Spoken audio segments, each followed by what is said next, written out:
Mr. President, today Call.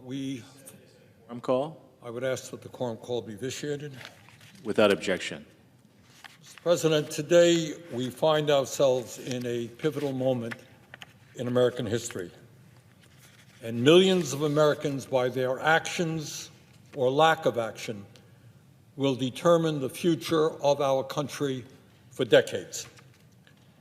In my view, the Trump administration is moving this country very aggressively into an oligarchic form of society where extraordinary power rests in the hands of a small number of unelected multi-billionaires.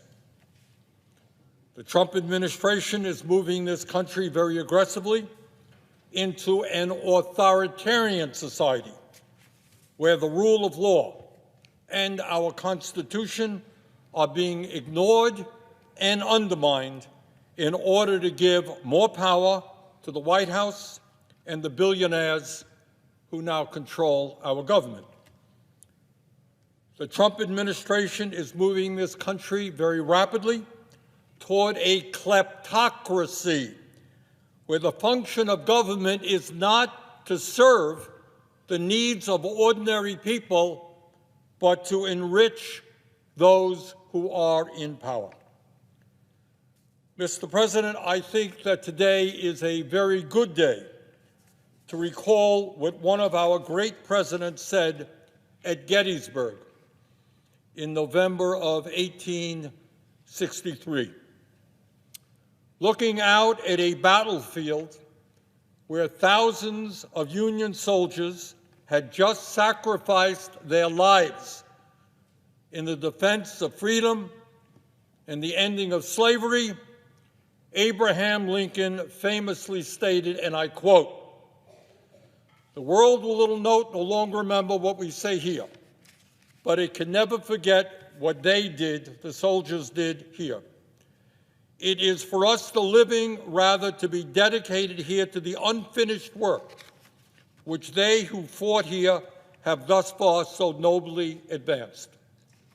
It is rather for us to be here dedicated to the great task remaining before us, the great task remaining before us, that from these honored dead we take increased devotion to that cause for which they gave the last full measure of devotion, that we here highly resolve that these dead shall not have died in vain."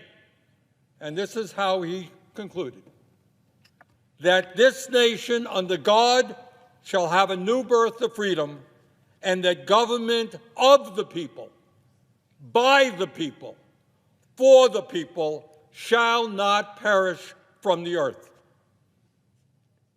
Government of the people, by the people, for the people, shall not perish from the earth. Mr. President, I fear very much that under President Trump, we are not seeing a government of the people, by the people, for the people, but rather a government of the billionaire class, by the billionaire class, and for the billionaire class. And what is really interesting is that none of this is happening behind closed doors. It's not being done in secret. It's right out there for everybody to see. Several weeks ago, Donald Trump was inaugurated for a second term as president. Standing right behind him were the three richest men in America: Elon Musk, Jeff Bezos, and Mark Zuckerberg. Combined, these three men are worth $920 billion. These three men own more wealth than the bottom half of American society, 170 million people. Three guys, 170 million people. And I should point out, and this should tell you exactly where we are going as a nation, these three men, wealthiest three in America, have become some $232 billion richer since Trump was elected a few weeks ago.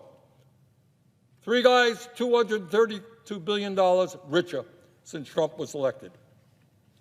Mr. President, this is how an oligarchic system works. Elon Musk, the wealthiest person in the world and now a key part of the Trump administration, spent over $277 million to get Trump elected. In other words, within a corrupt campaign finance system, which allows billionaires to spend as much as they want, he helped buy the election for Mr. Trump.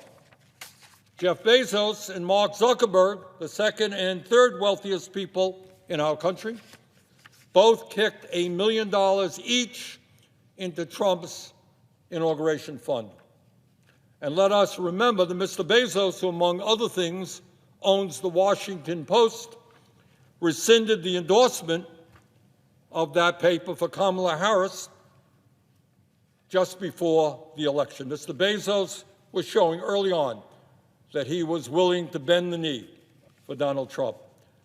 Mark Zuckerberg, the founder and CEO of Meta, which owns Facebook and Instagram, agreed to settle a lawsuit with Trump for $25 million.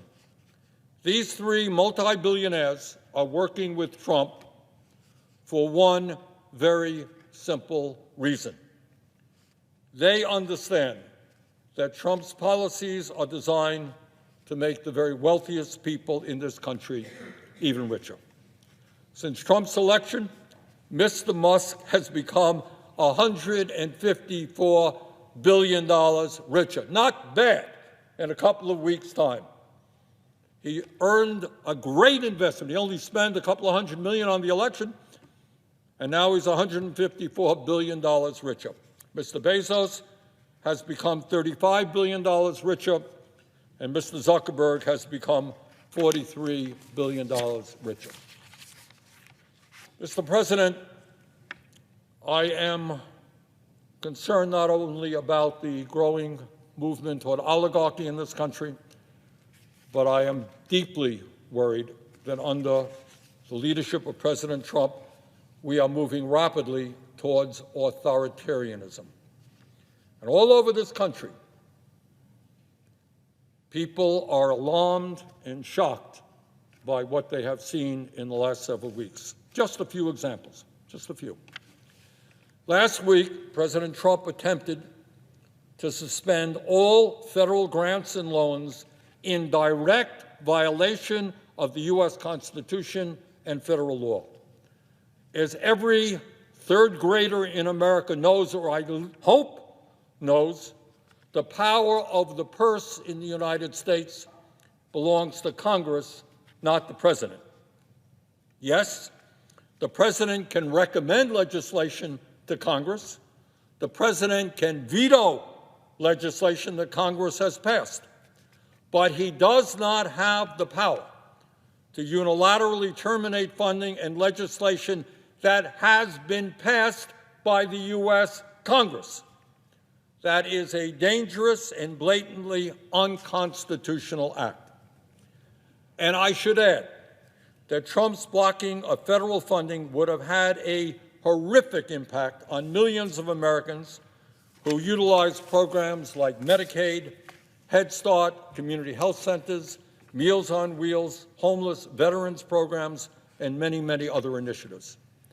Tens of millions of Americans, including some of the most vulnerable in our country, were impacted by that decision. But that's not all. A few days ago, Trump fired 17 inspectors general, independent government watchdogs that were created by Congress in the wake of the Watergate scandal to prevent the abuse of power by the executive branch.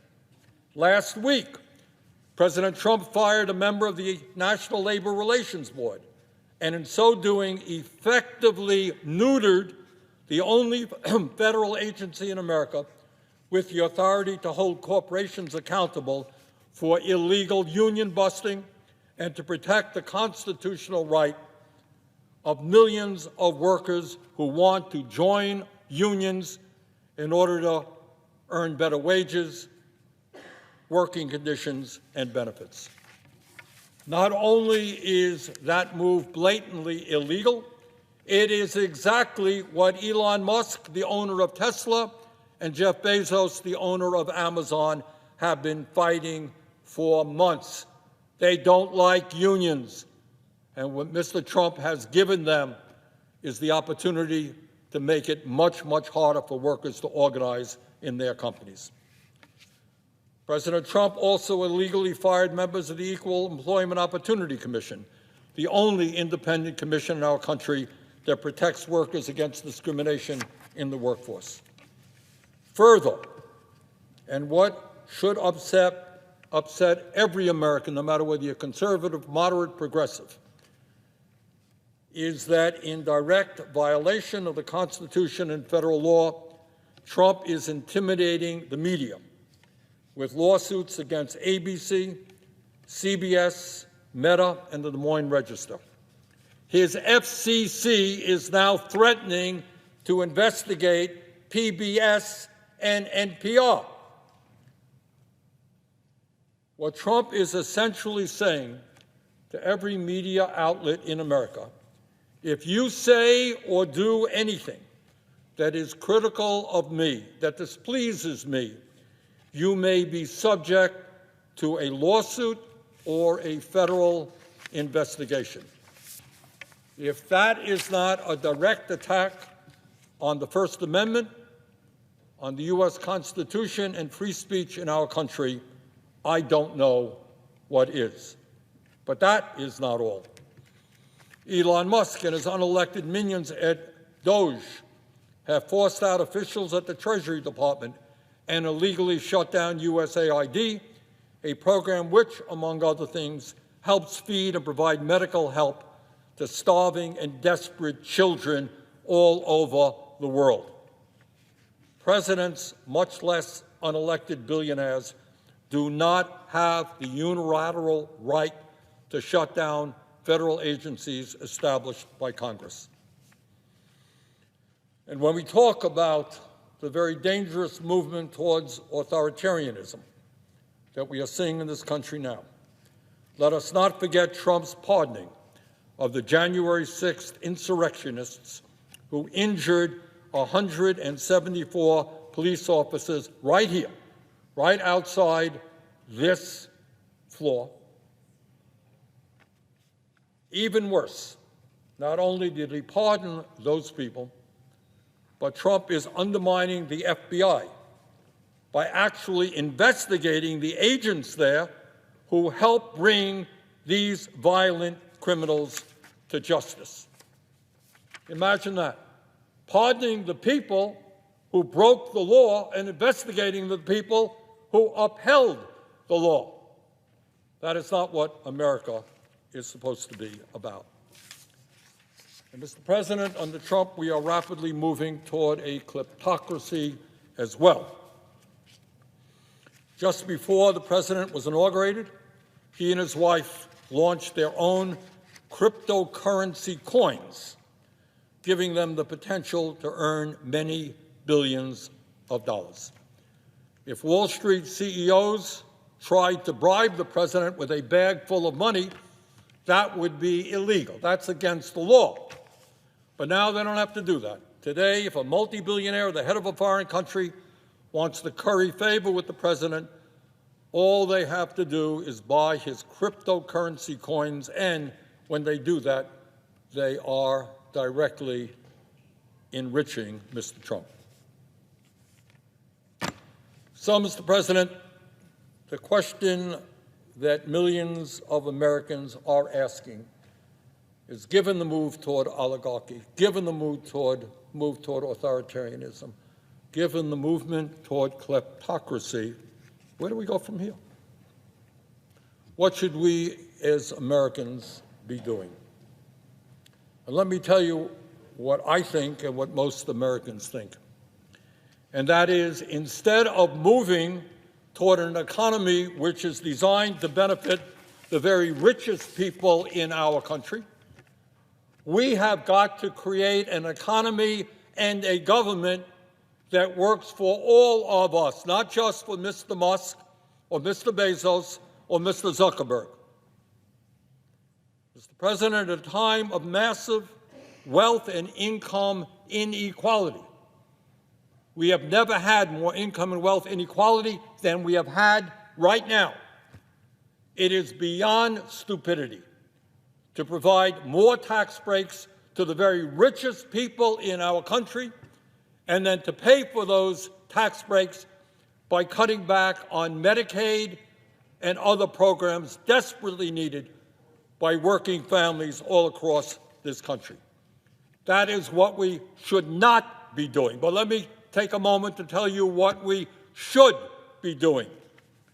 At a time when 85 million Americans are uninsured or underinsured in our broken healthcare system, we have got to do what every other major country on earth does, and that is guarantee health care to all people as a human right, not a privilege.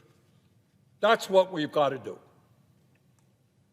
At a time when 1 out of 4 Americans cannot afford the outrageously high prices that the pharmaceutical industry charges, we have got to end the absurdity of the American people paying by far the highest prices in the world for prescription drugs.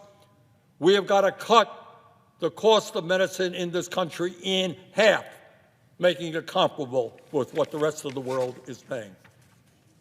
Mr. President, the federal minimum wage today is $7.25 an hour. That is a starvation wage. Well, 60% of our people, 60% of Americans live paycheck to paycheck. We must raise that minimum wage to a living wage, at least $17 an hour. If you work 40 hours a week in the richest country on earth, you should not be living in poverty. Mr. Musk and Mr. Bezos want to make it harder for workers to join unions. Well, we have got to do exactly the opposite. Make it easier for workers to join unions by passing the PRO Act. At a time when we need the best educated workforce in the world, we need to have the best public schools in the world. And among other things, that means we need to substantially raise teachers' salary. We need to attract the best and the brightest young people into education, and we do that, among other things, by making sure that no teacher in America earns less than $60,000 a year. We also radically reform our broken child care system so the little kids in this country get the quality care they need and the workers there are adequately compensated. Mr. President, all over this country, from Vermont to LA, we have a major housing crisis. And it's not just the 800,000 Americans who are homeless. It's millions of working families who are spending 40, 50, or 60% of their limited incomes on housing. Instead of spending almost $1 trillion a year on a wasteful and bloated Pentagon budget, we have got to build millions of units of low-income and affordable housing. And when we do that, we put large numbers of American workers to work at good-paying union jobs. Mr. President, I have heard time and again from Mr. Trump's supporters that the president won the election and he has been given this huge mandate, just an overwhelming mandate to do whatever he wants. Well, no president has the right to move us to oligarchy, authoritarianism, or kleptocracy. But more important, let us not forget that while Trump did win this election, he actually received 4 million votes fewer votes than Biden did in 2020 when Biden won the election. So here we are. Where do we go? What do we do? I think now is the time for the American people to come together, to not allow those who want to divide us up by the color of our skin or our sexual orientation or where we were born. That's what they want to do. They want to divide us up. Now is the time for us to come together like never before and make certain we do not move toward oligarchy make certain we do not move toward authoritarianism or a kleptocracy. And most importantly, in the richest country in the history of the world, we must understand that we have the capability of providing a decent life for all of our people. We can do that when we stand together and we don't let folks divide us up. And with that, Mr. President, I would yield the floor.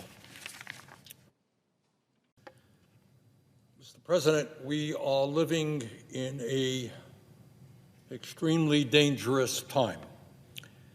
And future generations will look back at this moment, what we do right now, and remember whether we had the courage to defend our democracy against the growing threats of oligarchy and authoritarianism.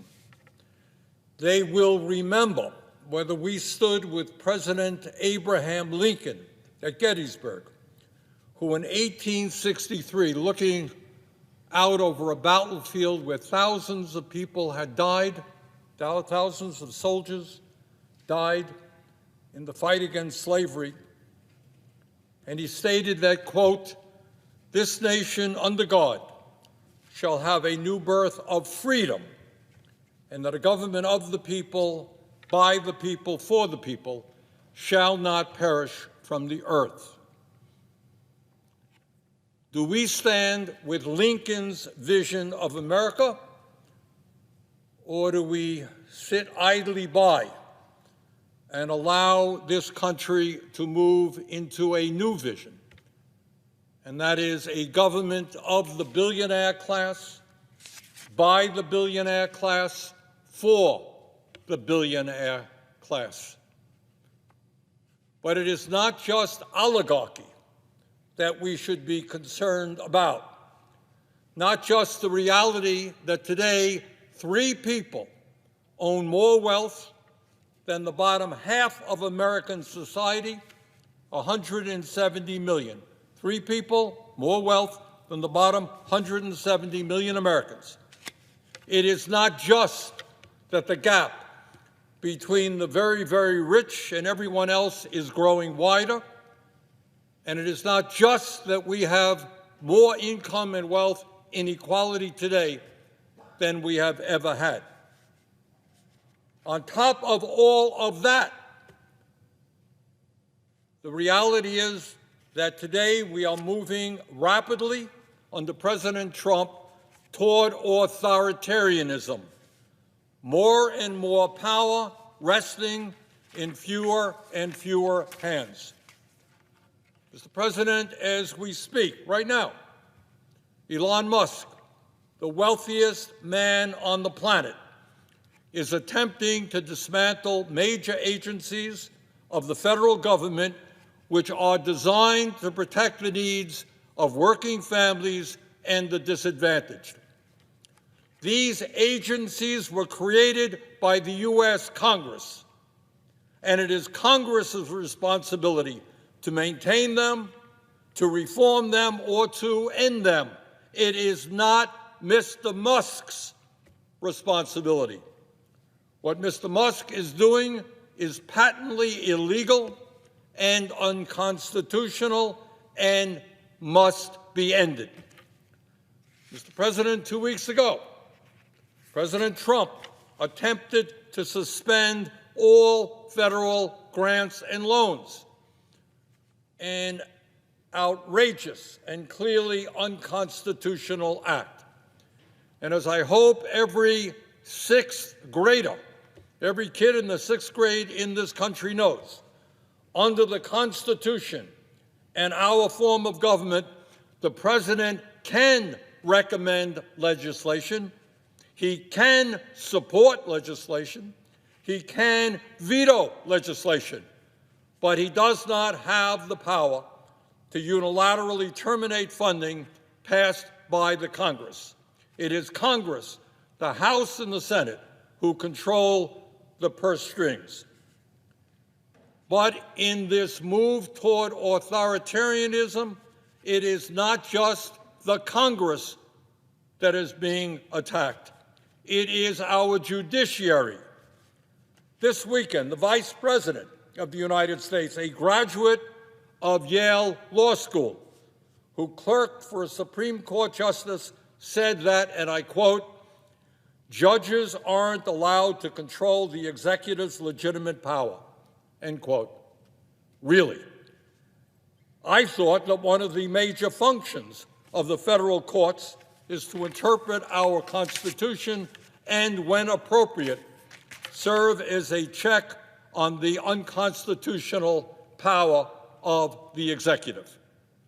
That's not just what I believe.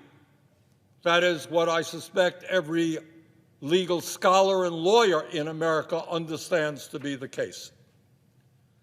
Further, Mr. Musk, meanwhile, has proposed, and I quote, that the worst 1% of appointed judges be fired every year, end quote, and he demanded the impeachment of judges that have blocked him from accessing sensitive Treasury Department files.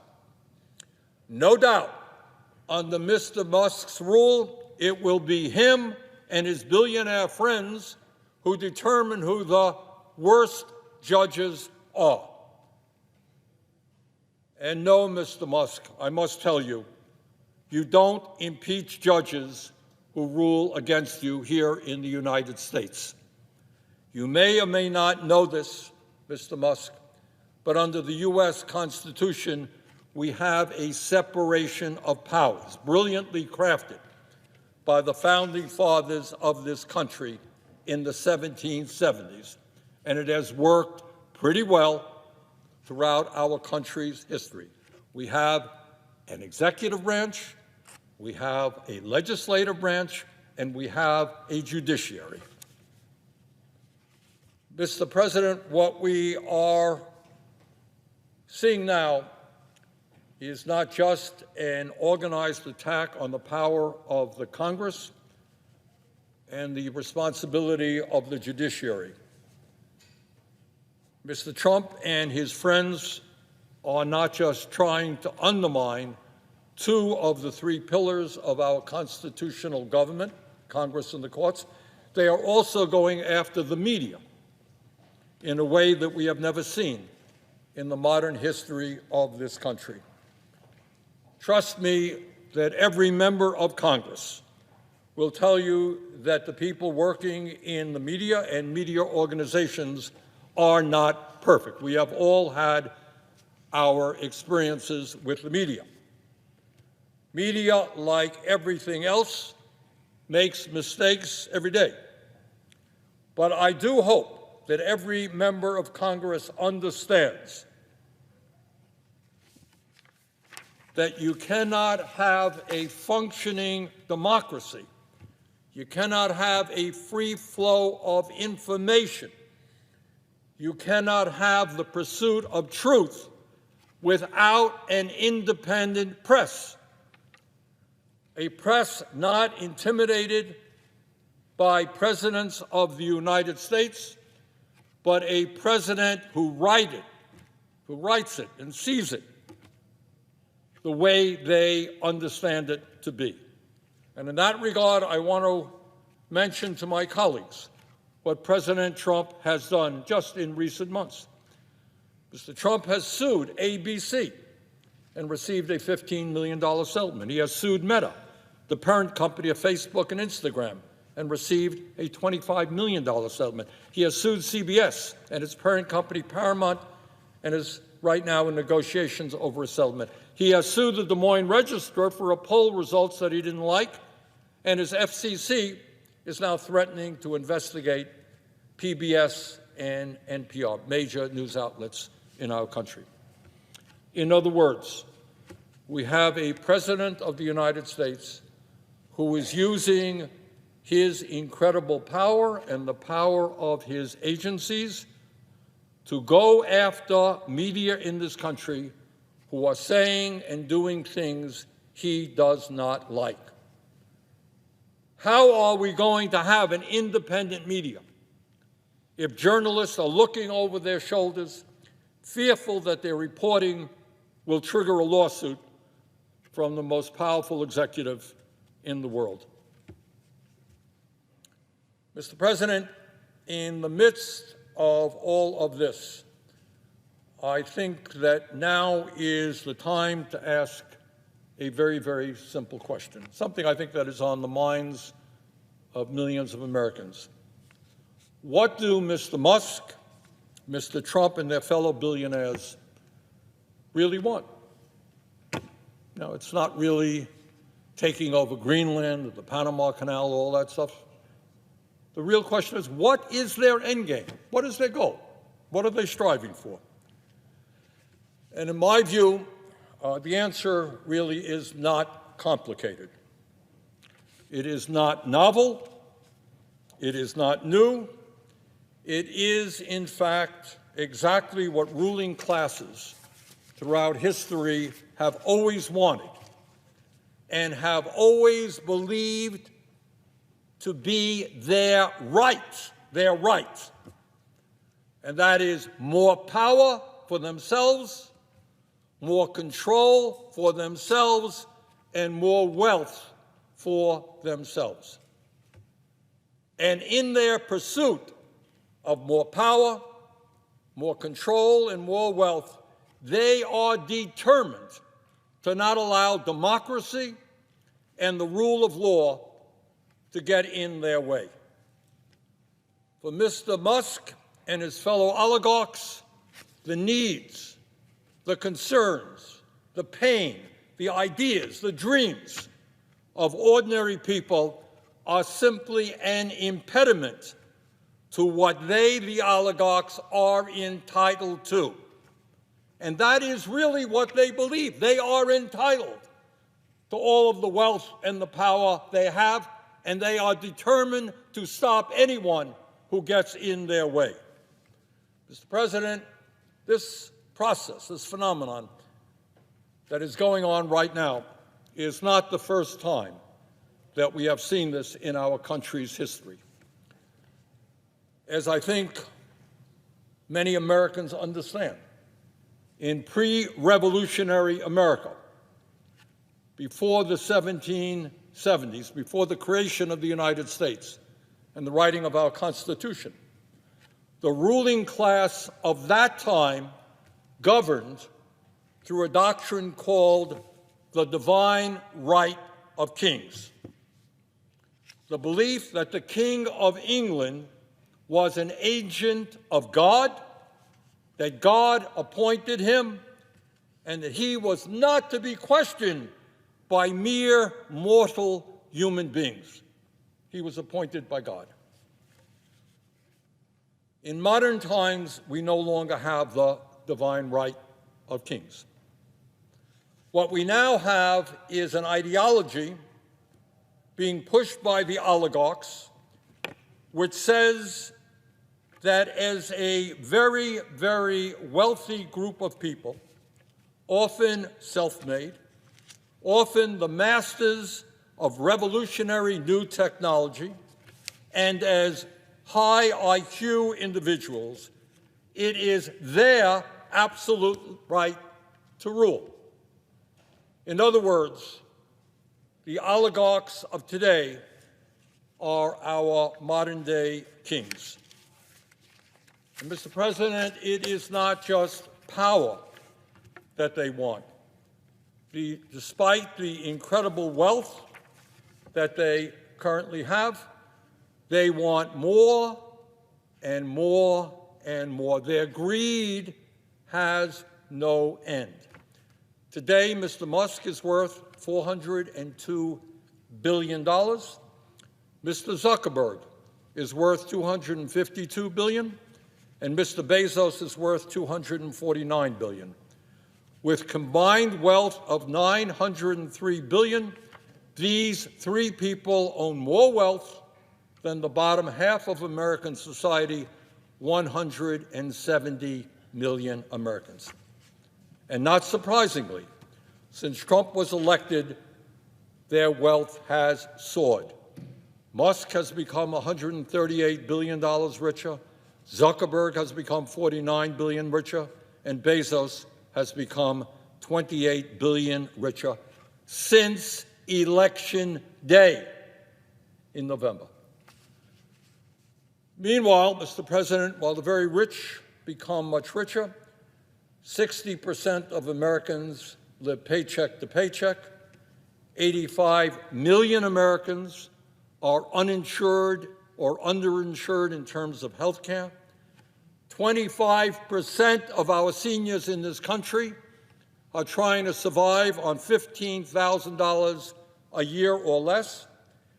800,000 Americans are homeless, and we have the highest rate of childhood poverty of almost any major country on earth. And real inflation-adjusted wages for the average American worker has not gone up in 50 years. Does anyone really think that the oligarchs give a damn about ordinary Americans? Trust me, they don't. Musk's decision to dismember USAID means that tens of thousands of the poorest people in this world will either go hungry or die of preventable diseases. Tens of thousands of people. But it's not just USAID and what's happening abroad.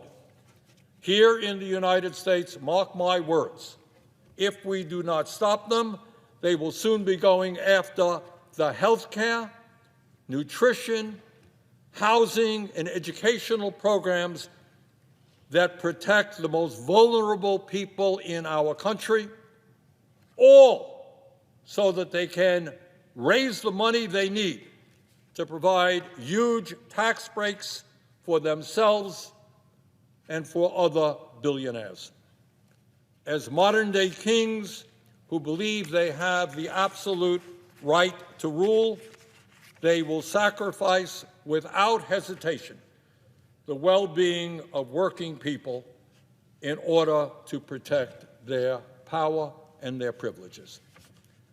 Further, they will use the enormous media operations they own to deflect attention away from the impact of their policies while they entertain us to death. Mr. Musk owns Twitter. Mr. Zuckerberg owns Meta, which includes Facebook and Instagram. And Mr. Bezos owns the Washington Post and Twitch. Further, they and their fellow oligarchs will continue within our corrupt campaign finance system to spend huge amounts of money to buy politicians in both major political parties. Bottom line, the oligarchs, with their unlimited amounts of money, are waging a war on the working class of our country, and it is a war that they are intent on winning. Now, I'm not going to kid anybody. The problems that our country faces right now are enormously serious, and they are not easy to solve. Our economy is rigged. The rich get richer, poor get poorer, and the middle class struggles. Our campaign finance system is totally corrupt. Billionaires can now pour as much money as they want into both political parties. And climate change is ravaging our country and the world with unprecedented levels of extreme weather disturbances, among many other crises our country faces.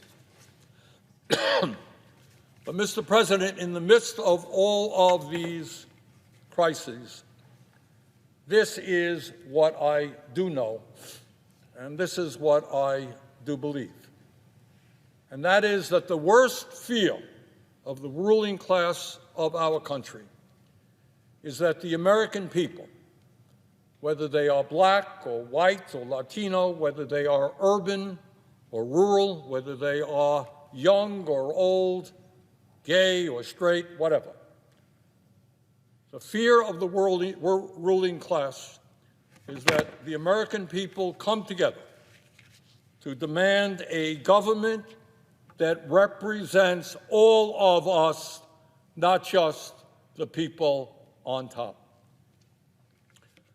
The oligarch's nightmare is that we will not allow ourselves to be divided up by race, religion, sexual orientation, or country of origin, and will come together and have the courage to take them on.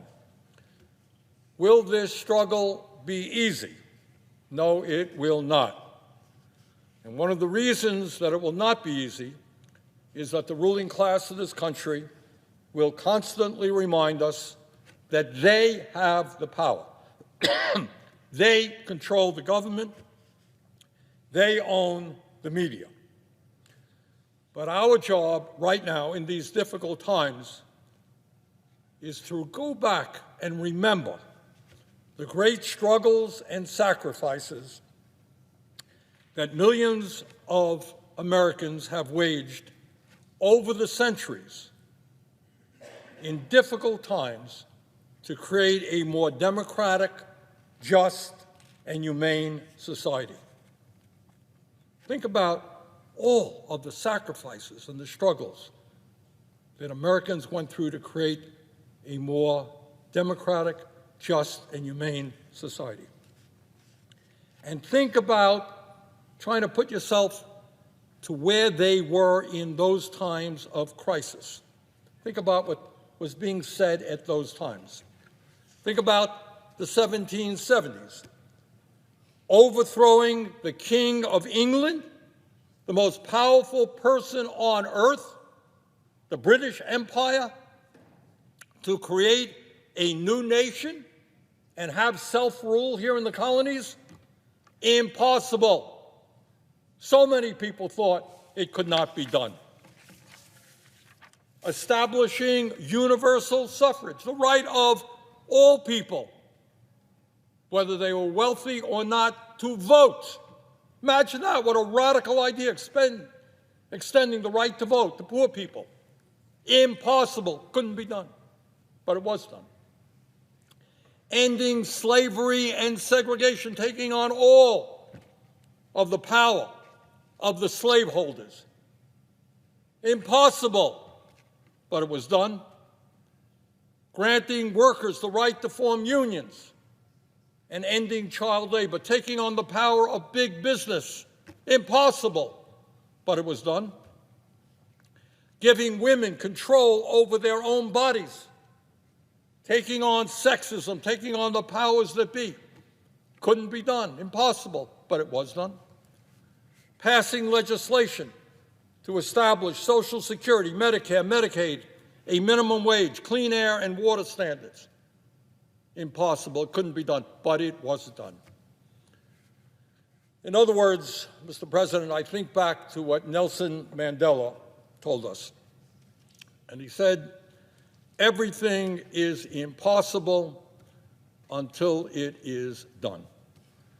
So in these difficult days, when we find ourselves arrayed against the wealthiest people in the world, the most powerful people in the world, people who want to expand the power of the oligarchy, people who want to move us toward authoritarianism, I know that people get discouraged, that we can't take them on, that we cannot create a government that works for all and not just the few, that we cannot do what every other major country on earth does, guarantee health care to all people as a human right, that we cannot raise the minimum wage to a living wage so that tens of millions of people do not earn starvation wages, that we cannot make sure that all of our kids get the quality education that they deserve, that we can't expand Social Security to lower the poverty rate among seniors. Now, I know that in this moment people say, well, that's an impossible dream, can't be done. But I think if you look back on American history, you will find that in very difficult and dark days, when people came together, they did the impossible. So this ain't going to be easy. We're taking on enormously powerful people who really do not believe in democracy or the rule of law. But if we stand together, we're going to win this fight. And not only will we save American democracy, we're going to create the kind of nation that I think most of us know we should become. With that, Mr. President, I yield the floor. Thank you.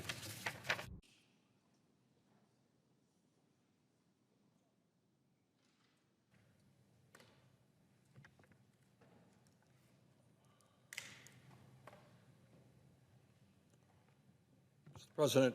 Chair recognizes the senator from Vermont. Thank you. We live in difficult times, in times where people throughout our country are experiencing a great deal of anxiety for a number of reasons. And in the midst of all of that, it is important that we not forget what is taking place not only in Ukraine, but back home here in the United States. And back home, right now, tens of millions of Americans are struggling economically to keep their heads above water. 60% of our people are living paycheck to paycheck. 85 million are uninsured or underinsured. And we have the highest rate of childhood poverty of almost any major nation on earth.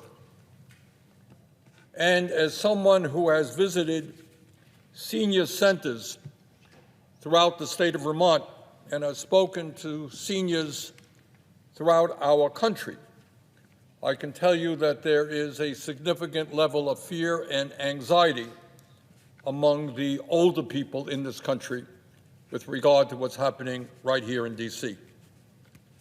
When we have a president of the United States and Republicans who are talking about massive cuts to Medicaid, let's understand, and seniors do understand, that we are not just talking about throwing millions of kids off the health care that they have at a time when we are the only major country on earth not to provide health care to all people, not just kids off of health care.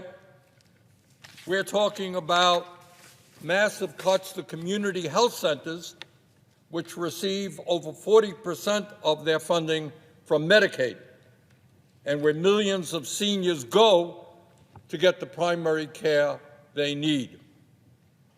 And at a time when we already have a major crisis in nursing home availability, let us understand that Medicaid provides funding for 2 out of every 3 seniors who live in nursing homes. In other words, massive cuts to Medicaid would be a disaster for senior citizens throughout this country. But it is not just Medicaid cuts that worry our seniors. Today, quite unbelievably, and we don't talk about this anywhere near enough, 25% of people in our country who are 65 years of age or older are trying to survive on incomes of $15,000 a year or less. I myself do not know how anybody, let alone a senior with health care needs, can survive on $15,000 a year, but that is what 25% of our seniors are trying to do. Mr. President, this issue of so many seniors struggling to get by, struggling to heat their homes, struggling to buy the food or the prescription drugs they need, this is an issue we must address. And it is a crisis that is unacceptable in the richest country in the history of the world. And that is why, Mr. President, I am proud to tell you that within the next several weeks, I, along with a number of co-sponsors, will be introducing legislation that expands Social Security benefits and extends the solvency of Social Security for decades. You know, we're hearing a lot of talk about cutting Social Security. We should not be talking about cutting Social Security. We must be talking about expanding Social Security benefits. And the legislation that I will introduce would do just that. It would expand Social Security benefits by $2,400 a year, and it would not raise taxes by 1 penny on the bottom 93% of Americans, those who make less than $250,000 a year. And how do we do that? By lifting the cap and applying the Social Security payroll tax on all income above $250,000. Unbelievably, under current law, a billionaire pays the same amount of money into Social Security as someone who makes $176,000 a year. Elon Musk, worth $400 billion, pays the same amount into Social Security as somebody who makes $176,000. That is because under Social Security, there is an absurd cap on taxable income. If we lifted that cap and made sure that millionaires and billionaires paid the same percentage of their income into Social Security as the working class of this country, we could extend the life of Social Security for generations to come and lift millions of seniors out of poverty. Further, Mr. President, when we talk about the needs of senior citizens in this country, I want to mention that I will also be introducing legislation to expand Medicare to cover dental, vision, and hearing. It is unacceptable that millions of seniors are unable to read a newspaper because they cannot afford eyeglasses, can't have conversations with their grandchildren because they can't afford hearing aids, and have trouble eating because they cannot afford dentures. That should not be happening in the United States of America in the year 2025. Expanding Medicare to cover dental, vision, and hearing is an extremely popular concept. Poll after poll shows that 80% of the American people, Democrats, Republicans, Independents, support doing just that. Mr. President, when we talk about the anxieties that the American people are now experiencing, it is not just, to say the least, senior citizens. All across this country, there is a growing fear that the Trump administration is undermining the Constitution of our country, a Constitution which has kept us a free nation and an example, a model for the rest of the world for the last 250 years. During the last month alone, President Trump has attempted to usurp the powers of Congress, illegally and unconstitutionally refusing to fund programs passed by Congress. He has illegally destroyed agencies like USAID and the Consumer Financial Protection Bureau that were created by Congress. And under the leadership of Mr. Musk, they have illegally and inappropriately gained access to tax data and Social Security data of millions of Americans, et cetera, et cetera. Every day, they are acting in an illegal and unconstitutional manner. And I would say this, and I don't know if people take it seriously or not, I do. Just this week, President Trump tweeted, quote, "He who saves his country does not violate any law," end of quote. Wow.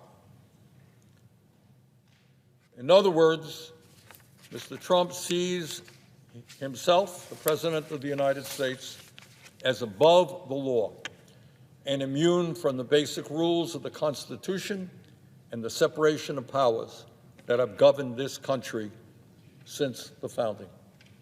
Okay? Anything I want to do, I'm president, I can do it. Doesn't matter what Congress says, doesn't matter what the Constitution says, that doesn't matter what the rule of law is about. Hey, I'm the president, I'm trying to save the country. I don't need to hear from anybody else. That's not what Americans fought and died to preserve. That's not what this country is about. And with regard to the movement toward authoritarianism, let me say a few words about an area that I think has not gotten much attention at all, and that is Trump's attack on the free press, which is protected by the First Amendment to the Constitution. Founding fathers of this country considered freedom of speech and free press to be enormously important. That was the First Amendment. Mr. Trump has sued CBS and its parent company, Paramount, for $20 billion because he didn't like how they edited an interview with Vice President Kamala Harris. The company is now reportedly considering settling the lawsuit, and I certainly hope they do not do that, out of fear of retaliation from Trump's FCC. He did not like a television program on CBS. Well, many of us don't like television programs on CBS or NBC or Fox or ABC. But you don't sue somebody for $20 billion because you didn't like the program. And obviously, the intention of that lawsuit is clear, and that is that CBS and every other network and media outlet will now have to look over their shoulder. Oh my goodness, we're saying something critical of Donald Trump. Is he going to sue us for $5 billion, for $10 billion? Is he going to drive us out of business? Maybe we should not run that program. Maybe we should not do that investigative report. Not just CBS. In recent times, he has sued ABC. He has sued Meta, which owns Facebook and Instagram. He has sued the Des Moines Register. What crime did a little newspaper in Iowa make? What was their crime? They ran a poll which turned out, in retrospect, to be inaccurate. So pollsters all over America, be careful. There was a poll coming out just today, I saw it, that Trump's unfavorables are going up. Hey, you may be sued. Pull that poll. I mean, how absurd is that? And what kind of threat is it to freedom of speech and expression in this country? And, Mr. President, when we talk about the Trump administration's movement toward authoritarianism, we should take note of another remarkable and troubling set of events that happened just this week, and my colleague from Colorado spoke at length on that. We saw the President of the United States openly aligning himself with the dictator of Russia, Vladimir Putin, to undermine the independence of Ukraine and abandon our closest democratic allies in Europe. Trump made it clear that he sees one of the world's most brutal dictators as his pal, and our longtime democratic allies as his enemies. It appears that Mr. Trump wants a world that is safe for authoritarians and oligarchs, but dangerous and unstable for democracies. And when we talk about authoritarianism, we have got to mention the growing phenomenon in this country of the big lie. The big lie. Say something that is blatantly untrue, repeat it over and over again, and then blast that lie out on social media until people actually believe it. And let me mention one of the very big lies that Trump said recently regarding the war in Ukraine. Earlier this week, the President said that Ukraine started the war.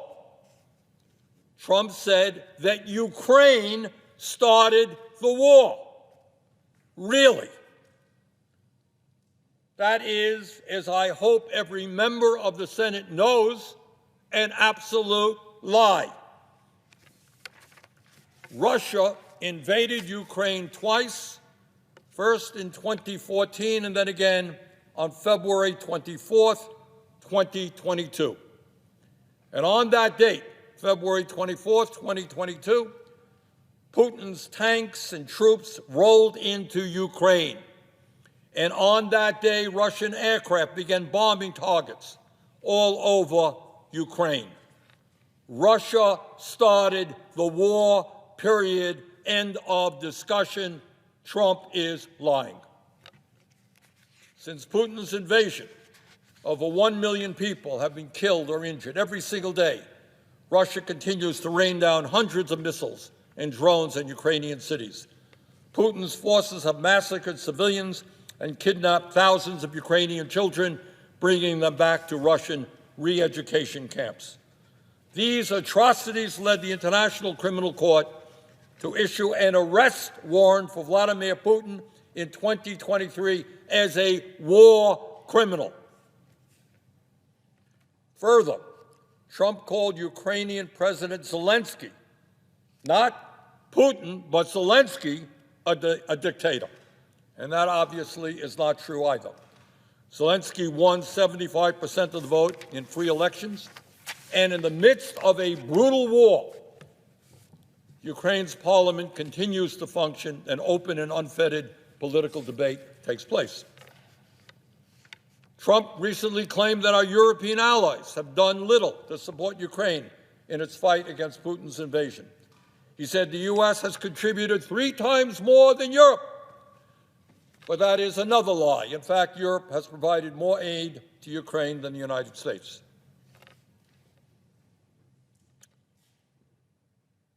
But it's not just that Trump is lying again. That is not new. It's what this all reveals about where we want to take our country and where we want the world to be moving, what direction. Trump is cozying up to Vladimir Putin. So who is Putin? And what kind of world does Putin want to build? Putin is a dictator who crushed Russia's movement toward democracy after the end of the Cold War. Russia now holds sham elections where Putin wins 90% of the vote, and authorities there do not even try to hide their ballot stuffing. There is no freedom of speech or free media in Putin's Russia. Protests are violently suppressed. Tens of thousands of people are in prison for protesting Putin's invasion of Ukraine. Political dissidents are harassed or thrown into jail. The bravest, people like Alexei Navalny, are killed outright. Hundreds of thousands of Russians have fled Putin's Russia since his invasion of Ukraine. That, Mr. President, is the Russian leader that Donald Trump admires. But, Mr. President, my Republican colleagues know all of this. And what is particularly disturbing to me, and I believe the American people, is my colleagues, my Republican colleagues, understand and know that Trump is lying. They know that Russia started the war, not Ukraine. They know that Putin is a dictator, not Zelensky. But their silence has been overwhelming on this issue. I cannot tell you how many times I have sat here on the floor and I have listened to my Republican colleagues come to the Senate to condemn Vladimir Putin and his brutal invasion of Ukraine. And many of their remarks were right on the money, they were perceptive, and they were right. And my simple question to my Republican colleagues right now is, where are you now? Last I heard, Mr. President, this is still a democracy. Last I heard, we are still allowed to disagree with the President of the United States, even if he is a member of your own party. Last I heard, we are allowed to call out the President when he lies, blatantly lies, even if he is a member of our own party. And what really bothers me is I know that many of my Republican colleagues understand all of this. And I just want to give you an example of what is going on right now. Let me just quote a few of my Republican colleagues in statements they have made since Putin's invasion of Ukraine. These are Republican members of the United States Senate. And I'm not going to mention names right now. Don't want to embarrass anybody, put anybody on the spot. But these are quotes. One leading Republican said, quote, "We must remember that the instigator of this war was Russia. It was President Putin who launched an unprovoked attack on Ukraine," end of quote. And that Republican colleague was obviously right. Another Republican said, I quote, "I think Vladimir Putin started the war. I also believe, through bitter experience, that Vladimir Putin is a gangster." That's a Republican colleague. A third Republican colleague said, quote, "There is no equivalency between Vladimir Putin and President Zelensky. President Putin is evil and he has to be stopped," end quote. Fourth Republican, and this is just a few of the quotes. I could probably come up with dozens of quotes. Fourth Republican said, when the war began, quote, "Today's invasion of Ukraine by Russia is a premeditated and flagrant act of war. Putin has violated the border of a sovereign country." And that senator later said, "Anyone who is surprised by Putin's deadly attack on a sovereign nation has not been paying attention. These are the actions of a madman," end of quote. And just recently, that very same senator said, quote, "Putin is not going to stop with Ukraine. If we abandon Ukraine and throw in the towel, as some would like us to do, that is going to drastically change how people view the United States and how people rely on the United States, and there will be major consequences," end of quote. And a fifth Republican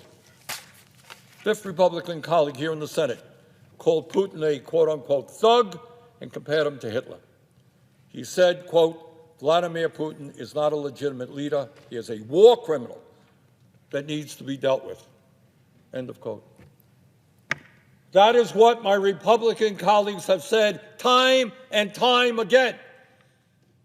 And the question is now, do you have the courage to continue telling the truth when the President of the United States is lying?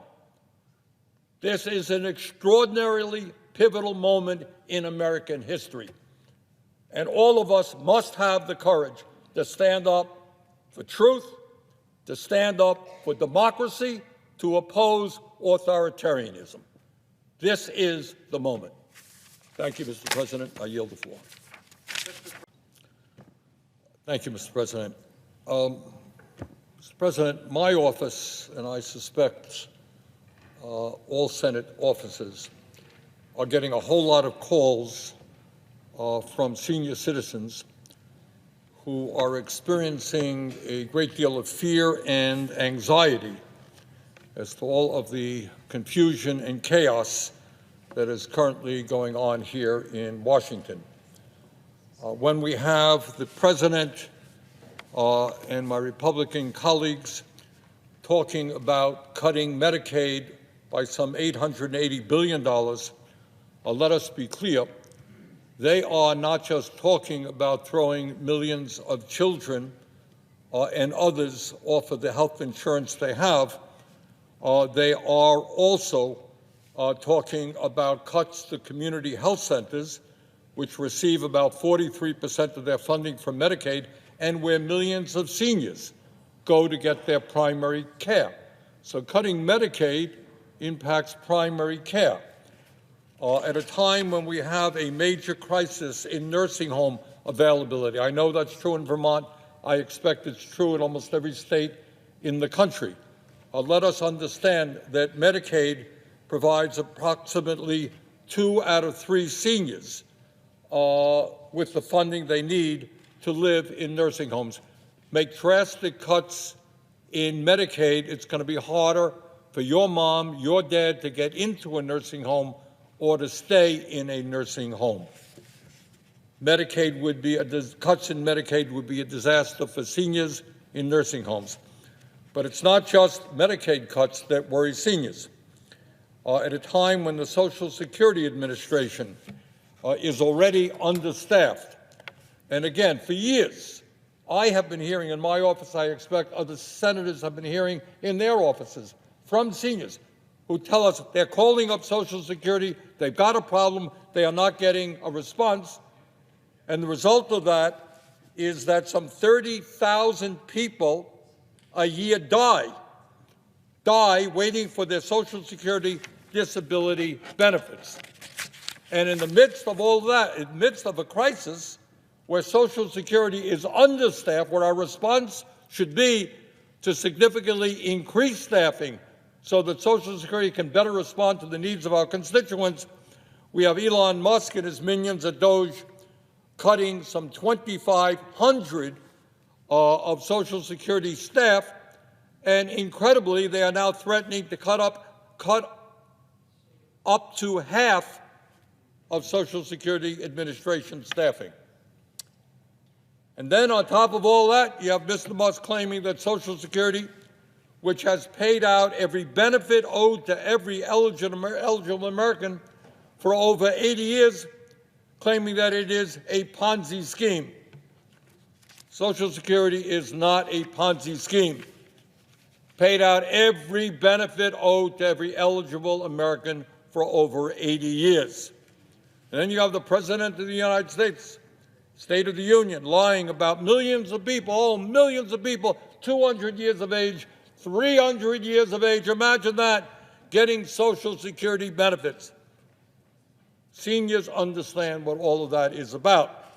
They know that Musk and Trump want us to lose faith in Social Security, and that over a period of time, they want to give this indispensable program over to Wall Street.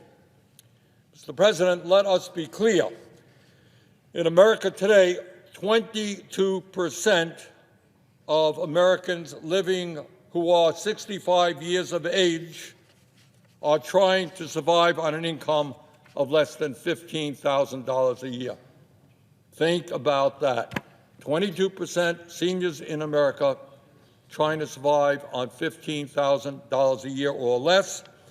Half of seniors are trying to get by on $30,000 a year or less. And everybody, frankly, I don't know how any senior living on $15,000, $20,000 survives. I don't know. High cost of prescription drugs, food, housing, keeping warm in the winter. I don't know how they can do that. According to the Organization for Economic Cooperation and Development, we now have the dubious distinction of having one of the highest rates of senior poverty compared to other wealthy nations.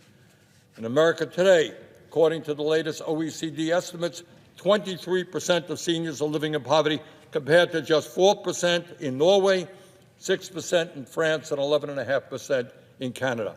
Yeah, we have more nuclear weapons than any other country. We have more billionaires than any other country, but we also have one of the highest rates of senior poverty of any country on earth. We might want to get our priorities right. Now, Mr. President, while my Republican colleagues would like to make massive cuts to Medicaid in order to provide more tax breaks to billionaires, some of us have a better idea. We think that it makes more sense to substantially improve the lives of our nation's seniors by expanding Medicare to cover dental, vision, and hearing benefits. In 1965, President Lyndon Johnson signed Medicare, one of the most popular and successful government programs in our nation's history, into law. Before the enactment, this is really quite interesting, before the enactment of Medicare, about half of our seniors were uninsured. Today, everyone in America age 65 or older is guaranteed health care benefits through Medicare, regardless of their income or medical condition. That is the good news. The bad news is that since its inception 60 years ago, Medicare has failed to cover such basic health care needs as hearing, dental care, and vision.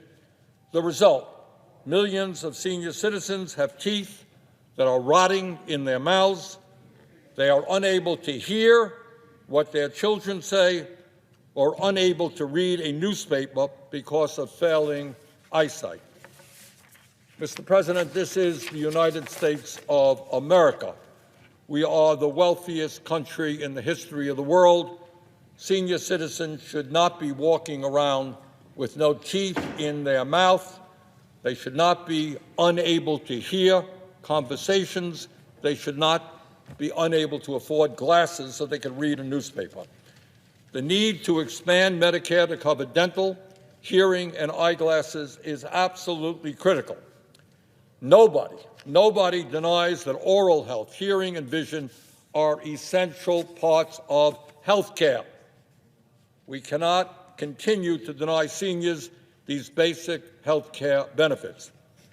Mr. President, we can no longer tolerate the fact that 26 million seniors and people with disabilities in America have no dental insurance and no idea how they will be able to pay for the very expensive dental procedures that they need. The results have been tragic. Nearly 1 out of 5 seniors in America have lost all of their natural teeth. 20% seniors in America have no natural teeth in their mouths. Disgracefully, 60% of our nation's seniors have untreated gum disease, which can increase the risk of cardiovascular disease, diabetes, and rheumatoid arthritis. Further, it is not acceptable that while nearly 2/3 of seniors over the age of 70 experience hearing loss, less than 30% of seniors above this age have ever used a hearing aid, primarily because hearing aids are too expensive. In my view, no senior in America should face isolation from their families and friends simply because they cannot afford the extremely high price of a hearing aid. In addition, we cannot continue to allow seniors with poor vision to go without routine eye exams or properly prescribed glasses. Poor vision can lead to injury, cognitive impairment, and depression. Mr. President, adding dental, vision, and hearing benefits to Medicare is not just good public policy. It will not only ease human suffering and improve the health of our nation's seniors. It is precisely what the overwhelming majority of the American people want. Poll after poll tells us exactly that. According to a poll conducted by Data for Progress last year, it found that 92% of the American people support expanding Medicare to provide dental, vision, and hearing benefits. And that is why, Mr. President, I have introduced legislation today with Senators Warren, Booker, Welch, Markey, Duckworth, Merkley, Blumenthal to do just that.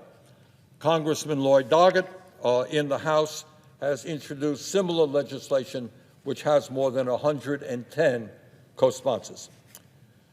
Now, I am sure that some of my Republican colleagues may say, well, you know, it's an interesting idea, it's a good idea, but you know, how are you going to pay for it? So let me tell you how we're going to pay for it. We are going to pay for it by requiring Medicare to pay no more for prescription drugs than the VA. Right now, we pay the highest prices in the world for prescription drugs, and that means significantly increased expenses for Medicare. By making sure that Medicare pays no more than the VA, which has for years, for decades, negotiated prices with the pharmaceutical industry, we can not only cut the price of prescription drugs for our seniors in half, we will save over $800 billion over the next decade, which would more than pay for this legislation, lower the cost of prescription drugs, and get the revenue we need to cover dental, vision, and hearing for seniors. Now, some of my Republican friends may also argue that this bill is not needed. Some Medicare Advantage plans already offer dental, vision, and hearing benefits. Yes, but what my Republican friends may not tell you is, one, seniors still pay thousands of dollars out of pocket because these private Medicare Advantage benefits are totally inadequate. Further, the nonpartisan Medicare Payment Advisory Commission has estimated that Medicare Advantage plans overcharge the federal government by $83 billion a year. In other words, Mr. President, if we are serious about waste, fraud, and abuse, hear a lot about that, we may want to take a look at the massive waste and fraud that is taking place with private Medicare Advantage plans. Those savings would also more than fully pay for this legislation. Therefore, Mr. President, as if in legislative session, I ask unanimous consent that the Senate proceed to the immediate consideration of S. 939, which was introduced earlier today, that the bill be considered read 3 times and passed, and that the motion to reconsider be considered, made and laid upon the table. Is there an objection? Mr. President, reserving the Senator right from to Idaho. object. Thank you, Mr. President. I share my colleagues' frustration with the Medicare system that far too often fails our seniors.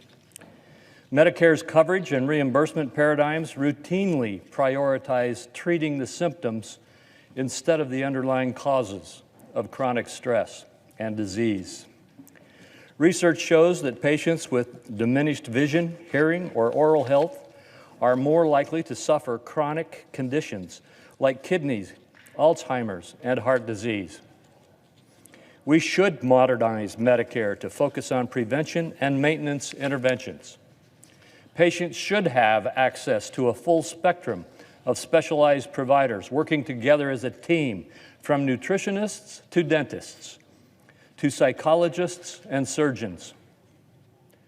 However, we must tackle these reforms without increasing the cost for patients or taxpayers. My colleague's proposal would increase the deficit by tens of billions of dollars and risk spiking seniors' premiums. After years of record inflation, we cannot rush to enact a policy that has not been carefully considered and appropriately integrated into Medicare. This bill was just introduced today. It hasn't even been looked at by the Finance Committee. No hearing has been held, and no evaluation of how to effectively integrate these types of policies has been made. I welcome the opportunity to work with my colleague to enact meaningful improvements to Medicare that deliver better outcomes for Americans. However, simply introducing a bill and then moving to have it passed on the floor of the Senate before there has been any consideration is not the way to proceed. We must proceed within the committee and floor process, within the regular order that this Senate requires. And for these reasons, Mr. President, I object to the request. Mr. President, Objection is heard. may I ask my colleague, my friend, the chairman of the Finance Committee, a question? I hear what you're saying. Do I hear you correctly that you are prepared to discuss this legislation in committee? I'm prepared to discuss the issue. I'm not telling you that I will limit the discussion to this piece of legislation, but yes, we are prepared to discuss significant approaches to how we improve and expand proper health care treatment in America.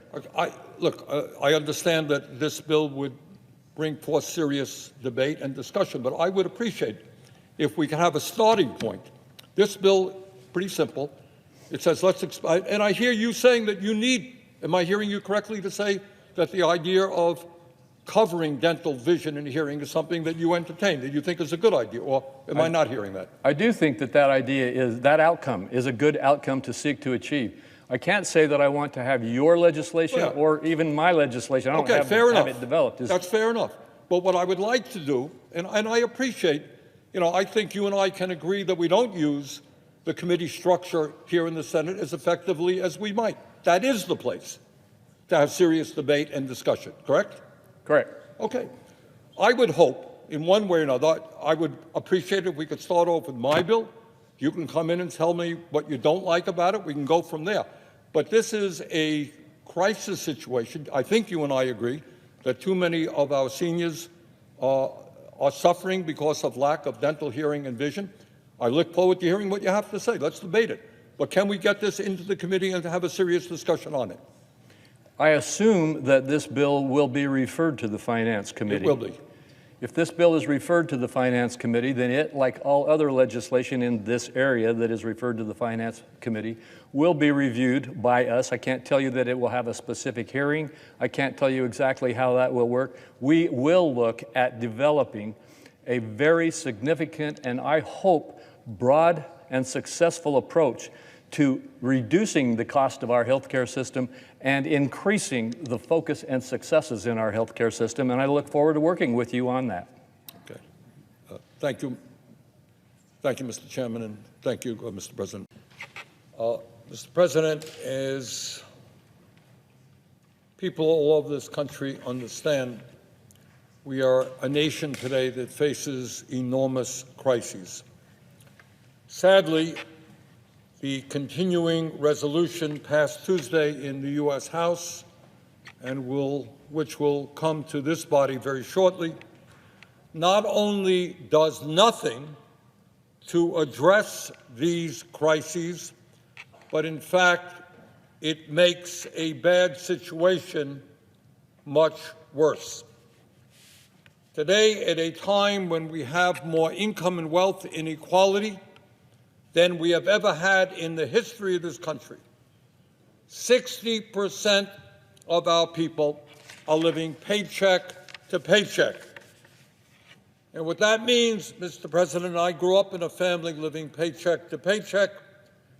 It means that people are worried about how they're going to afford housing. What happens if their landlord raises the rent? People go to the grocery store and they see the high price of food and wonder how they're going to feed their kids. People are looking at the outrageous cost of childcare, but you need childcare if you're going to go to work. How can you afford childcare? Our healthcare system is dysfunctional. People worry about how they can afford healthcare if they are lucky enough to be able to find a doctor. That is the reality of what's going on in our country today. Rich are getting richer, working people are struggling, and 800,000 Americans are sleeping out in the streets. So given that reality, what does this bill do? The bill written by the right-wing extremists in the House of Representatives without any bipartisan discussion at all. What does this bill do? Well, let me count the ways that it makes the financial struggles of working people even more difficult than they are today. And it does all of that, Mr. President, to lay the groundwork for massive tax breaks for Elon Musk and the billionaire class. For a start, some 22% of our seniors in this country are trying to survive on $15,000 a year or less, which to me is really quite incredible. I don't know how anybody, let alone a senior, survives on $15,000 a year or less. Half of our seniors are trying to survive on $30,000 a year or less. So what does the Trump-Musk administration do to address the terrible economic pressures on seniors all over America? Well, they got a brilliant idea. They illegally fire thousands of workers at the Social Security Administration with plans to cut that staff in half. Mr. President, in America today, 30,000 people die each year waiting to receive their Social Security disability benefits because of a grossly understaffed and under-resourced Social Security Administration. My office, and I expect your office, and I expect every other office, gets calls every day from seniors saying, I'm having a problem with Social Security. I can't make contact with the Social Security people. They're not getting back to me. And that is because today they are understaffed.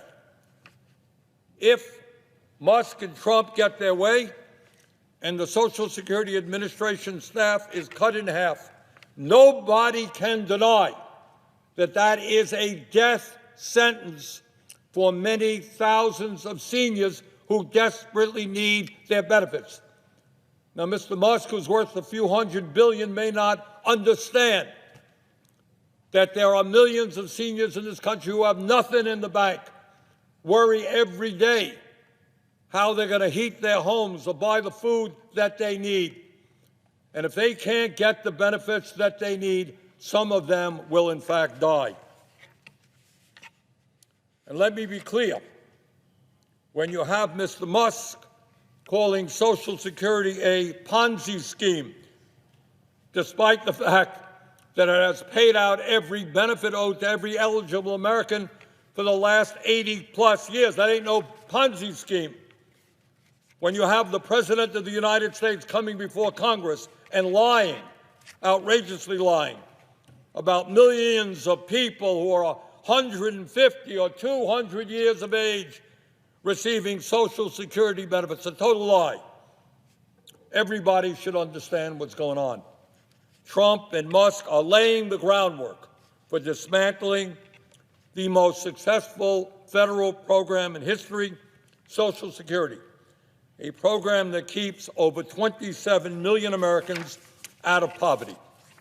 And by the way, just to set the record straight, over 95%, over 99% of the more than 70 million Social Security checks that go out each month are going to people who earned those benefits. Over 99%, people 150 or 500 years of age are not getting Social Security checks.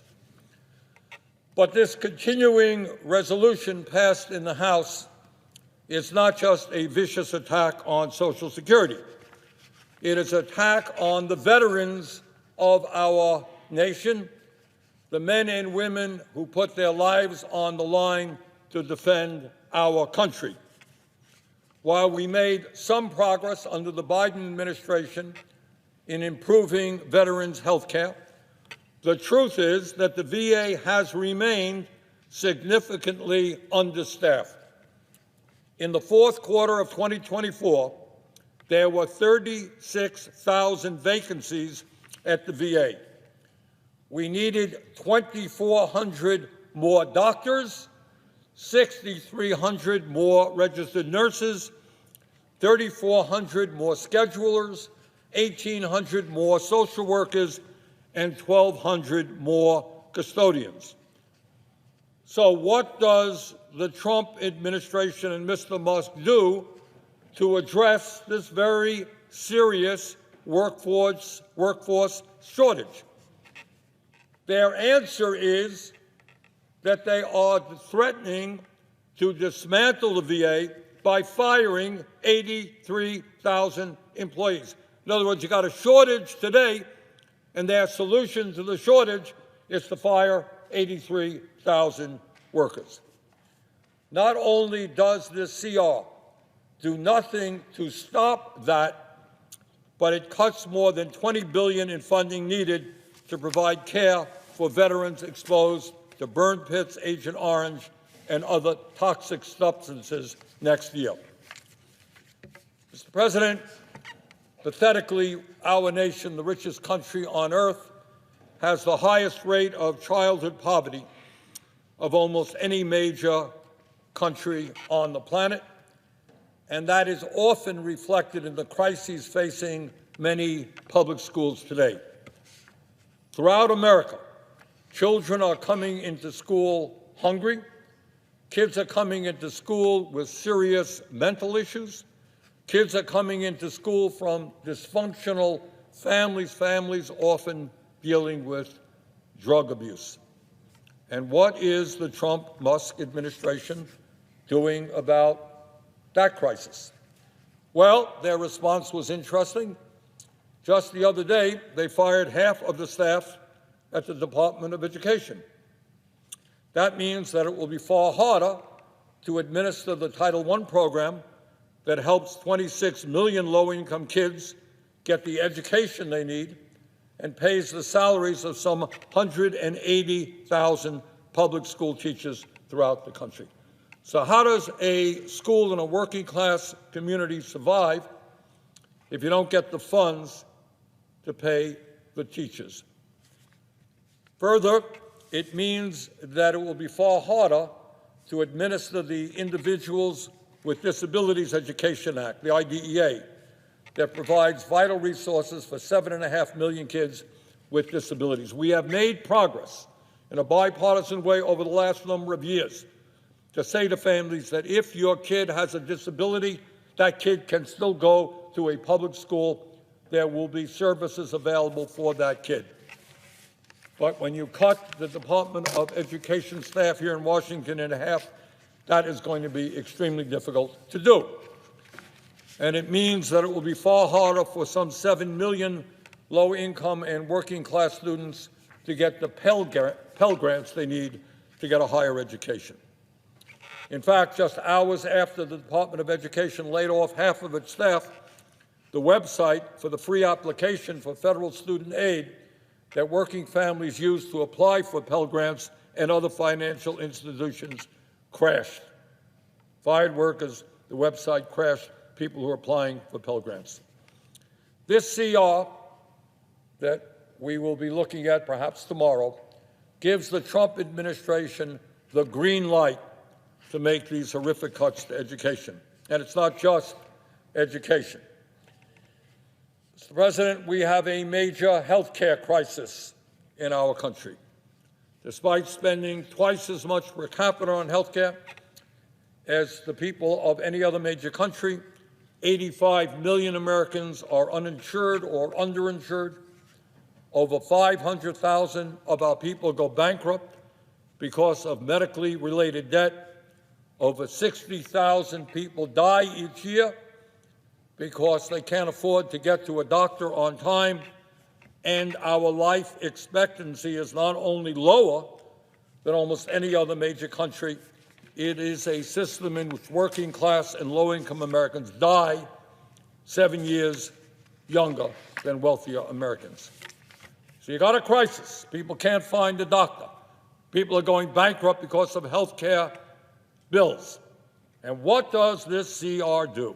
Well, at a time when, in particular, our primary health care system is completely broken, when we don't have enough doctors or nurses or dentists or mental health counselors, this proposal cuts community health center funding by 3.2%, cuts the National Health Service Corps by over 5%, and cuts funding for teaching health centers, a program which helps train doctors in rural and underserved areas, by almost 13%. So in the midst of a horrific primary health care crisis in Vermont and all over rural America, this proposal will make it that much harder for people to get the health care that they desperately need. But it's not just health care. Everybody in this country, from Vermont to Los Angeles, understands we have a major housing crisis. And it's not just all of the homelessness we are seeing. Over 20 million of our people, incredibly, spend more than 50% of their limited income on housing. How in God's name do you pay for anything else? How do you buy food? How do you take care of health care if you're spending 50% or more for your housing? So, how does this CR address the housing crisis? Well, it does it by cutting rental assistance for low-income families in America by $700 million, which could lead to more than 32,000 families in our country being evicted from their homes. Well, that is a heck of a solution to the housing crisis. You make it much worse. But it's not just housing. I know that the president might disagree. He thinks that climate change is a hoax. The whole scientific community understands that it is an existential threat. They understand that the last 10 years have been the warmest ever recorded, and extreme weather disturbances and natural disasters have been taking place all over the world, from California to India, across Europe to North Carolina. So what does the CR do about the existential threat of climate change? It does not even specify funding levels within the Environmental Protection Agency. In other words, the administration could simply eliminate funding for climate change and environmental justice, and that would be consistent with this CR. And on top of all of this, the administration is already indicating that they will simply ignore the provisions of the spending bill they don't like. This week, it was reported that Vice President J.D. Vance said to the Senate Republican caucus, quote, "I want everyone to vote yes. The President under Section 2 will ensure allocations from Congress are not spent on things that harm the taxpayer." There's so much grift in Washington. Let's move the CR, get to reconciliation, and for Congress to pass appropriations. End of quote. In other words, what Vance is saying is, don't worry about what's actually in the bill. The Trump administration doesn't like it. They won't do it. And let's be clear. The House CR that was passed in an extremely partisan vote, I think they won by 3 or 4 votes, 1 Democrat out of 215 voted for it. The House CR and the Trump administration are doing everything they can to lay the groundwork for more tax breaks for billionaires, paid for by massive cuts to Medicaid, nutrition assistance, housing, and education. So you're looking at a 1-2 punch, a very bad CR, and then a reconciliation bill coming down, which will be the final kick in the teeth for the American people. This legislation that the Republicans are working on, the reconciliation bill, would cut taxes for billionaires in the top 1% by over $1.1 trillion over the next decade. According to a recent study, if all of Trump's so-called America First policies are enacted, the bottom 95% of Americans will see their taxes go up, while the richest 5% will see their taxes go down, way down. I should also mention that that reconciliation bill, which Republicans are working on right now, would also cut Medicaid by $880 billion. Tax breaks for billionaires, throwing low-income kids off of health care, decimating nursing homes all over America because nursing homes receive 2/3 of their funding from Medicaid, making it harder for community health centers to survive, who provide health care to 32 million Americans, because 43% of their revenue comes from Medicaid. Cut Medicaid by $880 billion. You will significantly deteriorate the quality of health care all over America at a time when the system is already broken. Further, the reconciliation bill proposes to cut at least $230 billion from nutrition. Today, nearly 1 out of 5 kids in America rely on federal nutrition programs to keep them from going hungry. And I find it rather remarkable that the richest person on earth, somebody worth hundreds of billions of dollars, that he and his other oligarch friends are working night and day to cut programs for the working people of this country and to actually deny food to hungry kids in America. There is no world, no universe, no religion that would not believe that that is grossly immoral and unacceptable. You don't give tax breaks to the rich and take food away from hungry children. Mr. President, the House CR bill that we will be soon voting on here is a piece of legislation I cannot support. Instead, what the Senate must do is pass a 30-day CR so that all members of Congress, not just the House Republican leadership, can come together and produce a good piece of legislation that works for all Americans and not just the few. We have an opportunity now to serve the American people. We have an opportunity to write something that reflects what people in the Congress feel, what the people in America feel. Now, I go around the country, and just a couple of weeks ago, I held a telephone town hall in Vermont. We are a small state, Mr. President. We only have about 650,000 people. And yet on that telephone town hall, there was some 34,000 people listening in. That is a significant percentage of a small state. I have been in many parts of the country recently. I have been in Iowa. I have been in Wisconsin. I have been in Nebraska. I've been in Michigan. And what I can tell you with absolute certainty is whether people are conservative, whether they're Republican, whether they're progressive, whether they're moderate, independent, whatever they may be, there are very few people in this country who think we should give $1 trillion in tax breaks to the rich and cut back on Medicaid, education, and nutritional programs for hungry children.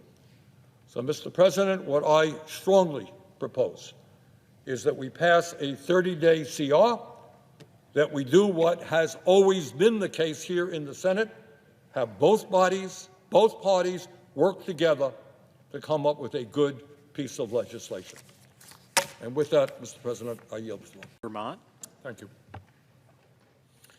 Mr. President, in the last couple of weeks, I've had the opportunity to travel in many parts of our country. And I have been able to talk to folks in Nebraska, in Iowa, Wisconsin, Michigan, Nevada, Colorado, and Arizona. And what I am hearing from in all of these states, and in fact all over the country, is that our nation right now faces enormous crises, unprecedented crises in the modern history of our country. And how, right now, at this moment, we respond to these crises will not only impact our lives, it will impact the lives of our kids and future generations, and in terms of climate change, the well-being of the entire planet. And Mr. President, what I have to tell you is that the American people are angry at what is happening here in Washington, D.C., and they are prepared to stand up and fight back. In my view, and what I have heard from many, many people, is that they will not accept an oligarchic form of society where a handful of billionaires control our government, where the wealthiest person on earth, Mr. Musk, is running all over Washington, D.C., slashing the Social Security Administration so that our elderly people today are finding it extremely difficult to access the benefits that they paid into, where Mr. Musk and his friends are slashing the Veterans Administration so that people who put their lives on the line to defend us will not be able to get the health care that they are entitled to or get the benefits that they are owed in a timely manner.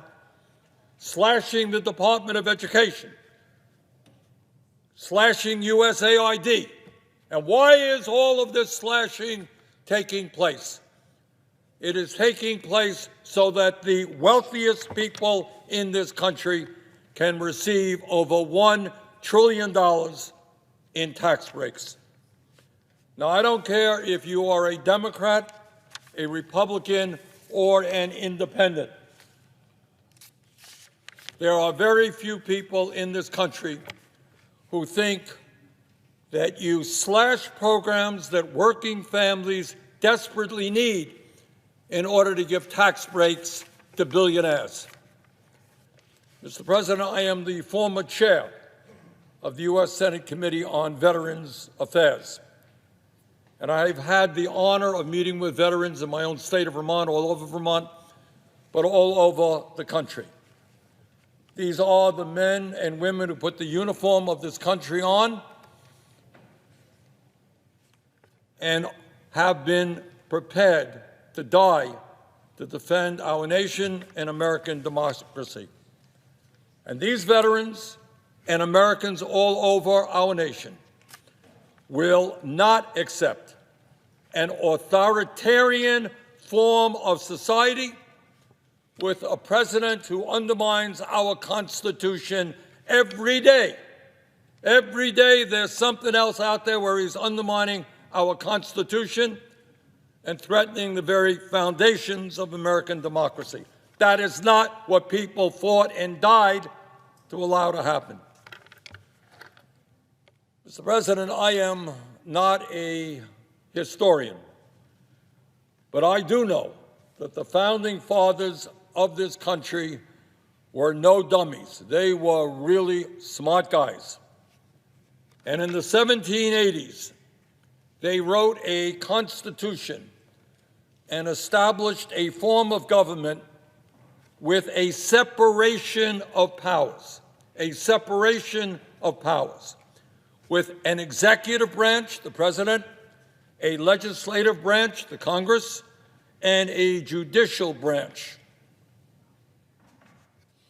These revolutionaries in the 1780s had just fought a war against the imperial rule of the King of England, who was an absolute dictator, the most powerful person on earth. And these revolutionaries here in America, forming a new government, wanted to make absolutely sure that no one person in this brand new country that they were forming would have unlimited powers. And that is why we have a separation of powers. That is why we have a judiciary, a Congress, and an executive branch. In other words, way back in the 1780s, they wrote a constitution to prevent exactly what Donald Trump is trying to do today. So let us be clear about what is going on.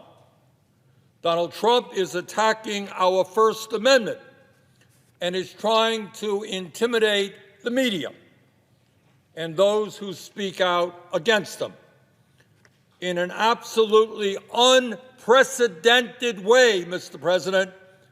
He has sued ABC, CBS, Meta, the Des Moines Register. His FCC is now threatening to investigate NPR and PBS. He has called CNN and MSNBC illegal. In other words, the leader, or the so-called leader of the free world, is afraid of freedom. He doesn't like criticism. Well, guess what? None of us like criticism, but you don't get elected to the Senate, you don't get elected to the House, you don't become a governor, you don't become a president of the United States unless you are prepared to deal with that criticism. And the response to that criticism in a democracy is not to sue the media, is not to intimidate the media, it's to respond in the way you think best. But, Mr. President, it is not just the media that Trump is going after. He is going after the constitutional responsibilities that this body, the United States Congress, has. And I will say it amazes me, it really does, how easily my Republican colleagues here in the Senate and in the House are willing to surrender their constitutional responsibilities, give it over to the president. Trump has illegally and unconstitutionally withheld funds that Congress has appropriated. You can't do that. Congress has the power of the purse. We make a decision. We argue about it here. big debates, voteramas, the whole thing. Make that decision, that money goes out. The president does not have the right to withhold funds that Congress has appropriated. Trump has illegally and unconstitutionally decimated agencies that can only be changed or reformed by Congress. You don't like the Department of Education? You don't like USAID? Fine. Come to the Congress. Tell us what reforms you want to see. You do not have the right to unilaterally do away with these agencies. Trump has fired members of independent agencies and inspectors general that he does not have the authority to do. But, Mr. President, it is not just the media that he is trying to intimidate. It is not just the powers of Congress that he wants. Now, in an absolutely outrageous, unconstitutional, and extraordinarily dangerous way, he is going after the judiciary. His view is that if you don't like a decision that a judge renders, you get rid of that judge.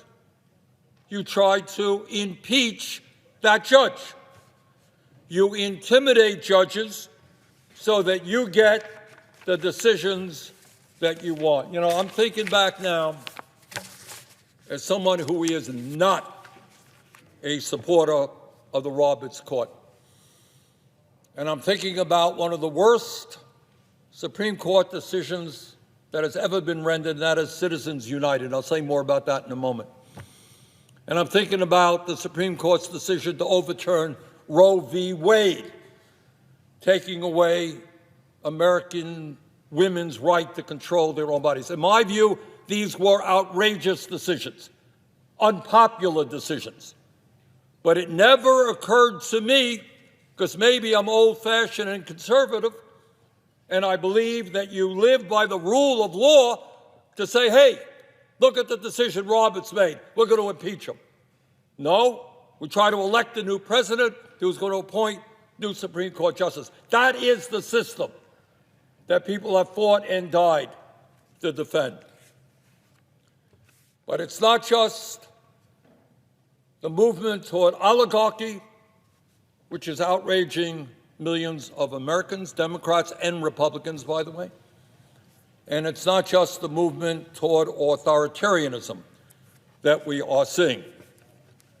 The American people, especially with Mr. Musk and 13 billionaires in the Trump administration running agency after agency, the American people are saying as loudly as they can that they will not accept a society of massive economic and wealth inequalities where the very richest people in our country are becoming much richer while working families are struggling to put food on the table. Having gone all over this country, I can tell you that the American people are sick and tired of these inequalities, and they want an economy that works for all of us, not just the 1%. You know, Mr. President, we deal with a whole lot of stuff here in the Congress, and virtually all of it is important in one way or another. But let's do something, fairly radical today. Let's try to tell the truth, the real truth, about what is going on in our society today. Something that we don't talk about too much here in the Senate. We don't talk about it too much in the House. We don't talk about it too much in the corporate media. But the reality is that today we have two Americas, two very, very different Americas. And in one of those Americas, the wealthiest people have never, ever had it so good. In the whole history of our country, the people on top have never, ever had it so good as they have it today. Today, we have more income and wealth inequality than there has ever been in the history of America. Now, I know we don't discuss it. You don't see it much on TV. You don't hear it talked about here at all. But the American people do not believe that it is appropriate that three people, 1, 2, 3, Mr. Musk, Mr. Bezos, and Mr. Zuckerberg, three Americans own more wealth than the bottom half of American society, 170 million people. Really? Three people own more wealth than 170 million people? Anybody here think that is vaguely appropriate? And by the way, those very same three people, three richest people in America, were right there at Trump's inaugural, standing right behind the president. So you want to know what oligarchy is? I know there's some confusion out there. What is oligarchy? Well, it starts off when you have the three wealthiest people in the country standing right behind the president when he gets inaugurated. The top 1% in our country now own more wealth than the bottom 90%. CEOs make 300 times more than their average worker. And unbelievably, real inflation accounted for wages today, the average American worker, if you can believe it, despite a massive increase in worker productivity, is lower today than it was 52 years ago. And during that period, there was a $75 trillion transfer of wealth that went from the bottom 90% to the top 1%. That is the reality of the American economy today. And you know what? Maybe we might want to be talking about that. And in our America today, in that top America, that one America, the 1% are completely separate and isolated from the rest of the country. You think they get on a subway to get to work? You think they sit in a traffic jam for an hour trying to get to work? Not the case. They fly around in the jets and the helicopters that they own. They live in their mansions all over the world in their gated communities. They have nannies taking care of their babies. They don't worry about the cost of child care. And they send their kids to the best private schools and colleges. Sometimes they vacation, not in a Motel 6, not in a national park, but on the very own islands that they have.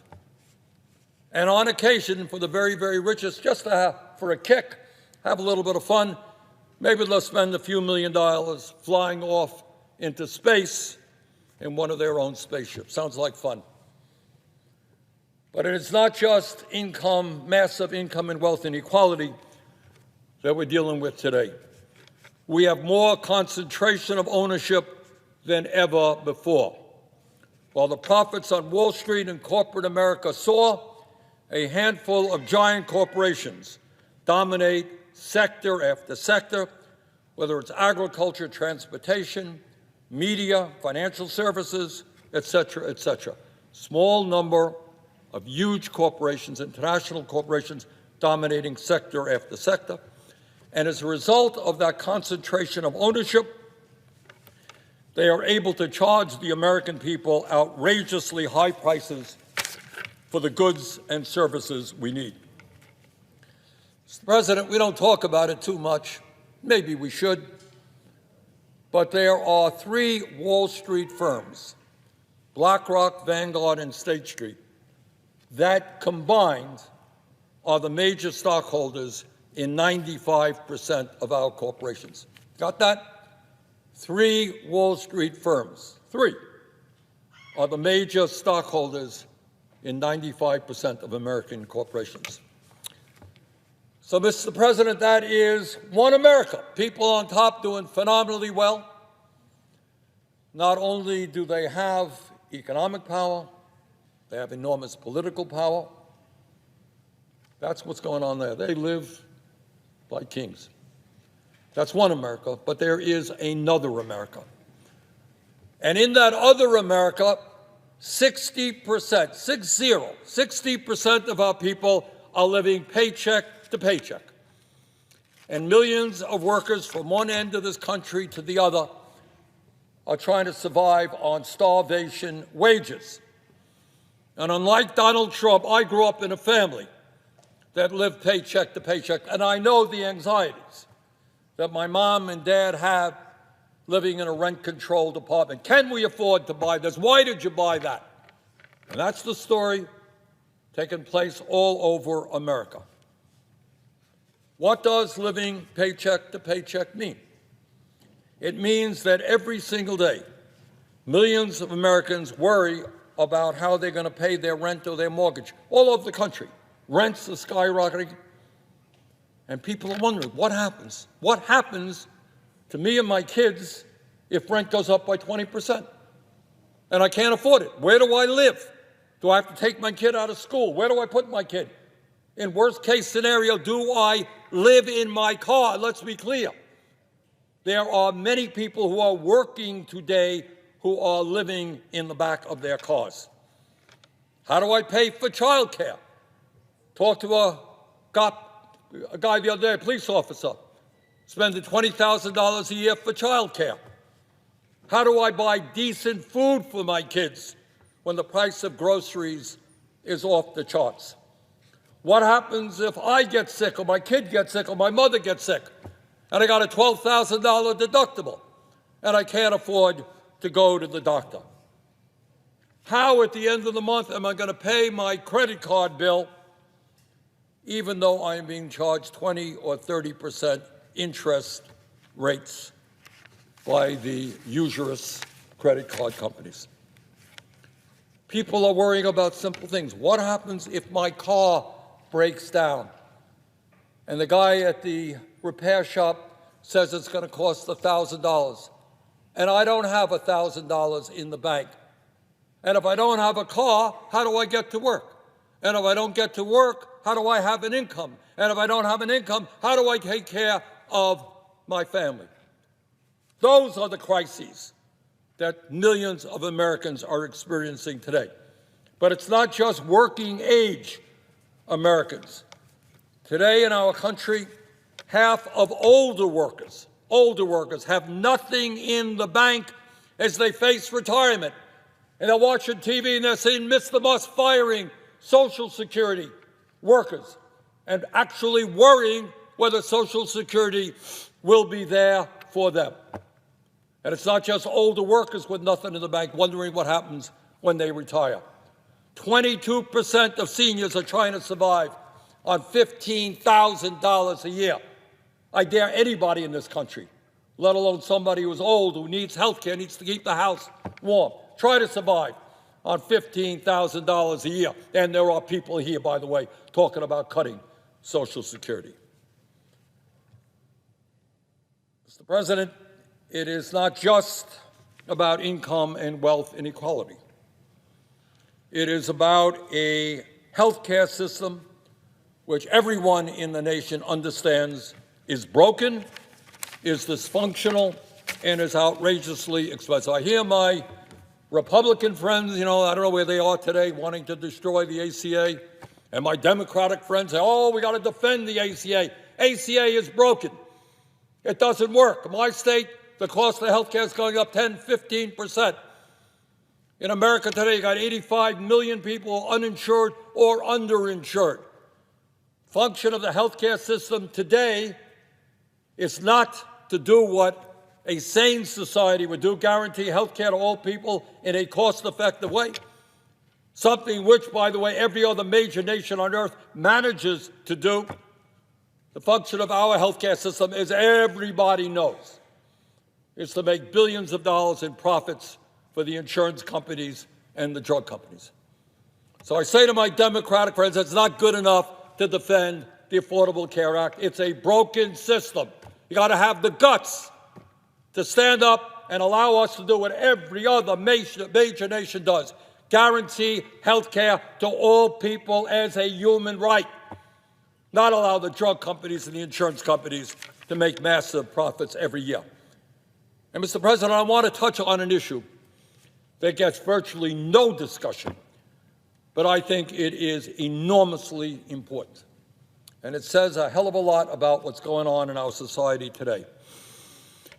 In America, according to international studies, our life expectancy, how long we live as a people, is about 4 years lower than other countries. Most European countries people there live longer lives. Japan, they live even more longer lives than in Europe. So question number one, why is that happening? We spend $14,000 a year per person on health care, almost double what any other country spends, and yet people around the world are living, on average, 4 years longer than we do. But here is the really ugly fact, even worse than that. And that is that in this country, on average, if you are a working class person, you will live 7 years shorter lives than if you're in the top 1%. If you're a working class person, your life will be 7 years shorter than if you are wealthy. In other words, being poor or working class in America today amounts to a death sentence. Mr. President, it's not only a broken healthcare system. We have got to ask ourselves a simple question, and the Biden administration began a little bit of movement in this direction. And that is, why are we living in a nation where 1 out of 4 people can't even afford the prescription drugs their doctors prescribe? Why are we in some cases paying 10 times more than our neighbors in Canada or in Europe? How does that happen? And the answer, of course, has to do with the greed of the pharmaceutical industry and their power right here, all of the campaign contributions that they make, which has prevented us from negotiating prices. But it's not just health care or prescription drugs when we look at what's going on in America. In Vermont and throughout this country, we have a major housing crisis. Here we are, the richest country on earth, 800,000 people sleeping out on the streets, and 20 million people are spending more than 50% of their limited incomes on housing. Can you imagine that? You're a working person spending 50% of your income on housing. How do you have money to do anything else? And the cost of housing is soaring. Do not tell me, Mr. President, that in a nation which could spend $1 trillion on the military, a nation that can give massive tax breaks to the rich, that we cannot build the millions of units of housing that we desperately need. So, Mr. President, why is all of this happening? Why do we have a healthcare system that's broken, prescription drugs that are the most expensive in the world, a housing system, education in deep trouble?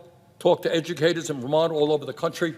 Talked to a principal the other day from Vermont. Their starting salary at a public school, $32,000 a year. But don't worry, they can't afford to even bring people in because they can't afford the housing in the community. Why have we let education sink to the level that it has? So I think the bottom line of all this, the American people, I think, are catching on. And Mr. Musk, I must thank him because he has made it very clear. We are living in an oligarchic form of society. If anybody out there thinks that Mr. Musk is running around out of the goodness of his heart trying to make our government more efficient, you have not a clue as to what is going on. What these guys want to do is destroy virtually every federal program that impacts the well-being of working people, Social Security, Medicare, Postal Service, public education, you name it. So they can get huge tax breaks for the rich and eventually make government so inefficient that they will have the ability as large corporations to come in and privatize everything that is going on. So, Mr. President, this is a pivotal moment in American history. And I sense that the American people have had it up to here. They are prepared to fight back. They do not want a government run by billionaires who have it all, whose greed is uncontrollable. You know, we have in Vermont, and I think all over this country, serious problem with addiction, with drugs, people drinking too much alcohol, people smoking too many cigarettes. But the worst form of addiction that this country now faces is the greed of the oligarchy. You might think that if you had $10, $20 billion, it would be enough. Kind of enough to let your family live for the next 20 generations. But it's not. For whatever reason, whatever compulsive reason they have, these guys want more and more and more, and they are prepared to destroy Social Security, Medicare, nutrition programs for hungry people in order to get even more. That, to me, is disgusting. So, Mr. President, we are at a pivotal moment in American history. But having been all over this country, or many parts of this country, I am absolutely confident that the American people, and I'm not just talking about Democrats, who are as complicit in the problems that we have right now as are Republicans. Because we got a two-party system which is basically corrupt. You got Mr. Musk over on the Republican side saying to any Republican who dares to stand up and defy the Trump agenda, we are going to primary you. And on the Democratic side, you got AIPAC, and you got other super PACs saying, you stand up for working people, you're in trouble as well. We got a corrupt campaign finance system in which billionaires are able to buy elections. And that's why all over this country, people are not happy with our two-party system, the Republicans and the Democrats. So, Mr. President, this is a pivotal moment in American history. But we have had difficult moments before. And I am confident, from the bottom of my heart, that if we stand together and we do not allow some right-wing extremists to divide us up by the color of our skin or our religion or where we were born or our sexual orientation, if we stand together, we can save this country. We can defeat oligarchy. We can defeat the movement toward authoritarianism. And in fact, we can create an economy and a government that works for all, not just a few. Thank you very much, Mr. President. President? Senator from Vermont. Thank you. Madam President, let me say a few words about where we are as a nation, what this budget resolution does, and why I am strongly opposed to it. Madam President, as you may know, we have more income and wealth inequality in our country today than we have ever had in the history of America. 3 people on top own more wealth than the bottom half of American society. Top 1% owns more wealth than the bottom 90%. CEOs now make about 300 times more than their workers. In other words, the very rich becoming much richer, and working families are struggling. So what does this budget resolution do to address this very serious crisis? Does it help working people? Does it help low-income people? No, not really. It actually makes income and wealth inequality much worse by providing massive tax breaks to the billionaires and the richest people in this country, driving up the national debt, and making those on top very, very happy. Madam President, in America today, the richest country in the history of the world, we have 60% of our people living paycheck to paycheck, struggling every week to put food on the table, to pay the rent, to deal with child care, to take care with health care. Madam President, real wages, real inflation accounted for wages for the average American worker have been stagnant for the last 50 years, despite a huge increase in worker productivity. And today, all across this country, you have workers working for 11, 12, 13 bucks an hour, working for starvation wages. Some of them are actually sleeping in their cars. Now, how does this budget resolution address the crises facing working families? Well, at a time when many workers are struggling to find affordable housing, what this budget will do is cut back on housing programs, making it harder for working people to get decent housing. It will cut funding for low-income and affordable housing. So it makes life more difficult for millions of working families. Madam President, at a time when 22% of our seniors are trying to survive on less than $15,000 a year, and that's really quite shocking. It's something we don't talk about, something that we don't deal with here in Congress. Can you imagine a senior citizen trying to survive on $15,000 a year when seniors need additional health care, when seniors need to keep their homes warmer? They have all kinds of issues trying to get by on $15,000 a year. 22% of seniors are in that position. Half of seniors are trying to get by on $30,000 a year or less. So how does this legislation, this budget, help seniors? What does it do for seniors? Well, it makes it a bad situation much worse. This legislation, this budget, will make it much harder for seniors to receive the care they desperately need in nursing homes. In Vermont, and I expect in most states in this country, we have a major nursing home crisis. Nursing homes are shutting down.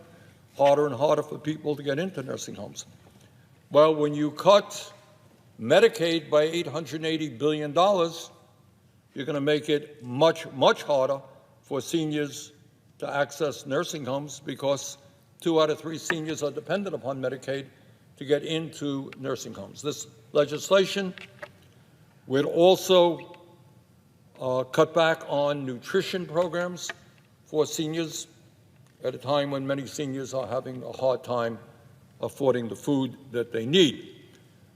And maybe worst of all, at a moment when Mr. Musk and his billionaire friends are laying off thousands of workers at the Social Security Administration, closing down Social Security offices all over the country, making it harder for people with disabilities and older people to get the benefits that they have paid into for their whole lives.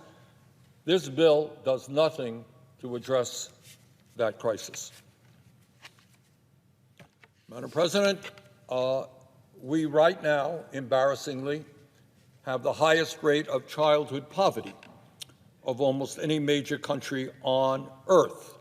A little bit embarrassing. We're the richest country on the face of the earth. We have more income and wealth inequality than any other country. We're seeing a significant growth in the number of billionaires we have, but in terms of our kids, we have the highest rate of childhood poverty of almost any major nation. Now, how would this budget impact our children? Well, it would make a bad situation even worse by throwing millions of kids off the health care that they have. That's what happens when you cut Medicaid by hundreds and hundreds of billions of dollars. This budget would cut nutrition programs that 1 out of every 5 children depend upon. Amazingly, sadly, in America, a lot of kids go to school hungry, and this legislation would cut nutrition programs. Furthermore, for working families, this legislation would do nothing to address the outrageously high cost of child care in America. And, by the way, it would make devastating cuts to education, I think significantly in working-class communities. Madam President, it is no secret to anybody that our current health care system is far and away the most expensive in the world. We spend about twice as much per capita on health care as almost any other nation. Most Americans understand and deal with the reality every day that our health care system is dysfunctional. It takes forever to get a deal with the insurance companies and get your claims processed. It is extremely cruel. A significant number of people who are struggling with cancer end up going bankrupt because they cannot afford the outrageous cost of the hospital care that they have received. So what does this budget do to address our broken and dysfunctional healthcare system? Well, hard to believe, but it makes a terrible situation even worse. By cutting Medicaid by up to $880 billion, this legislation could force as many as 36 million Americans off the health care that they currently have. Now, right now, we've got 85 million Americans who are uninsured or underinsured. That number would soar. So, low-income working people don't have a lot of money. What happens when they get sick? We lose 60,000 people a year right now, despite Medicaid, who don't go to a doctor when they should because they can't afford to. This budget would make that situation much, much worse. And at a time when we have a massive crisis in primary health care, not enough doctors, not enough nurses, not enough mental health counselors, not enough primary care facilities where people can get into a doctor when they need, by cutting Medicaid, this legislation would make access to community health centers, something that I've worked on for a very long time, make it harder for people to access community health centers because community health centers are highly dependent on Medicaid for their funding. Madam President, virtually every scientist who has studied the issue has made it clear that climate change is an existential threat to our planet. And I understand that the current President of the United States thinks that it is a hoax originating in China, but that is not what 99.5% of the scientists who study the issue believe. And as we look around and see year after year becoming warmer, the last 10 years, warmest on record, when we see the terrible flooding and drought and extreme weather disturbances taking place in our country and all over the world, the American people understand that climate change is all too real and is having devastating impacts on our lives. So, what does this legislation do to address the extraordinary crisis that we face in terms of climate change? Well, hard to believe, but it makes a bad situation even worse by opening up vast swaths of public land to big oil companies so they can drill, baby, drill. And it opens up public lands to more and more oil companies. Brilliant. We face an existential threat, and this legislation makes that threat even worse. Well, it seems to me, Madam President, that instead of passing this absurd budget proposal, we should move in exactly the opposite direction that this proposal takes us. Instead of making life more difficult for the working class of our country, instead of rewarding the billionaire campaign contributors who fund many, many campaigns around here, maybe, just maybe, we should represent the needs of our constituents, the working families of this country. And one of the ways that we could do it is by raising the minimum wage to a living wage. I know that is around here a very radical idea. Imagine that. We raise the minimum wage, which is today at the federal level $7.25 an hour. So we're going to be offering an amendment to raise the minimum wage to a living wage, $17 an hour. And maybe instead of making it harder for working families to find affordable housing, maybe, just maybe, we should build millions of units of low-income affordable housing. Maybe, just maybe, instead of making it harder for families to access child care, we should make it easier and more affordable. And maybe instead of cutting Medicaid by $880 billion, maybe instead of doing that, we should do what virtually every other major nation on earth does, and that is understand that health care is a human right, that every man, woman, and child is entitled to health care as a human being. And we can do that by passing a Medicare for All single-payer program. The function of a healthcare system should not be to make the insurance companies and the drug companies much wealthier. It should be to provide quality health care in a cost-effective way to all of our people. So there you go. What we have is a budget proposal in front of us which makes bad situations much worse and does virtually nothing to protect the needs of working families. But what it does do, of course, is reward wealthy campaign contributors by providing over $1 trillion in tax breaks to the top 1%. You know, I'm going to vote against this proposal, that's for sure.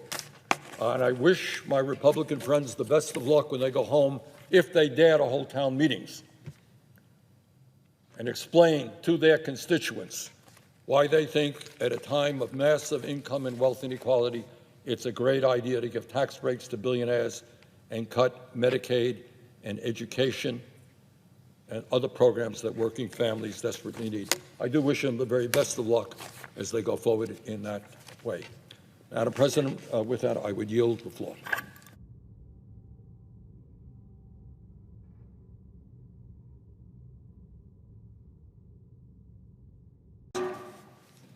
And I'll try to be brief here. We hear a lot of talk on the floor of the Senate about patriotism, about love of country, about how we have all got to work together for the common good. And it would seem to me that when we talk about those who sacrifice, those who have put their lives on the line to defend this country, we're talking about the men and women in America who are veterans. And yet, what we have seen in the last month from the President and from Elon Musk is a chainsaw approach to essentially destroy the Veterans Administration. And that is, there are plans afoot, public, no one is debating the numbers. They want to fire 83,000 employees. And when you fire 83,000 employees, nobody believes that anything else will happen, but that there will be a deterioration in the quality of health care that our veterans receive, or a delay in the benefits that they have earned. Now, I've heard criticism of the VA. VA is the largest healthcare system in America. Is it perfect? Absolutely not. Does it have its problems? Of course it does. But compared to what? Compared to the American healthcare system, which is the most expensive in the world, a system in which 83 million Americans are uninsured or underinsured, where 60,000 people die each year, where we have the lowest life expectancy of any other major country on earth. So no, the VA is not perfect. It needs improvement. But I will tell you that in the state of Vermont, I talk to a lot of veterans. I'm the former chair of the Veterans Committee, and I have the honor to talk to veterans of Vermont and all over this country. And in Vermont, what they tell me, there is enormous pride in the quality of care that they get at the VA Medical Center in White River Junction, Vermont, and as well in the community-based outreach clinics that exist all over our state. And I expect, with some exceptions, that is true all over the country. Bottom line is, veterans appreciate the care that they get at the VA. Want it improved, but they appreciate it, and they do not believe that there should be massive cuts to the Veterans Administration. Truth is that in fiscal year 24, before Trump took office, the VA reported over 36,000 vacancies, including 2,400 doctors, 6,300 registered nurses, 1,800 social workers, and 1,200 custodians. When you have a workforce shortage, the solution is not to fire 83,000 people. It is to add people. It's to make sure you know where your workforce is going, that you have quality people, but you don't lay off 83,000 people. That's not just my view. It would seem to me that before you take a chainsaw to the Veterans Administration, you might want to talk to the veterans organizations and see what they think about it. The Veterans of Foreign Wars, the VFW, said, quote, "We call upon VA to reconsider its planned reduction of 83,000 employees and thoroughly review any proposed cuts prior to rolling out further announcements like this," end quote. Paralyzed Veterans of America said that they are, quote, "deeply troubled by actions being taken in Washington, D.C. that are already having a detrimental impact on the services that veterans with spinal cord injuries and diseases like ALS and MS rely upon," end quote. The Disabled American Veterans, the DAV, said, quote, "We are extremely concerned about the leaked proposal to arbitrarily eliminate 80,000 VA employees," end of quote. That is what some of the major veterans organizations are saying, and I've talked to virtually all of the veterans organizations, and they are deeply, deeply, deeply concerned about the cuts that we have seen and the cuts that Musk is proposing. So, Madam President, this is not a difficult issue. Everybody here wants to make the VA more efficient. The way you do that is to come up with some plans. You work with the Veterans Committee, and you see how we can make the VA more efficient. Nobody in their right mind thinks that just firing 83,000 people is the way to go. And let me be very clear. Mr. Musk has made it public that he thinks that we should privatize anything that can be privatized. There are people, not all, people in the Republican Party who eventually want to privatize Social Security. We're looking at $880 billion in cuts in Medicaid to dismantle that very important health care organization. And if anybody thinks that the laying off of 83,000 employees of the VA, the lowering of quality care that our veterans will receive, is not a prelude to the movement to privatize the VA, you would be surely mistaken. So with that, Madam President, as if in legislative session, and notwithstanding Rule 22, I ask unanimous consent the Senate proceed to the consideration of S-Res 165, which was submitted earlier today. Further, I ask unanimous consent that the resolution be agreed to, the preamble be agreed to, and that the motions to reconsider be considered, made, and laid upon the table with no intervening action or debate. Bottom line, do not lay off 83,000 employees at the Veterans Administration. Madam President. The senator from Alabama. Reserving the right to object, on November the 5th, President Trump was given a mandate. Get this country straightened out. This included waste, fraud, and abuse in our federal government over all agencies. The VA is a perfect example. Under President Biden, the VA increased its staff 80,000 employees in 4 years. Let me repeat that. Under President Biden, the VA increased its staff 80,000 people. You'd think that this would mean that we would increase the efficiency of our VA 80,000%. Unfortunately, that's not the case. Despite the Biden administration ballooning the size of the department, the VA has nothing to show for it. In fact, wait times and backlogs have gone up. Hadn't worked. So these cuts are not warranted. They are completely necessary. By reducing the number of employees, these savings can be redirected to actually providing veteran health care and benefits while still protecting VA's mission of critical jobs like doctors, nurses, and claims processors. Do the job it was meant to do.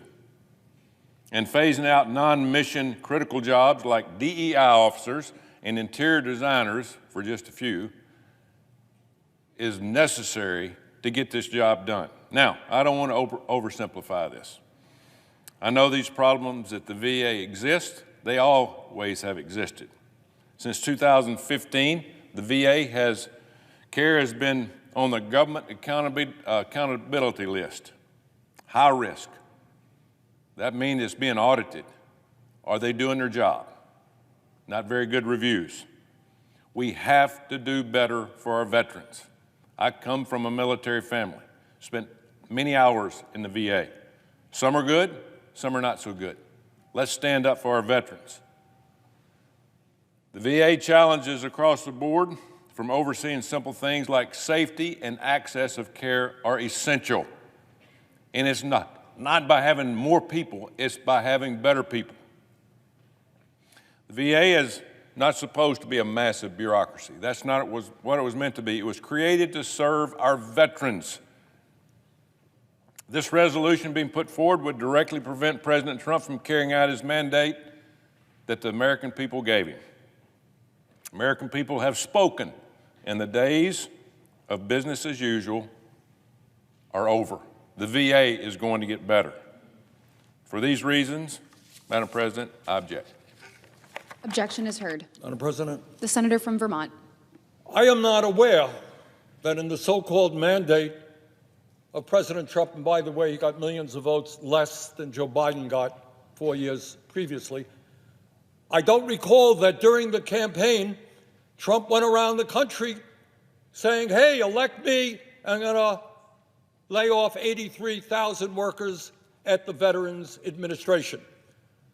Yes, we all want the VA to operate more efficiently, but the idea that you can lay off 83,000 employees and make that happen is absurd. The truth is, again, before Trump took office, we had a significant shortage in the number of doctors, nurses, mental health counselors, and other practitioners. So it is disturbing to me that anyone who claims to be supporting veterans in this country and the sacrifices they have made would object to this amendment, this resolution. And with that, I would yield the floor. Madam President. Thank you.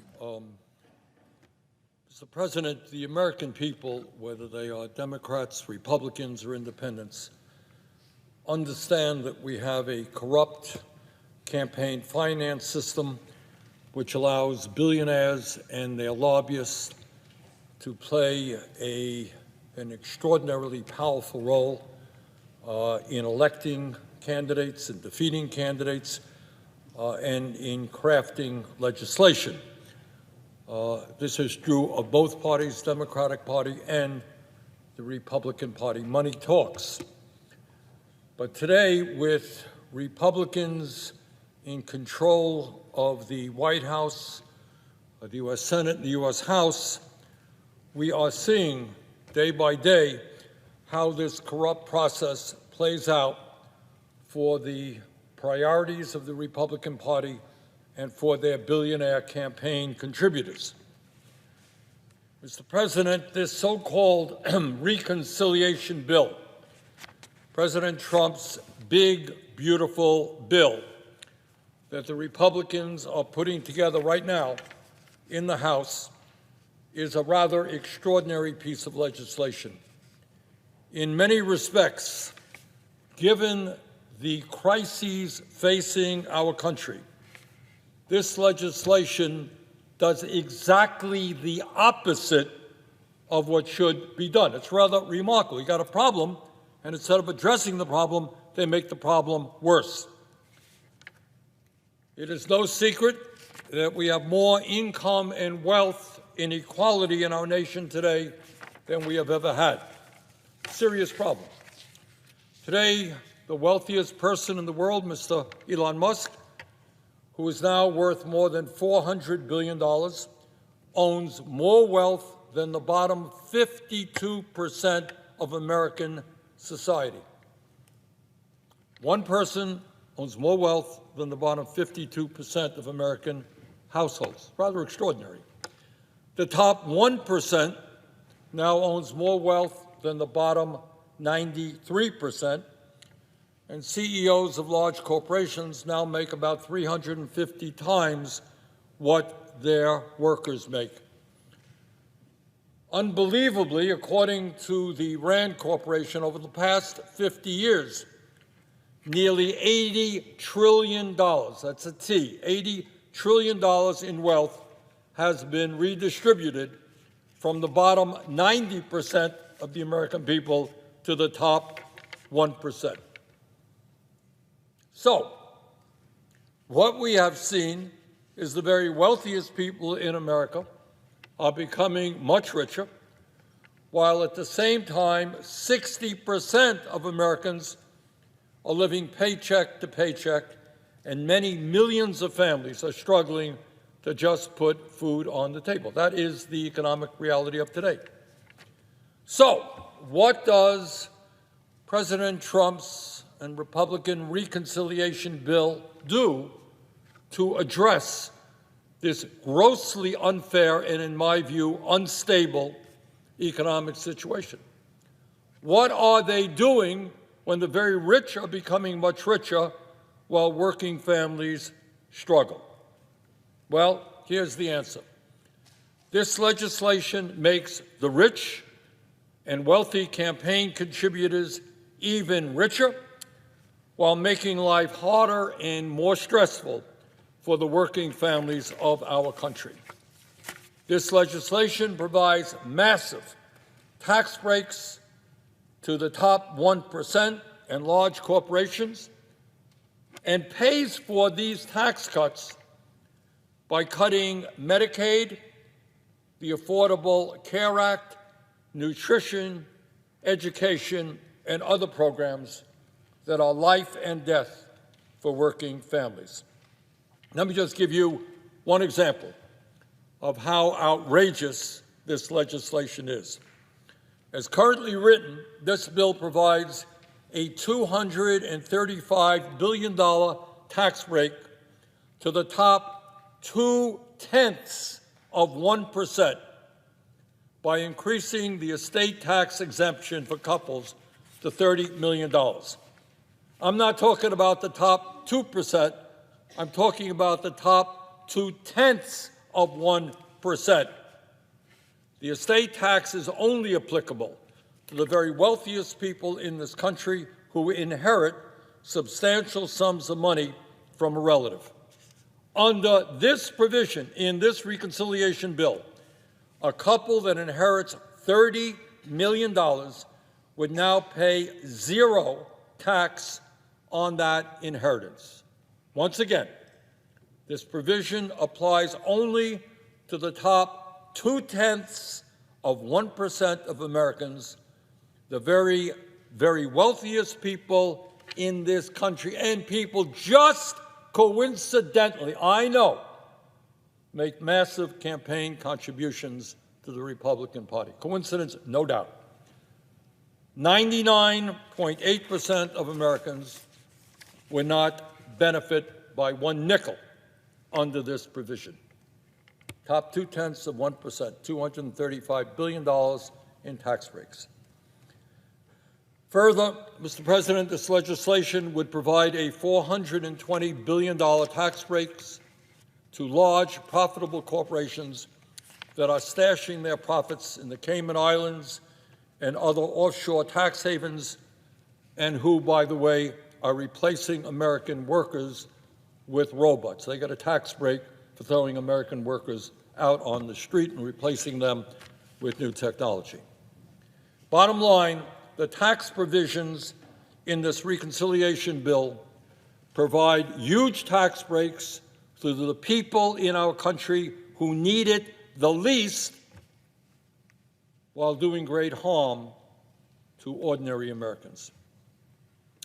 Mr. President, again, whether you're Democrat, Republican, or Independent, you know that our current health care system is broken, it is dysfunctional, it is cruel, it is wildly expensive. Despite spending almost twice as much per capita on health care as any other major nation, some 85 million Americans are uninsured or underinsured, and we remain the only major country on earth that does not guarantee health care to all people as a human right. So, given that reality, the reality of a broken, wildly expensive health care system, how does this reconciliation bill address the health care crisis in America? Does it expand health care to more Americans and lower the number of uninsured? We've got 85 million right now. Does it lower that number? Does it take on the greed of the insurance companies and the drug companies who make tens and tens of billions of dollars every single year by ripping off the people of our country? Is that what this reconciliation bill does? Not quite. What this legislation, in fact, does do is cut Medicaid and the Affordable Care Act by $715 billion, which the Congressional Budget Office has estimated would eliminate health insurance for 13.7 million Americans. In other words, this legislation makes a very bad situation in terms of our health care crisis catastrophically worse. If we were to pass this bill, the number of Americans who would be uninsured or underinsured would rise to almost 100 million Americans. In other words, instead of lowering the number of uninsured or underinsured people in this country, this bill greatly increases that number. But that's not all that this legislation does. This bill, for the first time, forces millions of Medicaid recipients who make as little as $16,000 a year to pay a copay of $35 each time they visit a doctor when they get sick, up to 5% of their annual income. Well, what will be the impact of that? According to a study from Yale University, some 68,000 Americans die every year because they don't go to a doctor on time. I don't know about you, Mr. President, but I have talked to doctors in Vermont and all over this country, and they tell me that patients walk in their door very, very sick. And they say to the patients, they say, well, why didn't you come in earlier when you first felt your symptoms? And what the patients will say is, well, you know, I don't have any health insurance, or I can't afford the copayment, or I can't afford the deductible. The deductible hasn't kicked in yet, and I don't go. And some of these people walk into a doctor's office so sick that they die when that should not have been the case. Now, if you are making good salary, if you're making a couple of $100,000 a year, the odds are that a $35 copayment, which many people have, will not deter you from going to the doctor. You may not like it, but you fork over the $35 and you go to the doctor when you are sick. But, Mr. President, if you are a low-income American, and if you're struggling to pay the rent, or you're struggling to buy food for your kids or to pay for child care, that $35 copay may be just too much. And the result is that you don't see the doctor when you should. Mr. President, when you throw almost 14 million Americans off of the health insurance they have, and when you force low-income people to pay a $35 copayment that they can't afford to pay, no one can deny that many thousands more Americans will die if this bill is signed into law. If this bill is signed into law, we are providing a death sentence for many thousands and thousands of people. That's just the simple reality, and nobody can deny that. Further, Mr. President, when Trump and the Republicans in the House make massive cuts to Medicaid, they are also making massive cuts to community health centers, which provide primary health care to 32 million low-income and working-class Americans. In other words, the cuts to Medicaid go well beyond the immediate impact on the individuals who will lose their health insurance. It impacts the entire healthcare community. Community health centers rely on Medicaid for 43% of their revenue. When you cut hundreds of billions of dollars in Medicaid, you are significantly cutting back on the access that millions of low-income and working-class Americans will have to primary health care. Once again, community health centers provide health care to 32 million Americans. Many of them in Vermont and all over this country are struggling today. Make massive cuts to Medicaid. It will be a disaster for these community health centers and the people who utilize them for primary care. Mr. President, it is not just community health centers that would be devastated by this legislation. All across this country, rural hospitals are shutting down and facing enormous financial pressure all over this country. This legislation will only accelerate those closures and bring increased hardship to rural America at a time when rural America already has quite enough problems. Here is what Rick Pollock, the president and CEO of the American Hospital Association, said, quote, "These proposed cuts will not make the Medicaid program work better for the 72 million Americans who rely on it. Instead, it will lead to millions of hardworking Americans losing access to health care and many of our nation's hospitals struggling to maintain services and stay open for their communities." No question, end of quote. No question, this Medicaid cut will result in rural hospitals being shut down in increasing numbers. Further, Mr. President, I hope my colleagues will listen to what Bruce Siegel, the president and CEO of America's Essential Hospitals, said in opposition to this bill, and I quote, "Hospitals which already operate on thin margins cannot absorb such losses without reducing services or closing their doors altogether," end quote. That is exactly what rural America does not need. We don't need hospitals, more hospitals shutting down. Mr. President, we cannot allow that to happen. And let's be clear, it's not just hospitals and community health centers that are opposed to this legislation. Physicians throughout this country have also come out in strong opposition to this legislation. Let me read from a statement issued today, in opposition to this bill from the American Academy of Family Physicians, the American Academy of Pediatrics, the American College of Obstetricians and Gynecologists, the American College of Physicians, and the American Psychiatric Association. Quote, "Our organizations, representing more than 400,000 physicians who serve millions of patients, are alarmed by proposals to implement cuts or other structural changes to Medicaid during the budget reconciliation process.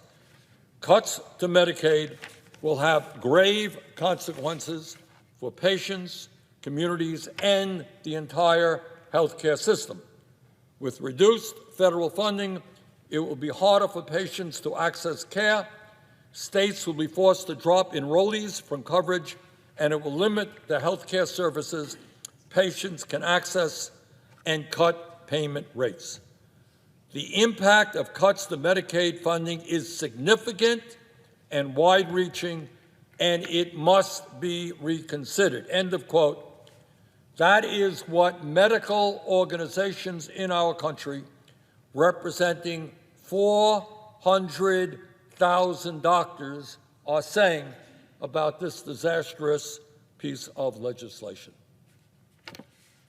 Further, Mr. President, at a time when some 22% of our seniors are trying to survive on less than $15,000 a year, something which I will never understand how anybody, let alone a senior, can survive on less than $15,000 a year, this legislation will make it much harder for seniors and people with disabilities to receive the care they desperately need in nursing homes.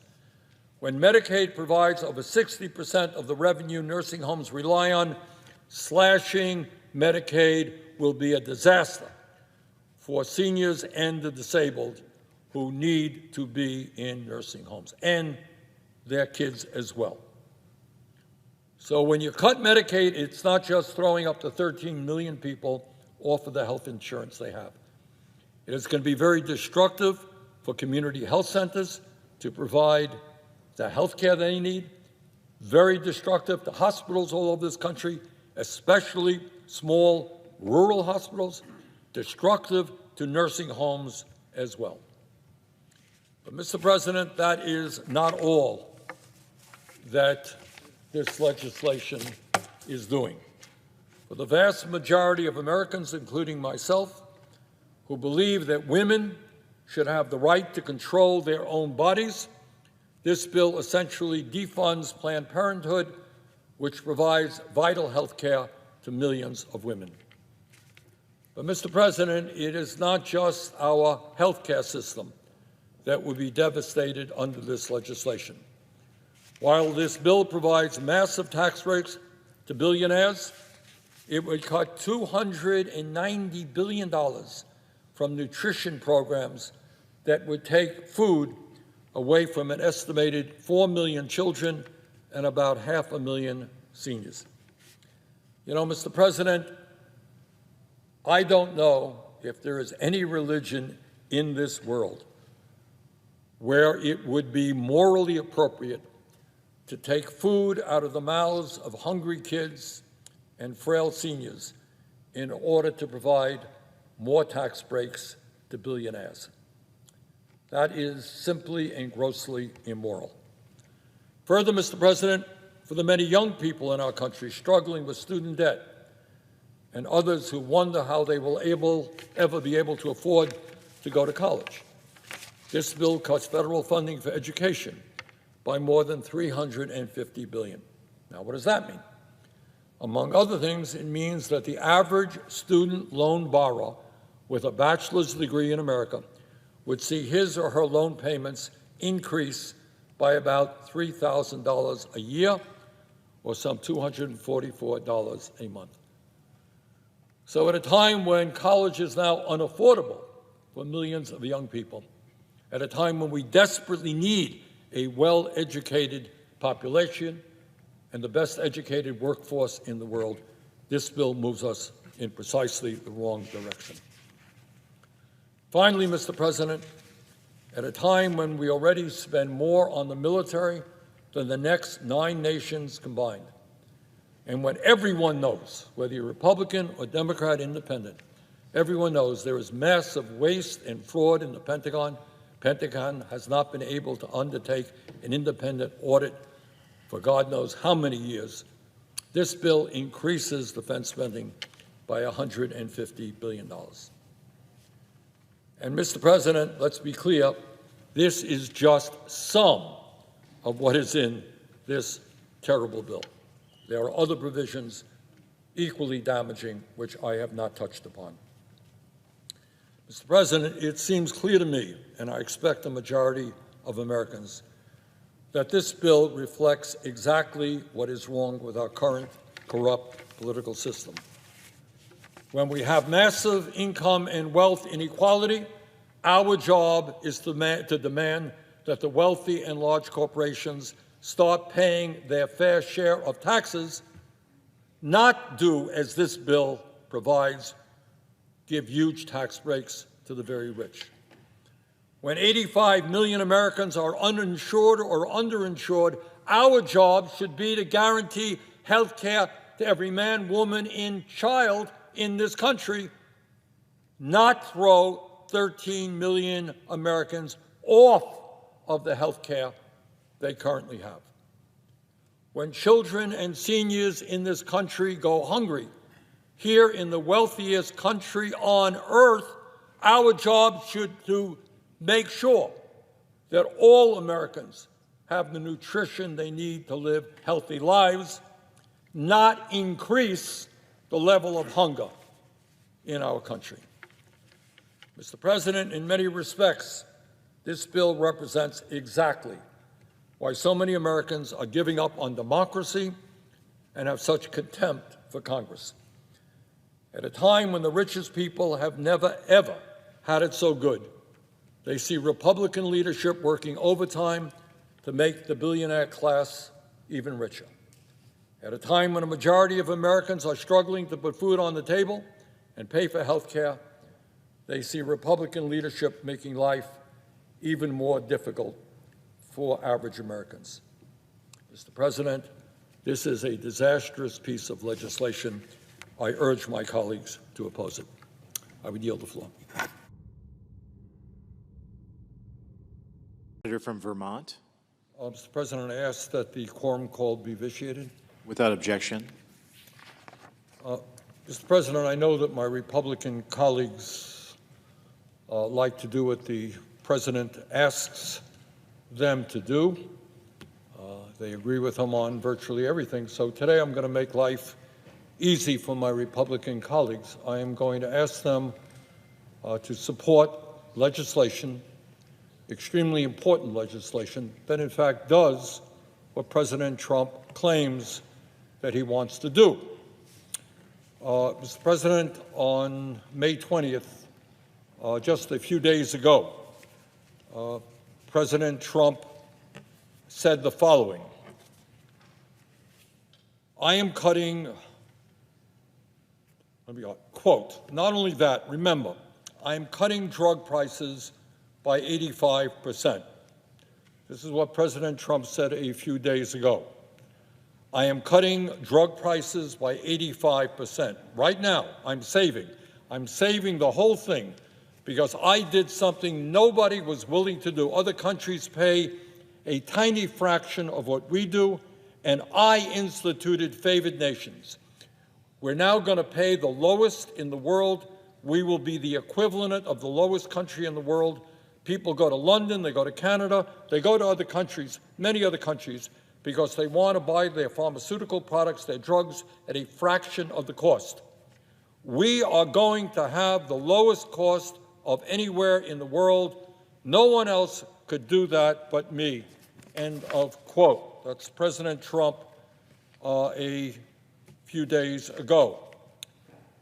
Well, I don't usually agree with President Trump on anything, but in fact, on this issue, he makes a very strong point.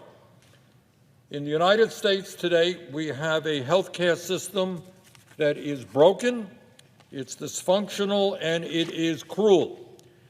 It is a system which spends twice as much per capita on healthcare as any other major country, while 85 million Americans are uninsured or underinsured.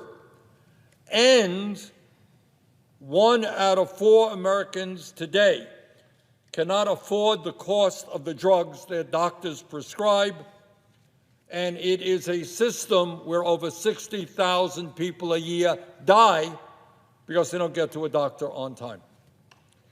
While the current system makes huge profits for the large drug companies, huge profits for the insurance companies, it is obviously failing the needs of ordinary Americans. So what is the United States Congress doing to address this crisis? Well, right now, sadly and tragically, the Republicans are trying to ram through a so-called reconciliation bill, which would deny coverage, take away coverage for up to 13.7 million Americans, according to the Congressional Budget Office. In other words, in the midst of a terrible health care crisis, this legislation makes a very bad situation much worse. We cannot allow that to happen. So what should we do? Well, in my view, health care is a human right. We should do what every other major country on earth does and guarantee health care to all people. But today, I want to get back to what President Trump said a few days ago. And what he said is that the American people are sick and tired of paying by far the highest prices in the world for prescription drugs, and he is right. Whether you are a Democrat or Republican or an independent or progressive or conservative, you understand that there is something wrong when Americans can't afford the high cost of prescription drugs and the drug companies make over $100 billion a year in profits. Let me give you just a few examples of the current situation regarding prescription drug costs in America. While it costs just $5 to manufacture Ozempic, that is a widely used drug right now, Novo Nordisk, the manufacturer of Ozempic, makes obscene profits by selling this drug for more than $1,000 in the United States. That drug cost $76 in France, $85 in Germany, and $170 in Canada. But it's not just Ozempic. Prescription drug after prescription drug costs far more in this country to purchase than in other countries, in some cases 10 times more. So what are we going to do about it? Well, I think it might be a good idea for my Republican friends to listen to what the President of the United States said. And today we are going to offer my Republican friends the opportunity to achieve the goals that President Trump has talked about. The problem with President Trump's initiative is that he is mostly just talking. The executive order that he has introduced and signed does not do what he says he wants to do. Just don't take my word for it. An expert at Harvard University was recently quoted as saying, quote, "The executive order reads more like an aspirational statement than a serious attempt to initiate a policy change," end of quote. The Wall Street Journal, no great friend of mine, their analyst said the order was, quote, "more bark than bite." Since issuing the executive order, President Trump has gone on Fox News, and while talking about differences in American prices and international prices, he said, quote, "He ended it. Good news. It's all over. He ended it. We no longer pay the highest prices in the world for prescription drugs," according to President Trump. During that same interview, he said, quote, "The drug companies were great," end of quote. The drug companies apparently even told him, "Look, it is time," end quote. Just yesterday at a press conference with Speaker Johnson, he claimed he is, quote, "cutting drug prices by 80 to 85% because he stopped the scam." Well, there you go. Good news, America. President said it, must be true, because he would not lie. Drug prices are down by 80, 85%. Anyone really believe that? Nobody does. If we want to, on the other hand, do more than just talk, we've got to do something, and the way we do it is with some serious legislation. And that is the legislation that I have introduced today. If we want to actually lower the outrageously high cost of prescription drugs in America, we need to take on the pharmaceutical industry in a way that President Trump has never even thought about doing. In other words, we need less talk, we need more action. And that is why I've introduced legislation to make sure that Americans pay no more than people in other countries for the exact same prescription drug. Unlike President Trump's executive order, my bill doesn't just ask drug companies nicely, please, to lower prices. My legislation makes it clear that drug companies must lower prices for Americans to those they charge people in other countries. In other words, what we are finally saying is, if you're charging the people in the UK $100 for this prescription drug, that's what you're going to charge the people in the United States, not 10 times more. And the difference between my legislation and Trump's so-called executive order is that if the pharmaceutical industry refuses to do the right thing and substantially lower drugs, my bill will allow other companies to sell the same prescription drugs at a far lower cost. In other words, generics can come onto the market and sell the drug for a fraction of the price. So, President Trump says he supports making sure Americans pay no more than people in other countries for prescription drugs. President Trump says campaign, quote, campaign contributions can do wonders, but not with me and not with the Republican Party. We are going to do the right thing, something that the Democrats have fought for many years, end of quote. Well, I am just ever so delighted that campaign contributions have no impact on the Republican Party. Could have shocked me, but there we go. President Trump said it. It must be right. So, bottom line here. President Trump says he wants to lower the cost of prescription drugs in America by 80 to 85%. I agree. President Trump has issued an executive order which he says will do that. It will not do that. Legislation that I have introduced has real teeth, and it will do that. So I today call upon all of my colleagues, especially my Republican colleagues, to support this legislation, because I know President Trump has said that the huge amount of money that the pharmaceutical industry gives in campaign contributions to Democrats and Republicans doesn't have any impact on the Republicans. They are prepared to stand up to the drug companies. So that is great news. Delighted to hear that. So, Mr. President, as if in legislative session, I ask unanimous consent that the Committee on Health, Education, Labor, and Pensions be discharged from further consideration of S. 1818, and the Senate proceed to its immediate consideration. Further, that the bill be read a third time and passed, and the motion to reconsider be considered, made, and laid upon the table. Is there an objection? Reserving the right to object. The senator from Louisiana. I appreciate the ranking member's interest in addressing drug prices. And we absolutely have to lower the cost of prescription drugs. And we absolutely have to acknowledge that there is a tension.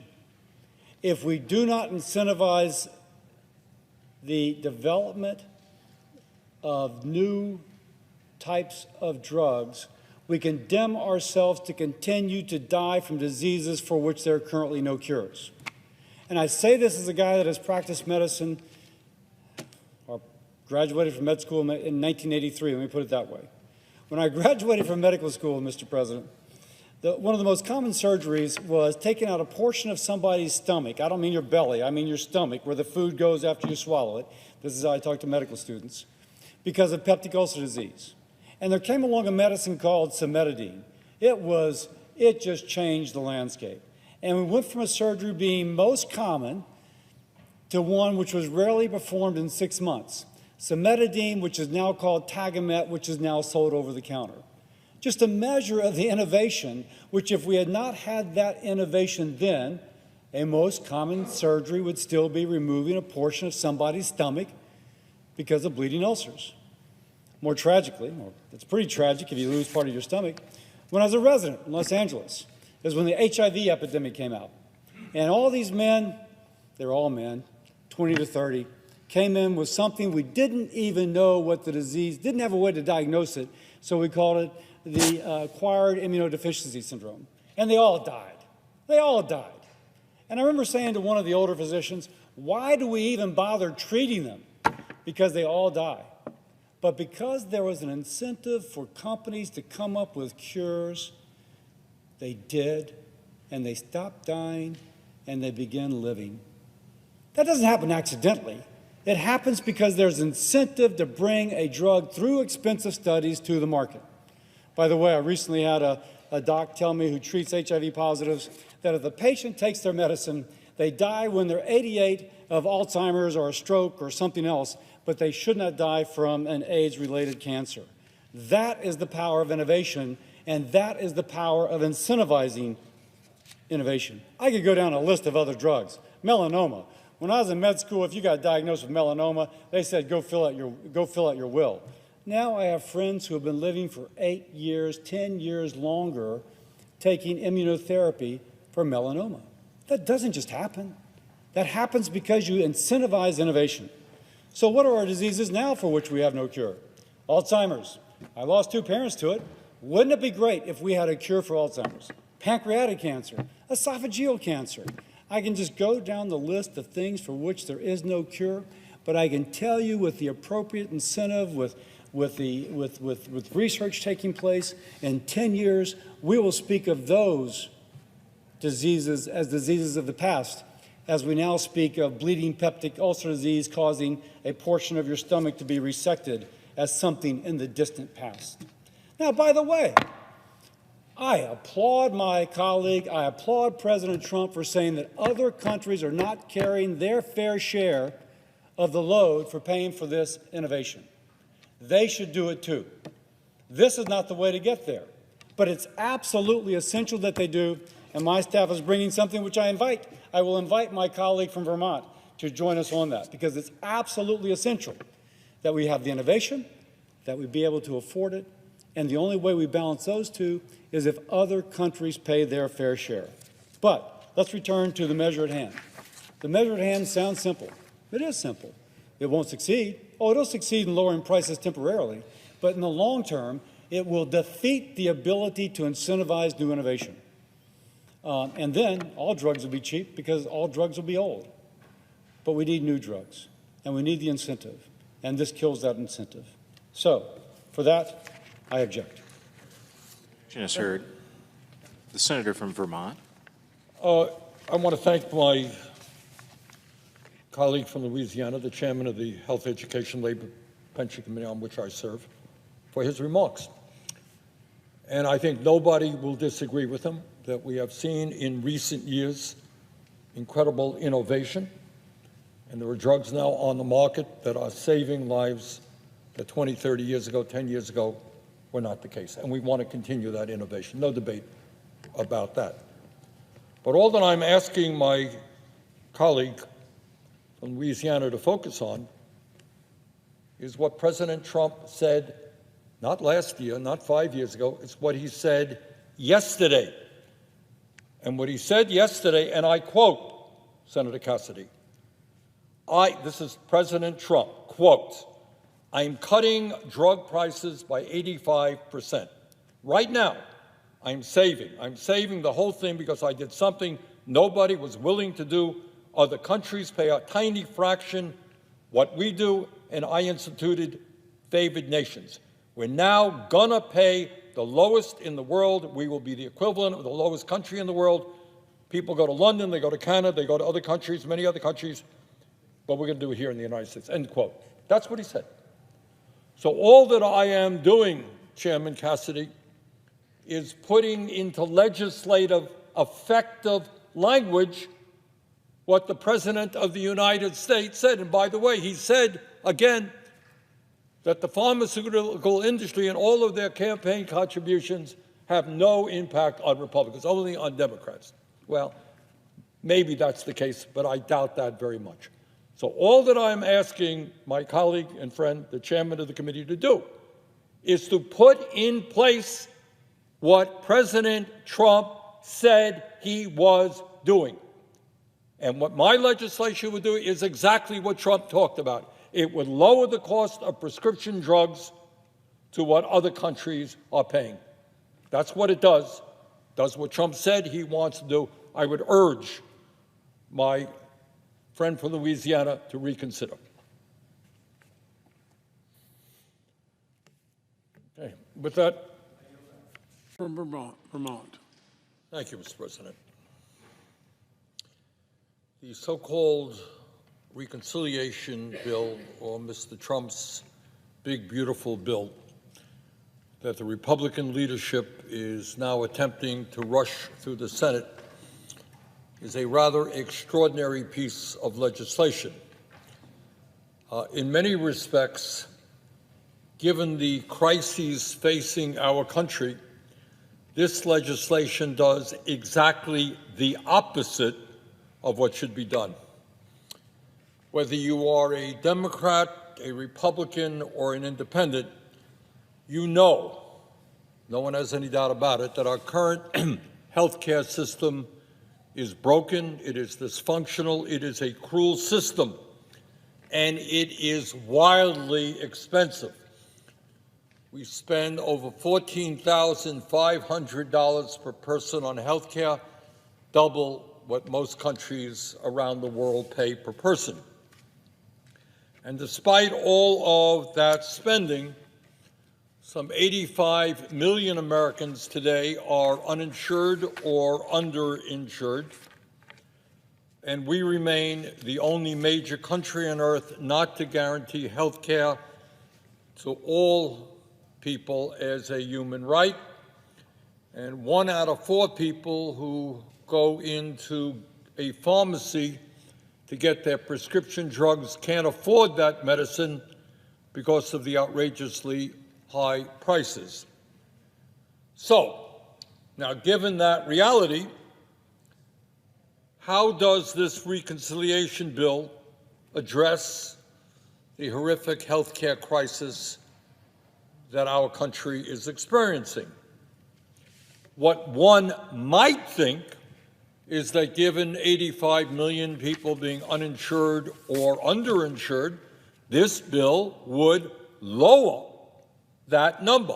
It would provide health care to more Americans. Given the fact that we are spending twice as much per capita on health care as any other nation, one might think that this legislation would lower the cost of health care. Given the fact that the insurance companies and the drug companies rip us off every day and make huge profits out of the system, one might think that this legislation would take on the greed of the pharmaceutical industry and the insurance companies. Well, if that is what you think rational legislation should do, understand that this bill does none of that, in fact, does exactly the opposite.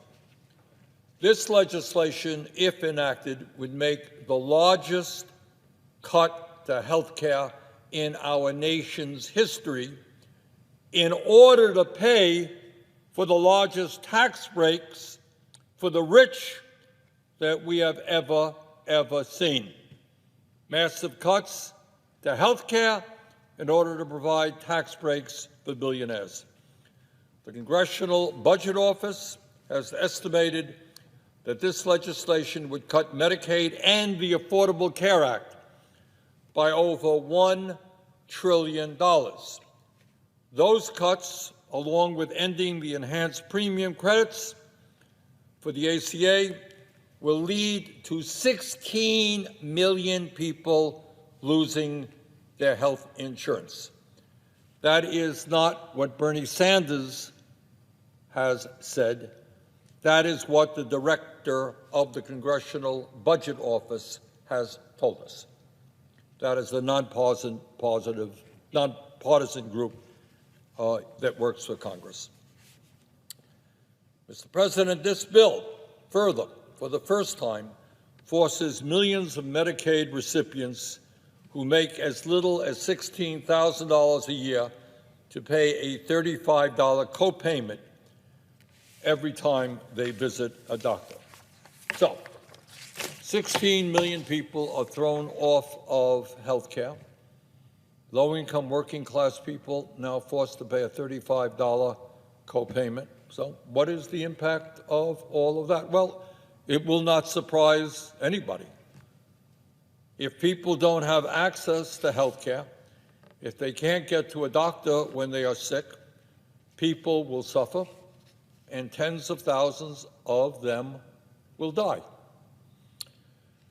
The Yale University School of Public Health and the University of Pennsylvania estimated in a recent study that if the reconciliation bill is enacted, over 50,000 Americans will die unnecessarily every year.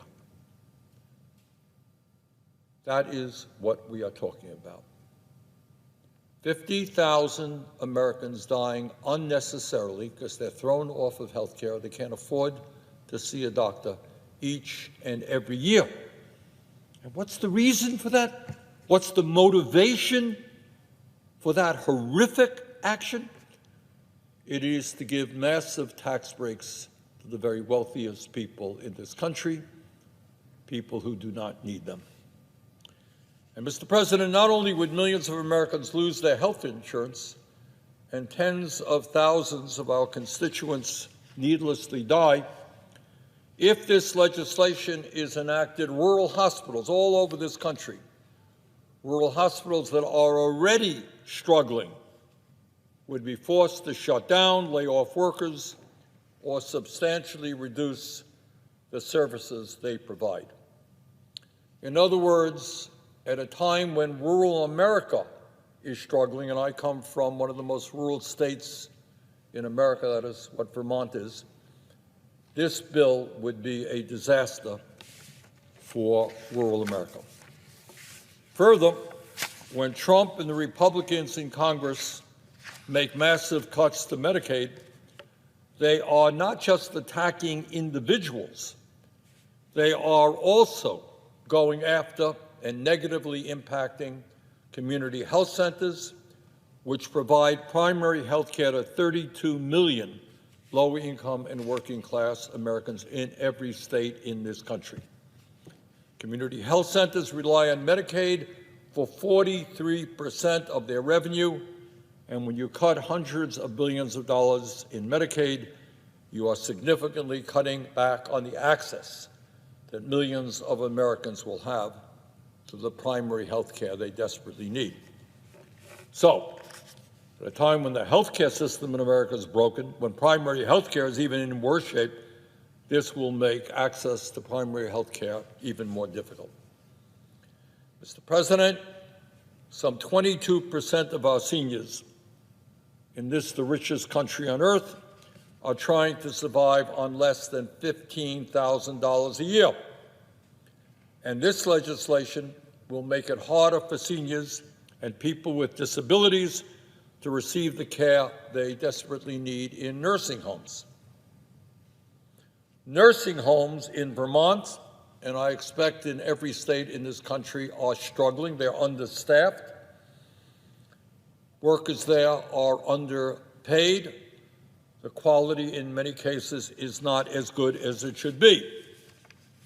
But when Medicaid now provides 60% of the revenue nursing homes rely on, slashing Medicaid will make a disastrous situation even worse for some of the most vulnerable people in our country. So, Mr. President, let us be clear. Let us not run away from it. Let us not double talk this issue and come up with all kinds of absurd rationalizations. This legislation coming before the Senate this week is the most significant attack on the health care needs of the American people in the modern history of our country. And once again,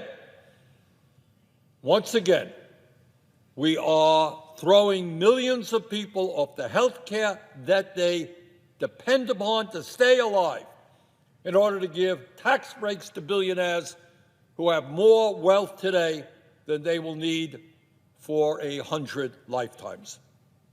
And yet, Mr. President, oddly enough, despite the enormity of what this legislation is about, not a single committee in the Senate has held a single hearing on the impact this legislation will have. And in my view, really, this is absolutely irresponsible. I'm not quite sure why we continue to even have committees if the Health and Labor Committee, of which I am ranking member, does not hold a hearing on the most important piece of health legislation in the modern history of this country. And that is why this morning I released, as the leader of the minority on the committee, a report discussing the impact that this legislation would have on our nation's healthcare system. And I did that by doing something pretty radical. I guess we actually reached out to healthcare providers all over the country. You know, if you're going to decimate American healthcare, you may want to talk to the doctors and the nurses and the healthcare organizations around America. I think it's kind of a common sense thing to do. And let me take this opportunity to thank the over 750 healthcare providers from 47 states who responded to my request. I want to thank them sincerely for their thoughtful responses. We basically said, well, what is this legislation going to do in your state? And we got hundreds and hundreds and hundreds of responses. And Mr. President, I would ask unanimous consent that this entire report be included in the congressional record. Without objection. Thank you. Mr. President, let me just summarize and quote some, a small number of the responses that we got. If this legislation were to be signed in law, it would drive up the number of uninsured Americans in every single state in this country. For example, if this legislation was signed into law, the uninsured rate in my state of Vermont would go from 3.3% to 6%. In Louisiana, the uninsured rate would go from 6.7% to 12.4%. In the state of Washington, the uninsured rate would go up from 6.2 to 11%. In Florida, the uninsured rate would go up from 10.4% to 18.8%. Almost 19% of people in Florida will be uninsured if this bill goes through. And this is true for every state in the country, in many cases an almost doubling of the number of uninsured. And now let me just quote for you what healthcare providers and state organizations around the country are saying as to the horrific impact that this legislation would have. Now, I know many of my Republican colleagues are getting up and they're saying, oh, it's not true, it's this, that, and the other thing. Listen to the doctors, listen to the organizations, the healthcare providers in your own state. Let me just begin with Texas, Dr. Audrey Nath, where the uninsured rate will reach 20%. And anybody from Texas watching this, you're going to be, if this bill goes through, you might want to say hello to your senators here, your uninsured rate is going to go up to 20%. And this is what Dr. Audrey Nath wrote, quote, these cuts will cause rural hospitals in Texas to close entirely. As a neurologist, I am terrified that the closest hospital for many rural folks may then be hours away. During an ischemic stroke, there is only 3 hours of precious time. You get a stroke, you got to get care very quickly. And she writes that the increased travel time may cause unnecessary cases of paralysis and death, end of quote. That is obviously what happens not only for stroke, but for many other illnesses if you don't have a hospital nearby. Dr. Farham Malik from Florida, where the uninsured rate will surge to almost 19%, wrote, quote, plainly said, children will die as a result of these cuts. Hospitals will cut back on ICU doctors. Doctors will leave because of salary cuts. Critical ancillary services will be reduced, and more medical students will avoid going into pediatric residencies, end quote. Dr. Maya Henderson, who works at a community health center in Missouri, wrote that the cuts to Medicaid contained in this legislation would mean, quote, that we may not be able to keep the doors open of a community health center. We would potentially have to stop caring for many of our patients, end quote. The Louisiana Rural Health Association wrote, and I quote, Louisiana's rural hospitals and healthcare providers are already operating on razor-thin margins, struggling to keep their doors open while serving some of our most medically vulnerable communities. In Louisiana, 38% of hospitals operate on negative margins, and 27% are currently vulnerable to closure. Medicaid cuts would worsen these losses, putting more hospitals at risk of shutting down entirely. Dr. Sanjay Chaubey, a doctor from Louisiana, told the Health Committee, quote, "The proposed cuts to Medicaid will cause untold hardship and deaths among my patients. Don't do this," he puts in capital letters. You don't want the deaths of tens of thousands of Americans on your hands. That is Dr. Chaubey from Louisiana. Dr. Gregory Omlor from Akron's Children's Hospital in Ohio told us that, quote, "If the proposed bill is passed and my patients' Medicaid insurance is cut, it doesn't mean their asthma will go away.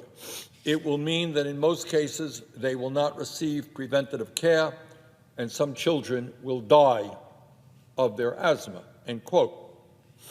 And here's what another doctor from Ohio said, and I quote, "Implementing work requirements into Ohio Medicaid will threaten my patients' gains. Most of my patients want to work. They are desperate to. There just aren't jobs available for folks with very low skills and health conditions that could cause them to miss work unexpectedly. The jobs that are available do not pay enough for an adult to survive, and they certainly don't offer health insurance. My patients who rely on Medicaid have frequently been born into generational poverty, have only had access to poor quality schools, and live in neighborhoods where their health suffers," end of quote. And by the way, this Dr. Omlor talks about work requirements. Let us understand, Mr. President, that every single year, millions and millions and millions of Americans lose their jobs.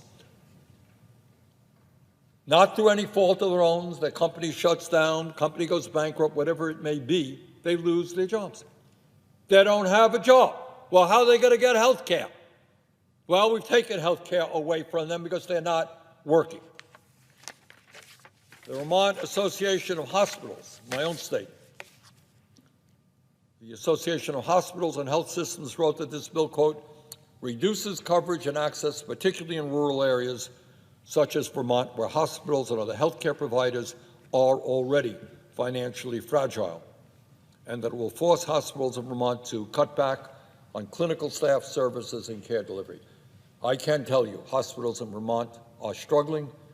This will make a very, very difficult situation even worse.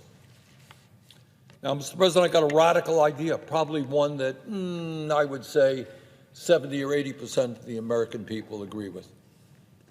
And that is maybe, just maybe, instead of throwing 16 million people off of health care, instead of creating a situation where 50,000 Americans die unnecessarily, why don't we do what every other major country on earth does and guarantee health care to all people as a human right? What do you got that, Mr. President?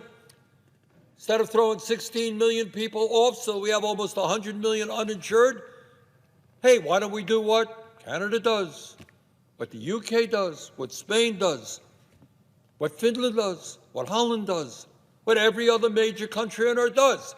Guarantee health care to all people as a human right. But the problem there is it is easier to throw working people off of their health insurance around here than to take on the big money interests who run the insurance industry and the pharmaceutical industry. That's what this is about. Mr. President, in many respects, this bill represents exactly why many Americans are giving up on democracy and have such contempt for Congress and for the Democratic Party and for the Republican Party. At a time when the richest people have never, ever had it so good, they now see Republican leadership working overtime to make the billionaire class even wealthier. At a time when a majority of Americans are struggling to put food on the table and pay for health care, they see Republican leadership making life even more difficult for average Americans. So, Mr. President, I would say that I speak for the overwhelming majority of the American people who think that it is basically insane that we are talking about throwing 16 million people off the health care they have, creating a situation where 50,000 Americans will die unnecessarily each year in order to give hundreds and hundreds and hundreds of billions of dollars to billionaires and the wealthiest people in this country. This is a disastrous, obscene piece of legislation. It must be defeated. Thank you. Mr. President, as many Americans know, the current budget is going to expire at the end of September, and if an agreement is not reached, the government will shut down, which is, frankly, not anything that anyone wants. The question that we now have to address is how we keep the government open and serve the needs of the American people. As Americans know, Republicans have a majority in the House and in the Senate, and they also control the White House. They run the government. Republicans have the responsibility, therefore, to keep the government open.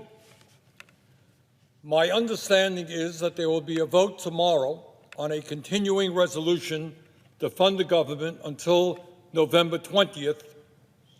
In the House, a simple majority wins, and I would imagine that by a very slim vote, Republicans will have the votes they need in order to pass their resolution. In the Senate, however, the rules are different, historically different. In order to pass a continuing resolution, it will take a 60-vote majority to pass. That means that at a time when there are 53 members of the Republican caucus and 47 members of the Democratic caucus, it will require bipartisan support. That's what Senate rules are about. In other words, Republicans will need Democratic and/or independent votes. I am an independent, in order to keep the government open. Bottom line, Republicans will need to negotiate. That's how the Senate works, and that is how democracy works. Speaking for myself, and I believe many millions of Americans, here is some of what it will take to get my vote. Number one, Republican leadership. Don't take away health care from 15 million Americans by making the largest cut to Medicaid and the Affordable Care Act in history. Number two, Republican leadership. Don't increase health insurance premiums by 75% on average for over 20 million Americans who get their health care through the Affordable Care Act. Number three, Republican leadership. Do not undermine modern medicine and the health and well-being of our children by rejecting the scientific evidence regarding vaccines. Number four, Republican leadership.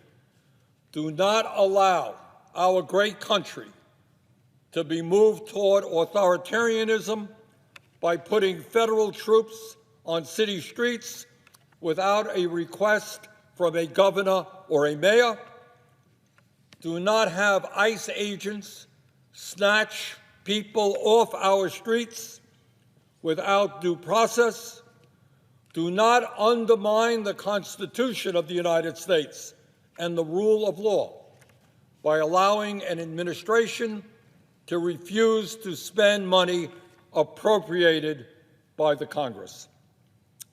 Let me be more specific. Mr. President, as I think almost every American understands, our current health care system is dysfunctional, it is broken, and it is cruel. At a time when we spend almost twice as much per capita on health care as any other major country, over $14,000 per person, 85 million Americans are uninsured or underinsured. 85 million Americans. The Republican continuing resolution in the House does nothing to prevent 15 million Americans from being thrown off the health care they currently have as a result of Trump's so-called big, beautiful bill. In other words, instead of lowering the number of uninsured and underinsured, if we do not act, 15 million more Americans will be uninsured. We cannot allow that to happen. This is a life and death issue. Studies have shown that up to 50,000 Americans every year will die unnecessarily if we do not reverse these cuts. So what we're talking about here, if we do not act, going from 85 million uninsured and underinsured to 100 million uninsured and underinsured. Those cuts must be rescinded. But, Mr. President, it is not just preventing 15 million Americans from losing their health insurance. Everybody in this country, every business person, every union worker knows that the cost of health care in this country today is astronomically high and unaffordable. I don't care what state you are in. People cannot afford health care today. And yet, if we do not act right now in this continuing resolution, the Affordable Care Act tax credits will expire and premiums will skyrocket by 75% on average for more than 20 million Americans. Let me repeat. Health care premiums for 20 million working class and middle class Americans will go up by 75% on average if we do not extend those tax credits in this coming legislation. And let me say, I wish very good luck to my colleagues, whether they're Democrats or Republicans, who want to go home to their constituents and explain why health care premiums are going up by 75% in order to pay for $1 trillion in tax breaks for the 1%. I do wish you the best of luck in trying to explain that one. I do not intend to. Further, Mr. President, let me be clear. Vaccines work. Not exactly a controversial statement. A statement supported by every major medical organization in the United States and around the world. Vaccines are safe, they are effective, and they have saved millions of lives in our country and tens of millions of lives worldwide. In fact, vaccines are one of the greatest public health achievements in modern history. At a time when the Secretary of Health and Human Services has dismantled the vaccine review process, narrowed access to life-saving COVID vaccines, fired leading public health experts, and filled scientific advisory boards with conspiracy theorists and ideologues, we must stand with the scientific and medical communities and rescind Secretary Kennedy's dangerous policies. This is not about politics. Doesn't matter whether you're Republican, Democrat, or Independent.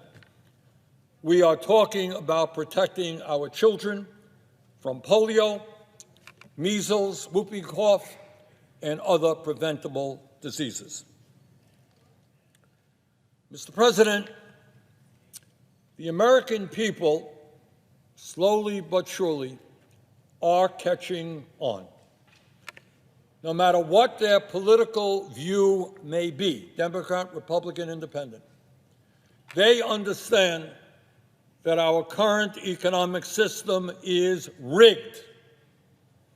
They understand that the very richest people in this country are becoming much richer, while 60% of Americans are living paycheck to paycheck, and millions of people are trying to survive on starvation wages.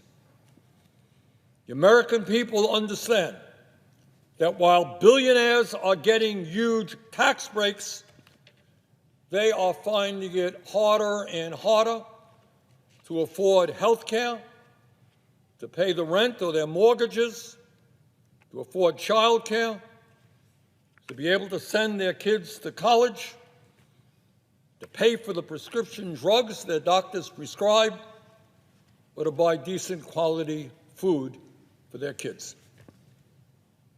The American people understand, painfully and depressingly, that unless we change the way the economy functions, their kids will likely have a lower standard of living than they do. In the richest country in the history of the world, it is likely that the younger generation will have a lower standard of living than their parents, while almost all new income and wealth goes to the people on the top. Mr. President, today we have more income and wealth inequality than we have ever had in the history of the United States. Today we have one man, Mr. Musk, who owns more wealth, if you can believe it, than the bottom 52% of American households. One man, more wealth than the bottom 52% of American households. And by the way, he is on his way, it appears, to become a trillionaire, even richer and richer. Today, the top 1% owns more wealth than the bottom 93%. Top 1%, more wealth than the bottom 93%. And the CEOs of major corporations now earn over 350 times what their average employees make. While the billionaire class becomes richer and richer, real inflation accounted for weekly wages are lower today than they were 52 years ago. Huge expansion of worker productivity, and yet the average worker in many cases is worse off than he or she was 52 years ago. Mr. President, enough is enough. At a time of massive income and wealth inequality, it is insane to be giving $1 trillion in tax breaks to the top 1%. President Trump and the Republican leadership want my vote, they will have to rescind that tax breaks for their oligarchic friends. Mr. President, our country today faces not only major economic crises. We are looking at extraordinarily threatening moment to our democratic form of government. Frankly, we now have a President of the United States who does not believe in our Constitution and the separation of powers, who does not believe in freedom of speech and the right to dissent, who is moving us every day toward an authoritarian form of government with more and more power into his own hands.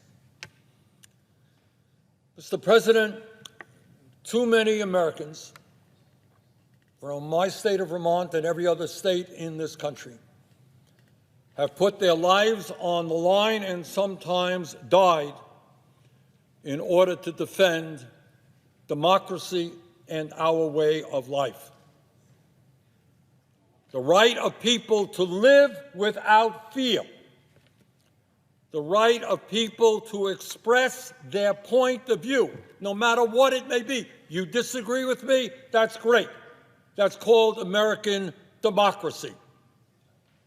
The right of people to vote without intimidation. Mr. President, today, in an unprecedented way, we have federal troops in cities in America who have not been requested by a governor or a mayor.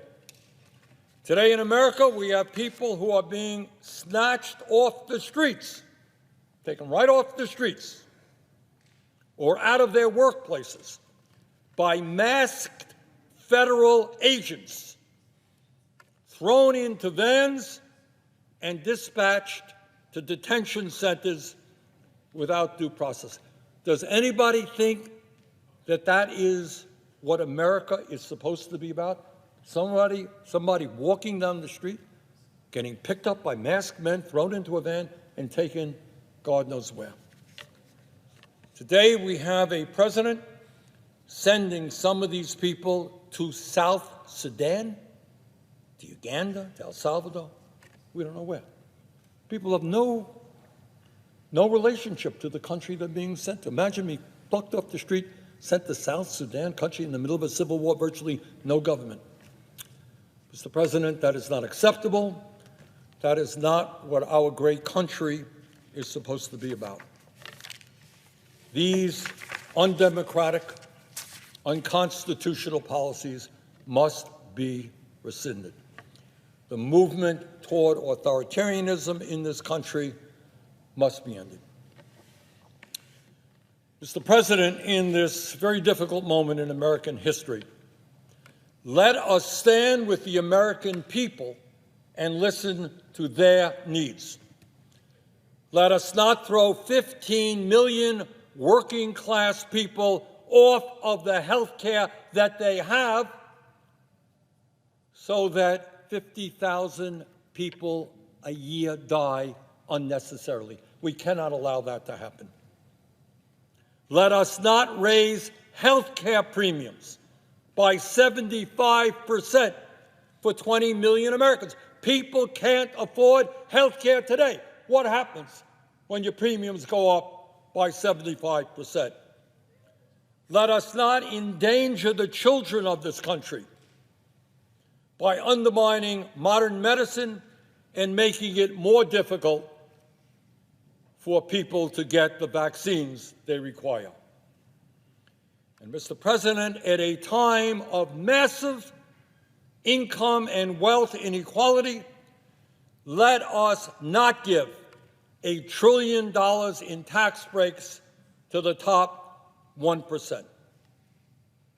And lastly, as we observe growing authoritarianism every single day, as we see more and more disrespect for the great Constitution of our country, which has made us an example to the entire world. Let us, Republican, Democrat, Independent, let us stand together and save American democracy. Mr. President, if the Republican leadership does those things, you've got my vote. Thank you. Will my colleague yield for a question? I will yield for a question.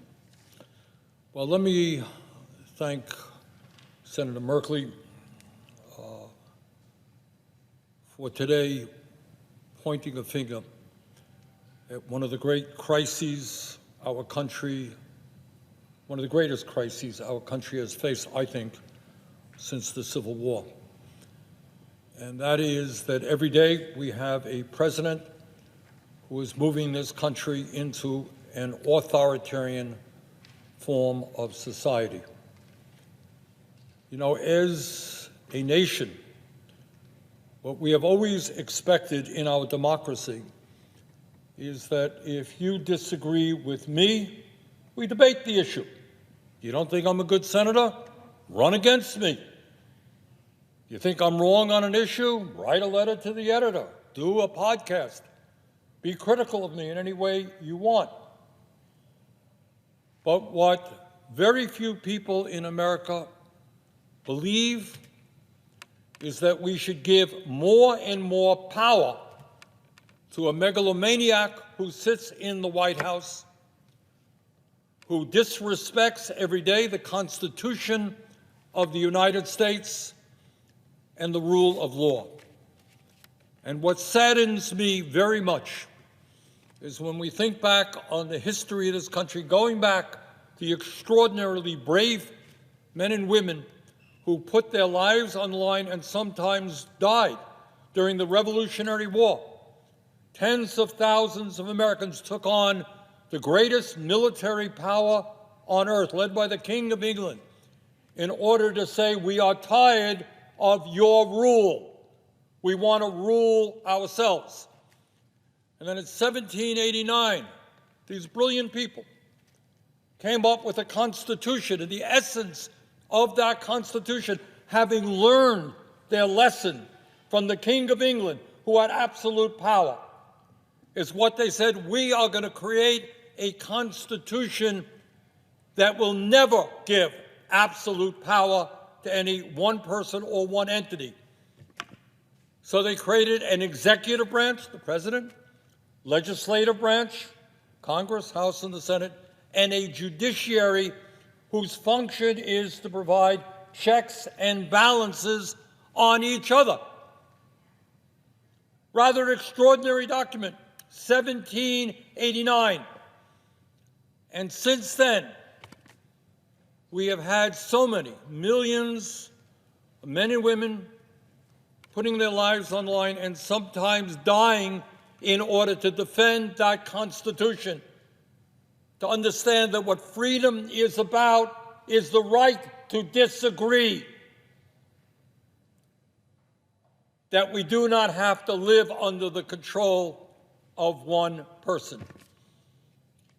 And in an unprecedented way, and I know my colleague from Oregon has been talking about this, every day there is another attack on basic American freedoms. The First Amendment, not the second, not the third, First Amendment to the Constitution is freedom of the press. And that was not an accident. They understood that in order to maintain a free society, you had to have the right of people to express their point of view, to write what they wanted to do, to rally people around their point of view. And yet we have, in an unprecedented way, a president who has sued one major media after another, ABC, CBS, Meta defunded PBS, defunded the NPR. This is a president who does not want to be criticized. Well, guess what, Mr. President? In a democracy, you will be criticized. I will be criticized. Senator from Oregon will be criticized. That is what a democracy is about. And if you don't like criticism, get out of the White House, get out of politics. We're not going to sit back and allow one media after another, intimidated, frightened that if they stand up tomorrow and run a story critical of the President of the United States, oh my God, they may be sued. And you got an FCC chairman, I think, I say to my friend, during the Jimmy Kimmel episode, was now threatening to rescind licenses of networks if the White House did not like some of the content that was coming out. That's not the America that we love, not the America that we are prepared to defend. But it's not just the media. You got a president who was suing law firms. And what was the crime of these law firms? What did they do that was so terrible? Well, they had clients who went to court against the president. Gee, last that I heard, that's what happens in a country. You know, people go to court. And we don't then try to blackmail and intimidate law firms by saying, we're going to sue you. You better not have clients who are going to attack me. We have a president now who's going to war against universities, trying to break freedom of speech, freedom of dissent on college campuses. You stand up, you protest, hey, we're going to take away money from you. We don't like the content of your courses. We don't like your teachers, your faculty, the president of the university. Your views on Gaza? Sorry, you're not going to get federal funding. We have a president who's usurping the powers of the United States Congress. Every fourth grader understands Congress has the power of the purse. President, if he likes it, signs the bill. But when you sign that appropriations bill, that money goes out. You don't have the right to say, oh, California, New York, Vermont, you voted against me. You ain't going to get the money that was appropriated. That is not what this country is about, and it is not what the Constitution is about. A few minutes ago, Senator Blunt Rochester asked, I thought, a pretty profound question, and that is, what is the relationship between authoritarianism and the healthcare crisis that we're in right now? And as the senator from Oregon has mentioned, when Trump was inaugurated, sitting right beside him, right behind him, were the three wealthiest people in the world. Remember that, the senator from Oregon? It was Mr. Musk, Mr. Bezos, and Mr. Zuckerberg. And right behind them was some 14 or 15 other billionaires. Oh, there's, all right, thank you, Senator. All right, there's Mr. Zuckerberg, Mr. Bezos, Mr. Musk, and a couple of other billionaires there as well. And I was thinking, I was at the inauguration, kind of up front, and as I listened and I saw what was going on, heard Trump's speech, I was thinking about Abraham Lincoln in Gettysburg and one of the pivotal battles of the Civil War to end the abomination of slavery. And Lincoln gets up a few days, I think, after that terrible war, blood still on the ground. And he says to the American people, a few days after that battle, he said, these brave soldiers, in so many words, did not die in vain. Because they died in order to maintain a government of the people, by the people, and for the people, not as Trump would have us, a government of the billionaire class, by the billionaire class, and for the billionaire class. And when Senator Blunt Rochester asked the question, what is the connection between authoritarianism and healthcare? Well, I'll tell you what the connection is. Right now, under the Trump administration, the billionaire class has never, ever had it so good. These guys, sitting right behind Trump in his inauguration, are now combined hundreds of billions of dollars richer. They donated to Trump's campaign. They've given him gifts since. They are doing phenomenally well, while at the same time, 60% of our people working class people, lower income people are struggling to put food on the table, pay for child care, send their kids to college, pay for the basic necessities of life, pay for housing, etc. Billionaire class under Trump never, ever had it so good. And then we got a working class in America struggling to survive. And in particular, let us never forget, and I know the senator from Oregon has mentioned it many times, that the reason that Trump and his Republican friends made $1 trillion in cuts to Medicaid, to throw 15 million people off the health care they currently have, and studies, by the way, suggest that when you throw 15 million low-income and working-class people off of their health care, some 50,000 people a year will die unnecessarily. So why did Trump and his friends do that? Well, the answer is obvious. In that same terrible bill, they gave $1 trillion in tax breaks to the 1%, to the people sitting right behind the president when he was inaugurated. Does anybody in America really believe that it makes sense to give $1 trillion in tax breaks to the richest people in America and at the same time throw 15 million working class people off of their health care? And then, as the senator from Oregon indicated, right now in Vermont and all over this country, people are receiving notices from their insurance companies. In my state, a few days ago, southern part of the state, it wasn't a doubling of their premiums, it was a quadrupling of their premiums. So at a time when we are already paying the highest prices in the world for health care by far, people are going to look at these bills and say, it's insane. And again, in Vermont, we're seeing now families going to be paying 45, 50%. I say to my friend from Oregon, 50% of their incomes on health care. How do you survive? When you're spending 50% of your income on health care, what do you have left for food or for anything else?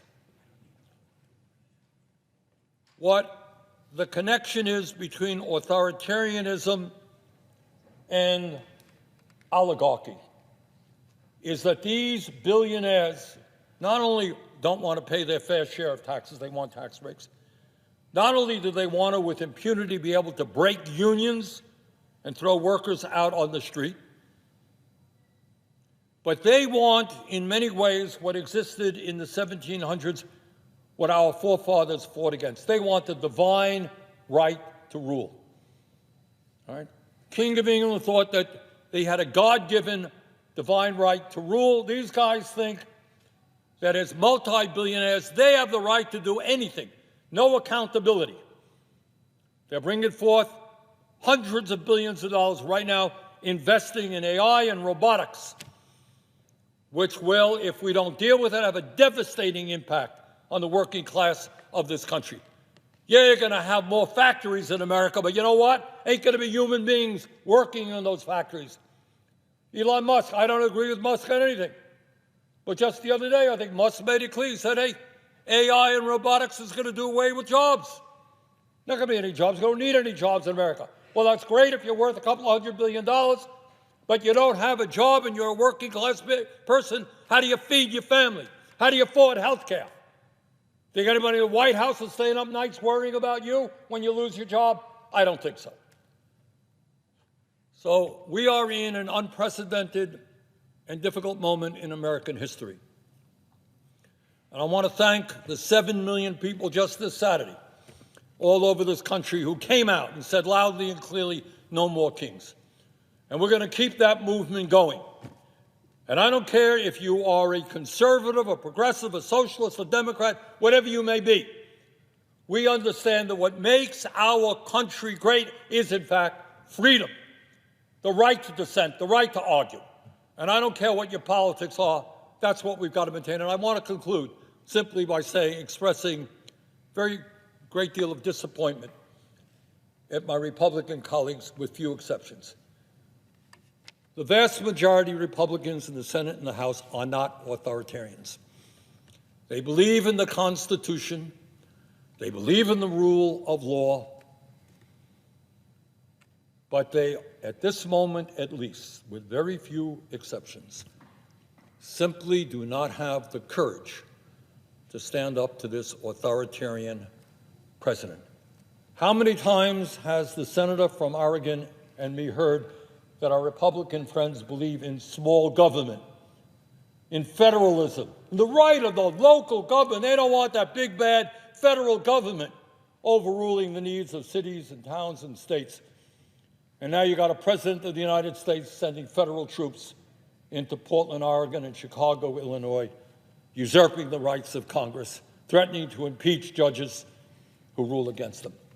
So this is a very difficult, unprecedented moment in our history, but I have every confidence that when the American people stand together and they do not let Trump and his friends divide us up by the color of our skin or where we were born or our sexual orientation, when we stand together, defend the Constitution, defend American democracy, we will prevail, and we will defeat authoritarianism, and we will defeat oligarchy. And I would simply ask my friend from Oregon a profound question. Do you agree with me? Thank you to my colleague from Vermont. And I appreciate your points, and I do share them, yes. And you expressed them thoroughly and passionately, and thank you for your advocacy. And I see that my colleague... I ask that the quorum call be vitiated. Without objection. Mr. President, I think there is a lot of confusion amongst the American people as to what is going on right now here in Washington, D.C., and I wanted to just say a few words to address some of that. In my view, Mr. President, this may well be the most consequential moment in American history since the Civil War. The decisions that we in Congress make right now will impact this country for generations to come. In America today, we have a megalomaniacal president who, consumed by his quest for more and more power, is undermining our Constitution, the rule of law, and is pushing this country closer and closer toward authoritarianism. I'm talking about a man who threatens to arrest and jail his political opponents, right here in the United States of America, not debate political opponents, not respectfully disagree with opponents. You oppose me, we're going to prosecute you. This is a man who is deploying the U.S. military, our armed forces, into democratic cities and allowing masked ICE agents to pick people up off the streets and throw them into vans without due process and take them to God knows where. I'm talking about a president who has sued virtually every major media outlet because he cannot tolerate criticism, who has taken funds away from PBS and NPR because he doesn't want objective reporting about what his policies are doing. And this is a man who is actively encouraging his multi-billionaire friends to buy up more and more of the media so that he will have a media friendlier to him. This is a man who has extorted funds from law firms and is withholding federal funding from states that voted against him. Can you imagine that? There has never been a president, Republican or Democrat, who did not understand that he was president of the United States. Oh, the people in Utah voted against a Democratic president. We're not going to fund them, give them the funds that they are entitled to. That's never been the case. And this guy's open. Trump is quite open. Oh, Mamdani is going to be elected mayor of New York City. Well, you're not going to get federal funds. Unheard of. Illegal, unconstitutional. And because we have a president who does not believe in the rule of law, we have just seen, right now, we're experiencing literally this moment, we have a president who is illegally withholding $5.5 billion in emergency SNAP funds, nutrition funds, from 42 million Americans, including 16 million children. The Congress put money into a fund to make sure that if the government shuts down, there will be funding for the millions of people who depend upon SNAP funds, so that children in America and their parents and their grandparents will not go hungry in the richest country in the world. And Trump says, no, I'm not going to do that. I'm going to withhold the funds. But then he announced, changed his mind, and he announced he would comply with the court orders. It told him that he had to release the funds. Okay, I'll comply with those orders and release the funds. And then he announced this morning that he was not going to release the funds and would allow children in this country to go hungry. But wait a minute. A few hours later, a spokesperson for the White House said that he would comply with the court's order. Withhold funds, release funds. Withhold funds, release funds, all within a period of a few days. Does anyone wonder why faith in our government now is so very low? Mr. President, let us be clear. This government shutdown now in its 35th day did not happen by accident. In the U.S. Senate, it takes 60 votes to fund the federal government. 60 votes. Republicans have 53 members. The Democratic caucus has 47. That means Republicans must negotiate with Democrats to move the budget forward. This is what has always happened until now. Common sense. You don't have 60 votes. You got to sit down and negotiate with the minority. That's what Republicans have done. That's what Democrats have done in the past. But right now, for the first time in modern history, Republicans are simply refusing to come to the table and negotiate. What they are basically saying, it is our way or the highway. Yeah, we need 60 votes, but we're not going to you. You have to come to us. This is the way it will be. To make matters worse, the Republican contempt for negotiations is so bad, so absurd, that the House Speaker, Mike Johnson, has given his chamber, House of Representatives, a 6-week paid vacation. They're not here in Washington, D.C. We're in the middle of a government shutdown. Millions of federal employees are not getting paid right now. They are wondering how they're going to feed their families. Federal employees are going to food banks, worried about paying the mortgages.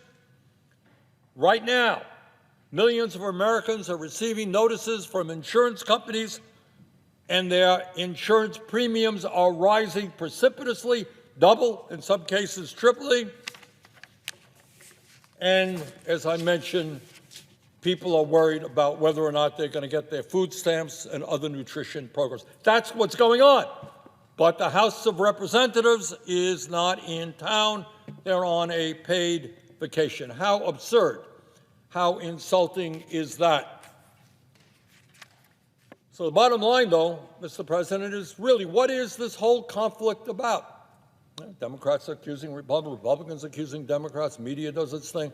What really are the issues that we are talking about? So let me tell you what, in my view, is going on. I think almost everybody in the country understands that we have an economy today in which the very wealthiest people in this country, the oligarchs who were sitting right behind Trump at his inauguration, multi-billionaires, they have never, ever had it so good. They are making huge amounts of money. But at the same time, as the very richest people in America are becoming richer, Trump and my Republican colleagues want to pass a budget that throws 15 million low-income and working-class Americans off the health care they have by slashing Medicaid and the Affordable Care Act by $1 trillion. On one hand, they want to give massive tax breaks, $1 trillion in tax breaks to the 1%, and they're going to pay for that by cutting Medicaid and the Affordable Care Act by $1 trillion, throwing 15 million people off the health care they have. Mr. President, it is no great secret that well before Trump, before this whole shutdown and cuts to Medicaid and the Affordable Care Act, no secret to any American that our current health care system is broken, it is dysfunctional, and it is cruel. Today, despite spending twice as much per capita as almost any other, the people of any other major country on earth, 85 million Americans are uninsured or underinsured. Before these cuts, 500,000 Americans are going bankrupt every year due to medically related debt. Bad enough you have cancer or some other terrible disease, and in addition to worrying about whether you're going to stay alive, you got to worry about how you're going to pay hundreds and hundreds of thousands of dollars in medical bills. Many can't. In fact, 42% of cancer patients drain their entire life savings within 2 years of their diagnosis. If that's not a broken system, I don't know what is. Mr. President, 1 out of every 4 cancer patients lose their homes to foreclosure or eviction because of the outrageous cost of health care in this country. And in the midst of all that, a broken, dysfunctional, and wildly expensive health care system, Trump wants to make the situation even worse by throwing 15 million people off of the health care they currently have. So what happens when you do that? What happens if you say to 15 million low-income and working-class people, sorry, you no longer have health care? Well, it's not hard to understand that people can't go to a doctor, and if they have a chronic health care problem, you know what happens to them? They die. So let's be clear about it. When you throw 15 million people off the health care they have, according to a variety of studies from Yale, University of Pennsylvania, up to 50,000 Americans will die unnecessarily each and every year. These are people who, if they had decent health care, would not have to die. That is what we are voting on. That is what we are debating right now. Will we allow 50,000 of our fellow Americans in every state in this country to die unnecessarily? And let us be very clear. These cuts will not only kill people, not only throw 15 million off the health care that they have, it will devastate nursing homes that are highly dependent upon Medicaid for their funding. It will devastate community health centers and rural hospitals all over this country. That means the quality of care in nursing homes, in rural hospitals, and in community health centers will deteriorate. In other words, the budget that Trump is demanding to be passed here in the United States Senate will be a horror for working families all across this country. But that's not all. That's not all. It's not just throwing 15 million people off the health care they have at a time when health insurance in this country is already outrageously expensive. People can't afford it today.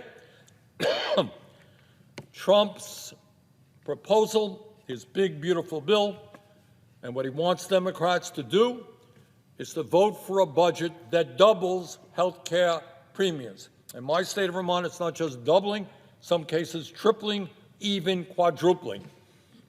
So how, when right now people can't afford health care, how are you going to see a doubling of your premiums, a tripling of your premiums. That is going to impact some 20 million Americans, many of whom, by the way, are getting their notices right now from insurance companies, people who are on the Affordable Care Act. Mr. President, according to every poll that I have seen, the American people, quite understandably, by overwhelming margins, do not want to see a doubling of their health care premiums. According to the Kaiser Family Foundation, 78% of Americans, including 59% of Republicans, want to extend the Affordable Care Act tax credits. Now, I have got to say, I'm not a great fan of the Affordable Care Act. I believe that we should do what every other major country on earth does and guarantee health care as a human right through a Medicare for all single-payer program. You want cost-effective, universal health care, that is the way to go. Unfortunately, I don't have a lot of support for that here in the Senate. So our immediate job, at least, is to make sure that 20 million people who get their health insurance through the Affordable Care Act do not see a doubling of their premiums. And this impacts, believe me, not just Democrats, but Republicans as well.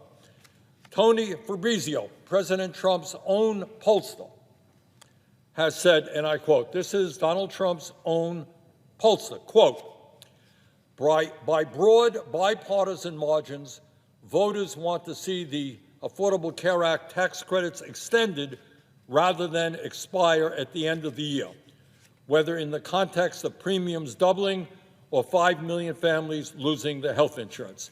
This includes solid majorities of Trump voters and swing voters, end quote. Tony Fabrizio, President Trump's own pollster.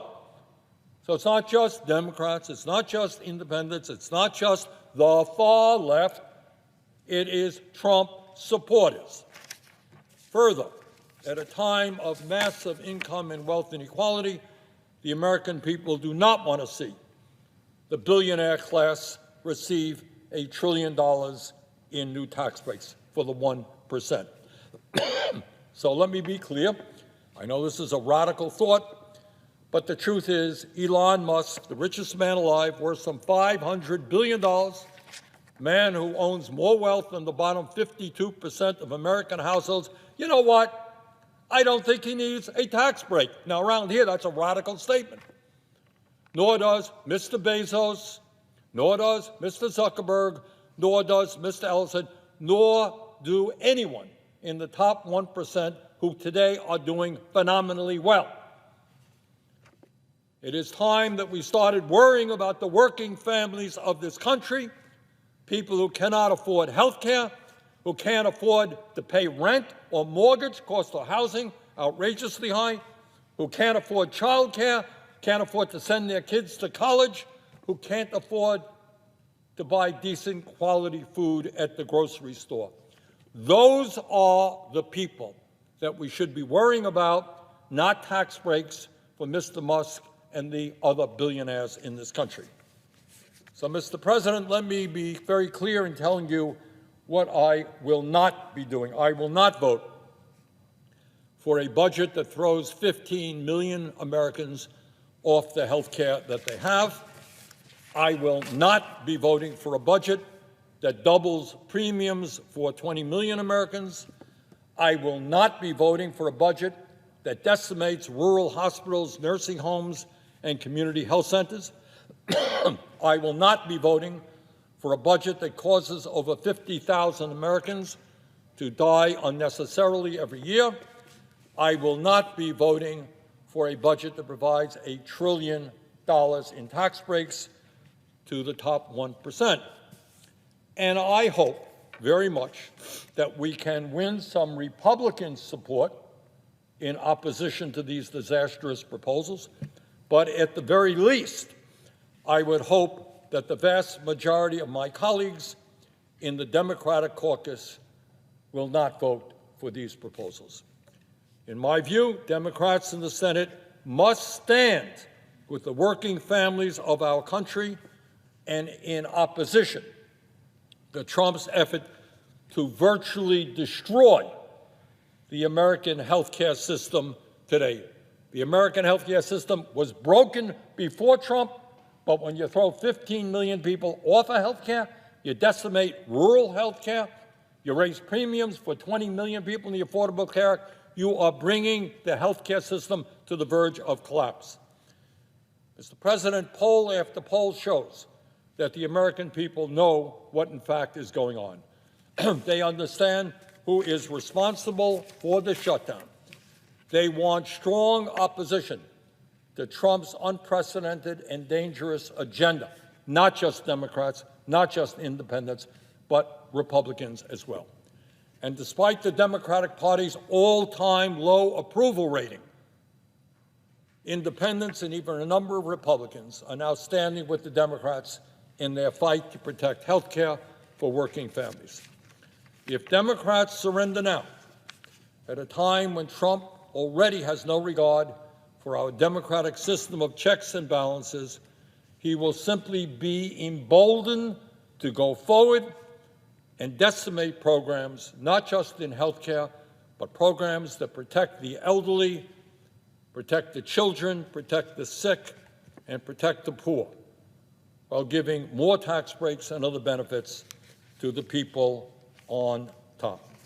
So, Mr. President, now is the time for us to stand with the American people. They know the economy is rigged. They understand that it is absurd and unfair to give tax breaks to billionaires and throw millions of people off of the health care they have. They understand that it will be a horror show if 20 million plus Americans are forced to see a doubling in their health care premiums. The American people want the Senate to stand tall and say no to Mr. Trump and the Republican leadership. I hope we will be able to do that. Thank you, Mr. President. With that, I yield the floor.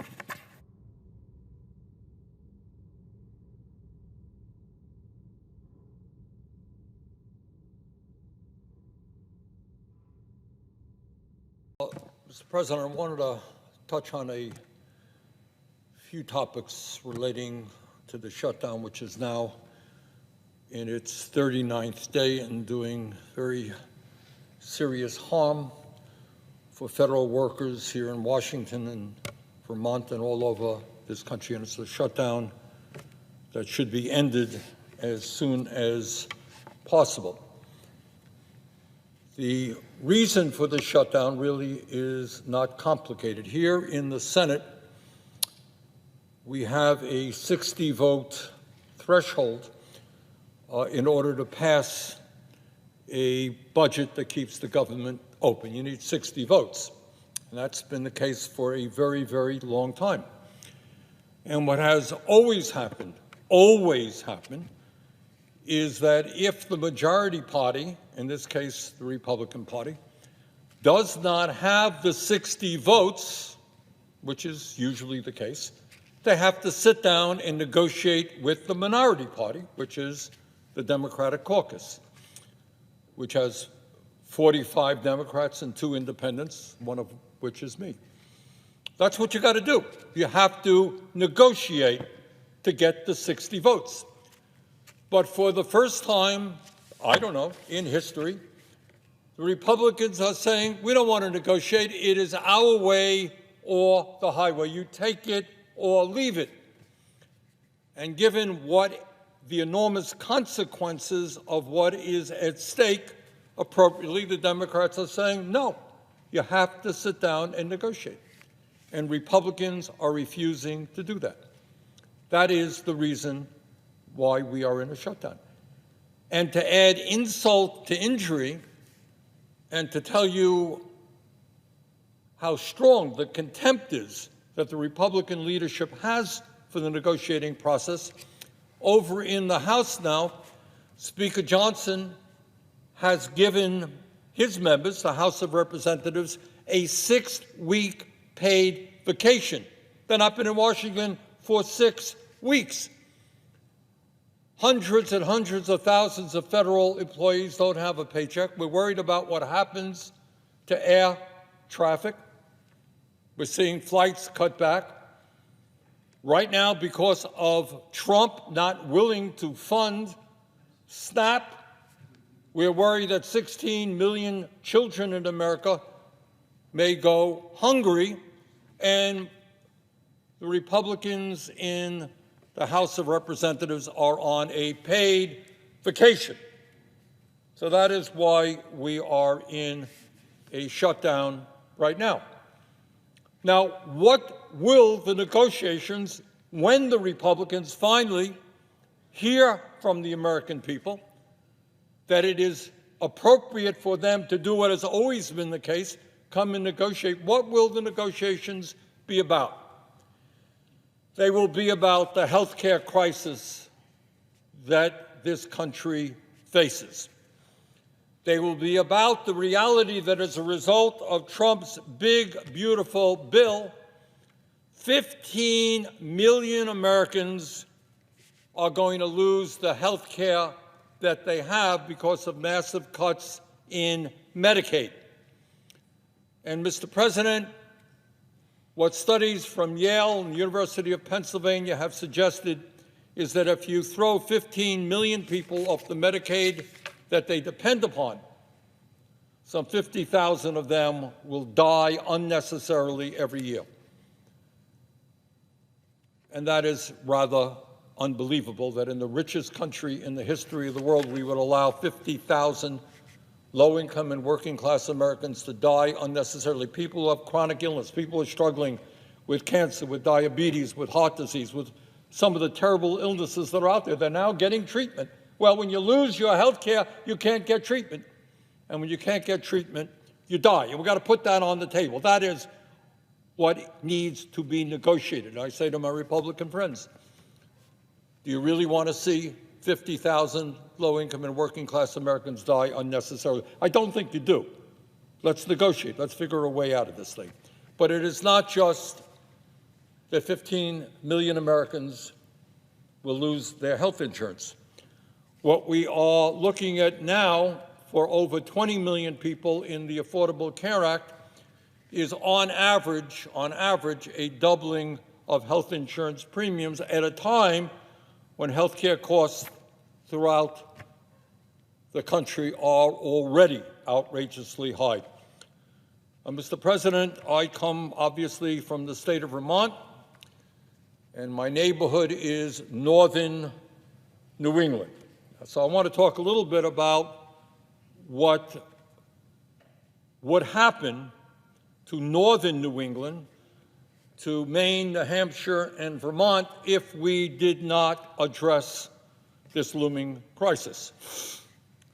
In Maine, some 60,000 people in a small state would be thrown off the health care they have as a result of these massive cuts to Medicaid. In New Hampshire, 46,000 people will lose their health insurance. And in my state of Vermont, some 45,000 people will be thrown off the health care that they have. And by the way, when we talk about throwing 15 million people off of Medicaid, when we talk about doubling premiums for over 20 million, what is the reason that this is happening? Who invented this idea? Who said, you know what? Who woke up one day and said, you know what, it's a great idea that in the wealthiest country in the history of the world, let's throw 15 million people off of health care, double premiums for millions more. Why did they do that? And the answer is in order to give $1 trillion in tax breaks to the 1%. So, yeah, good news is if you're Elon Musk and you're worth some $500 billion, you get a tax break. Bad news is that if you're a working class person trying to get by on $30,000, $40,000 a year, you lose your health care. There is a reason why poll after poll is showing Republicans responsible for this shutdown. And there is a reason that why on Tuesday there was a wave of disgust at Republicans all over this country, from Maine to California, when people said no to Trumpism and no to health care proposals that would throw so many people off of the health care they have. I would hope that my Republican colleagues learn something from that. Now, what the Democrats are talking about, it's not what I want. I would go a lot further. But what they're saying is something very simple. Let us at least not raise premiums, and then we can have a discussion about where we want to go forward. The sitting president here has an idea. I have a different idea. President of the United States has another idea. Put them on the table. Let's see how the American people feel. Run a campaign on it. There'll be an election in 2026. See how the American people feel. Now, getting back to northern New England, I want to talk about what these increased premiums would mean. I want to put them into a real human reality. If the ACA subsidies are not extended, a 40-year-old individual in Portland, Maine, making $35,000 a year, not a lot of money, will see his or her health insurance premiums go up from $1,167 a year to $2,556 a year, a 119% increase for somebody making $35,000 a year. And this is one, because it's true in Vermont and it's true all over the country. And I want people to hear this. Again, I'm talking about Maine. I'm going to be talking about Vermont. It is true in every state in America. A 60-year-old couple, that is a couple not yet eligible for Medicare, making $85,000 a year in Fort Kent, Maine, will see their premiums go up from $7,200 a year to $38,490 a year, a 435% increase. So, Mr. President, we are talking about a 60-year-old couple making $85,000 a year will now be paying $38,000 in premiums, not to mention out-of-pocket cost. That is almost 50% of their incomes for health care. Mr. President, in New Hampshire, a family of four making $80,000 a year will see their premiums increase by $297 a month, $3,600 a year more on an income of $80,000. Think about it. A 62-year-old couple in New Hampshire making $90,000 a year will see their premiums go up by $14,000 a year. Making $90,000, couple making $90,000, you're going to see your health care premiums go up by $14,000. How do you survive with that kind of increase? In Vermont, my state, if the ACA subsidies are not extended, in Bennington, a couple in their 60s earning $85,000 a year now pays about $830 a month in premiums for their Blue Cross Blue Shield health care. Next year, without these subsidies, they would pay $3,000 a month. Add the deductible and other costs, and they'll spend nearly half of their income, more than $40,000 a year, on health care. Couple in their 60s in Bennington, Vermont, and it is true all over this country, will be spending almost 50% of their incomes on health care. That is insane. Now, it's interesting, Mr. President, that my Republican friends now are beginning to talk about health care. For a while, they didn't have a word to say. They're coming down here. And that's a good thing. So I think that's the kind of discussion that we should have.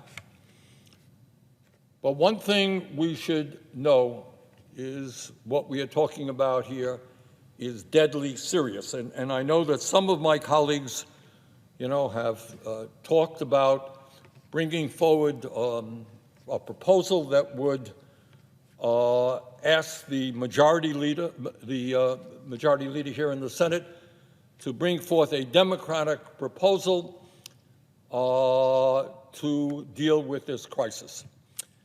And it would be a strong proposal.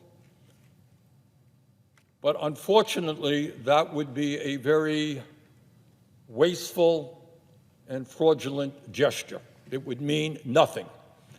Because no matter what happened with that proposal here, and I don't know that it would pass, I suspect some Republicans might vote for it, it wouldn't matter one bit, because unless you have the commitment of the Speaker of the House that he will support it and that the President of the United States will sign it. And we certainly do not have that commitment now. So all it would be is a kind of wasteful gesture. People could feel good. They'd vote for a bill with the full understanding that bill would go nowhere and premiums throughout this country would double. So where do we go from here? Well, short term, we cannot allow millions and millions of people to see an outrageous increase in their premiums when they simply cannot afford it. That would be a disaster. We cannot throw 15 million people off the health insurance they have. But some of my Republican colleagues I hear have come to the floor and they're saying, you know what? These insurance companies are making huge profits. No kidding. Gee, that is something that some of us have been talking about for decades. And so are the drug companies. In fact, the function of the current healthcare system is to do precisely that. What is the function of the American healthcare system? It's to make huge profits for the insurance companies and the drug companies to pay their CEOs outrageous, really crazy salaries, tens of millions of dollars a year. That's the function of the American healthcare system today. You know, Mr. President, in my own state of Vermont and throughout this country, including Louisiana, I have talked to a whole lot of people. And almost always in my remarks, I ask a very simple question. I say, tell me, how many of you believe that the American system is working well, American healthcare system? How many of you think it is broken? And whether it's Louisiana, Vermont, or any place else, overwhelmingly people understand the American healthcare system is broken. It is outrageously expensive. It is cruel. It is dysfunctional. Not a secret. I'm glad that some of my Republican colleagues are beginning to catch on. Mr. President, as I think you know well, we spend almost twice as much per capita on health care as any other country on earth. Unbelievably, this really is. According to the most recent data, here in the United States, we are spending $14,500 per person on health care. $14,000, over $14,000 for every man, woman, and child. And let me tell you how that compares to other countries. Somehow, in Japan, they're able to provide health care to all for $5,600. In the UK, $6,000. In Australia, $6,900. In Canada, $7,000. And $7,100 in France. In other words, major country around the world manages to guarantee health care to all of their people as a human right, and they're spending less than half per capita than we are spending. And I can tell you, having been all over the country, that the American people are disgusted with that reality. They understand and they believe that health care is a human right, not a privilege, that every man, woman, and child in this country is entitled to health care, no matter how old you are, no matter how young you are, no matter rich you are, no matter how poor you are.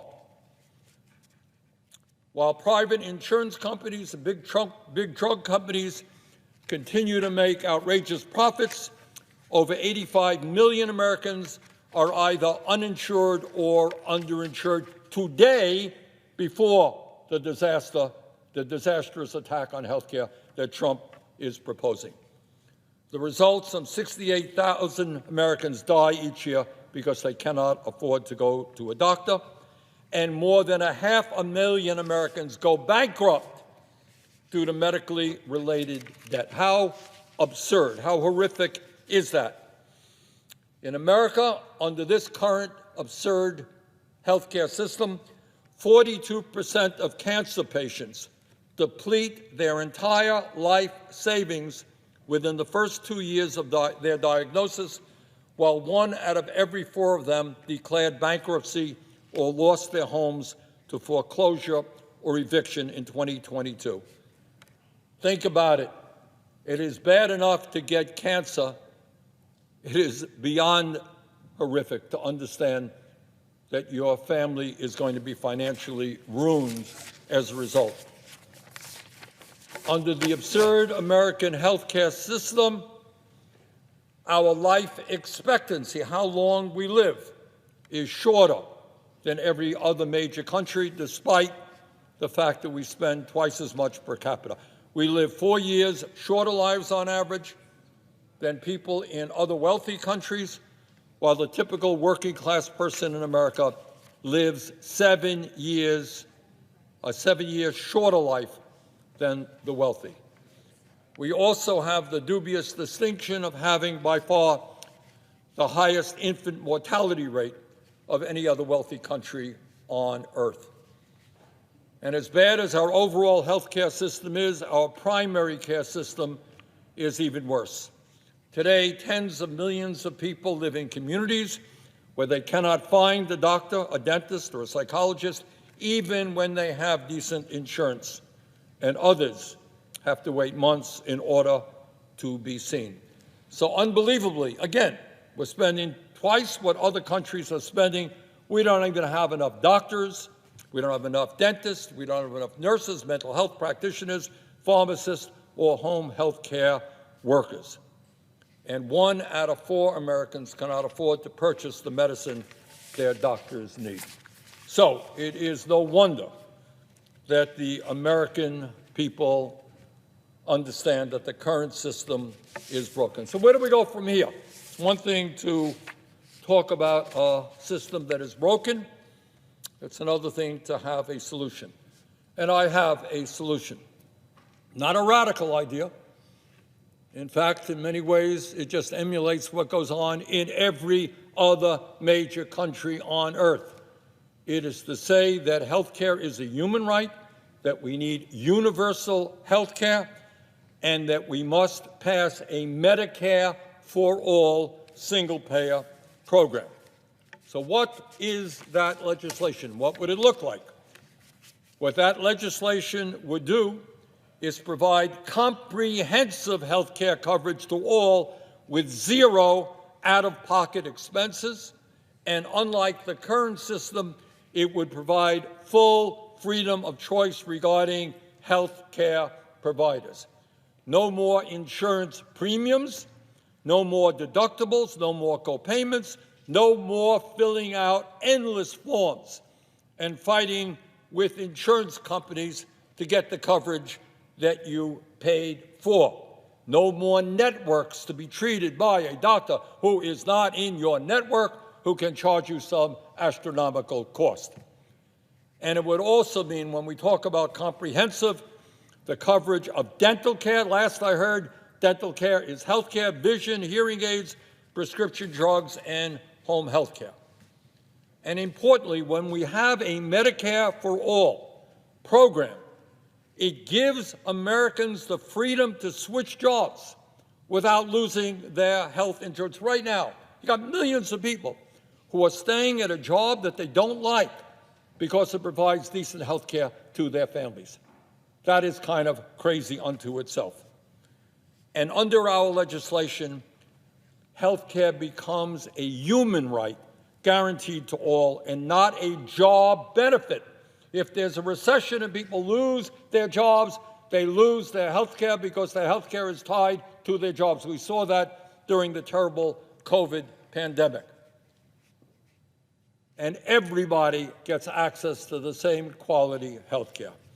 Yes, workers at McDonald's, here's a radical idea, workers at McDonald's deserve the same quality health care as executives on Wall Street. Well, Would a Medicare for all healthcare system be expensive? Yes, it would. But while providing comprehensive healthcare for all, no more out-of-pocket expenses, no more premiums, no more deductibles, it would be significantly less expensive than our current dysfunctional system. Now, why? Why would that be the case? Well, because it would eliminate an enormous amount of the bureaucracy, profiteering, administrative costs, and misplaced priorities inherent in our current for-profit system. The function of the current system is to make profits for the insurance companies and the drug companies. That's what this system is about. And built into that system is all kinds of disincentives for quality and inexpensive care. In fact, the Congressional Budget Office has estimated that Medicare for All would save the American people $650 billion each and every year. On the Medicare for All, there would no longer be armies of insurance employees billing us. Go to any hospital in Alabama or Vermont or any place else. Go down in the basement. You know what you're going to find? Not doctors, not nurses, not people who provide health care. You're going to have people billing you, people hounding you for your late payments. Those people are not contributing to making us healthy. They are part of an administrative system that is costing us huge amounts of money. When you have a simple system, health care for all, publicly funded, it not only substantially reduces administrative cost, it would make life a lot easier for patients, doctors, and nurses who would never again have to fight their way through the nightmare of insurance company bureaucracy. So, right now I am glad that my Republican colleagues are finally being forced to actually talk about health care. I am not impressed by some of the ideas that they have brought forth, but at least it's a discussion. So let me propose what I think is the way out of this shutdown. It ain't complicated.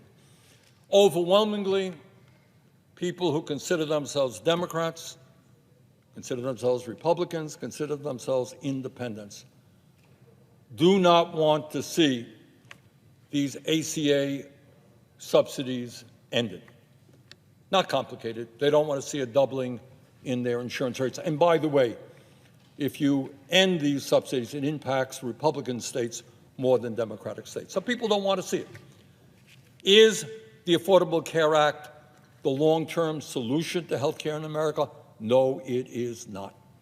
So why don't we do something simple? Why don't we just extend these ACA premiums so we don't double premiums for millions of people? And then why don't we have a discussion about where we go forward on health care? All right? I think that is a common sense solution. So, Madam President, I think I've solved the problem here in the 39th day of the shutdown. Let us have at least a one-year extension. Let's have a debate on health care. Let's involve the American people in health care. Let's put our federal employees back to work. Senator from Vermont. I understand that the way the process has been developed, it is impossible to delay the votes that are going to take place. And if that were not the case, that is certainly what I would do, because I think it is important that the American people fully understand what is being voted on today. Everybody in America knows that our current health care system is broken, it is dysfunctional, it is cruel, it is by far the most expensive healthcare system in the world, and the only healthcare system of any major country that does not guarantee healthcare to all people as a human right, covering every man, woman, and child. We are unique in that respect. And yet tonight, what this Senate is about to do is make a horrific situation even worse. So let's be clear what this vote is about. If this vote succeeds, over 20 million Americans are going to see at least a doubling in their premiums in the Affordable Care Act. in my state of Vermont and throughout this country, for certain groups of people, it will be a tripling and a quadrupling of their premiums. There are people who will now be paying 50% of their limited incomes for health care. Does anybody in the world think that makes sense? And if this resolution is passed tonight, we are on a pathway to throw 15 million Americans off of Medicaid and the Affordable Care Act. 15 million. Our job is to create universal health care.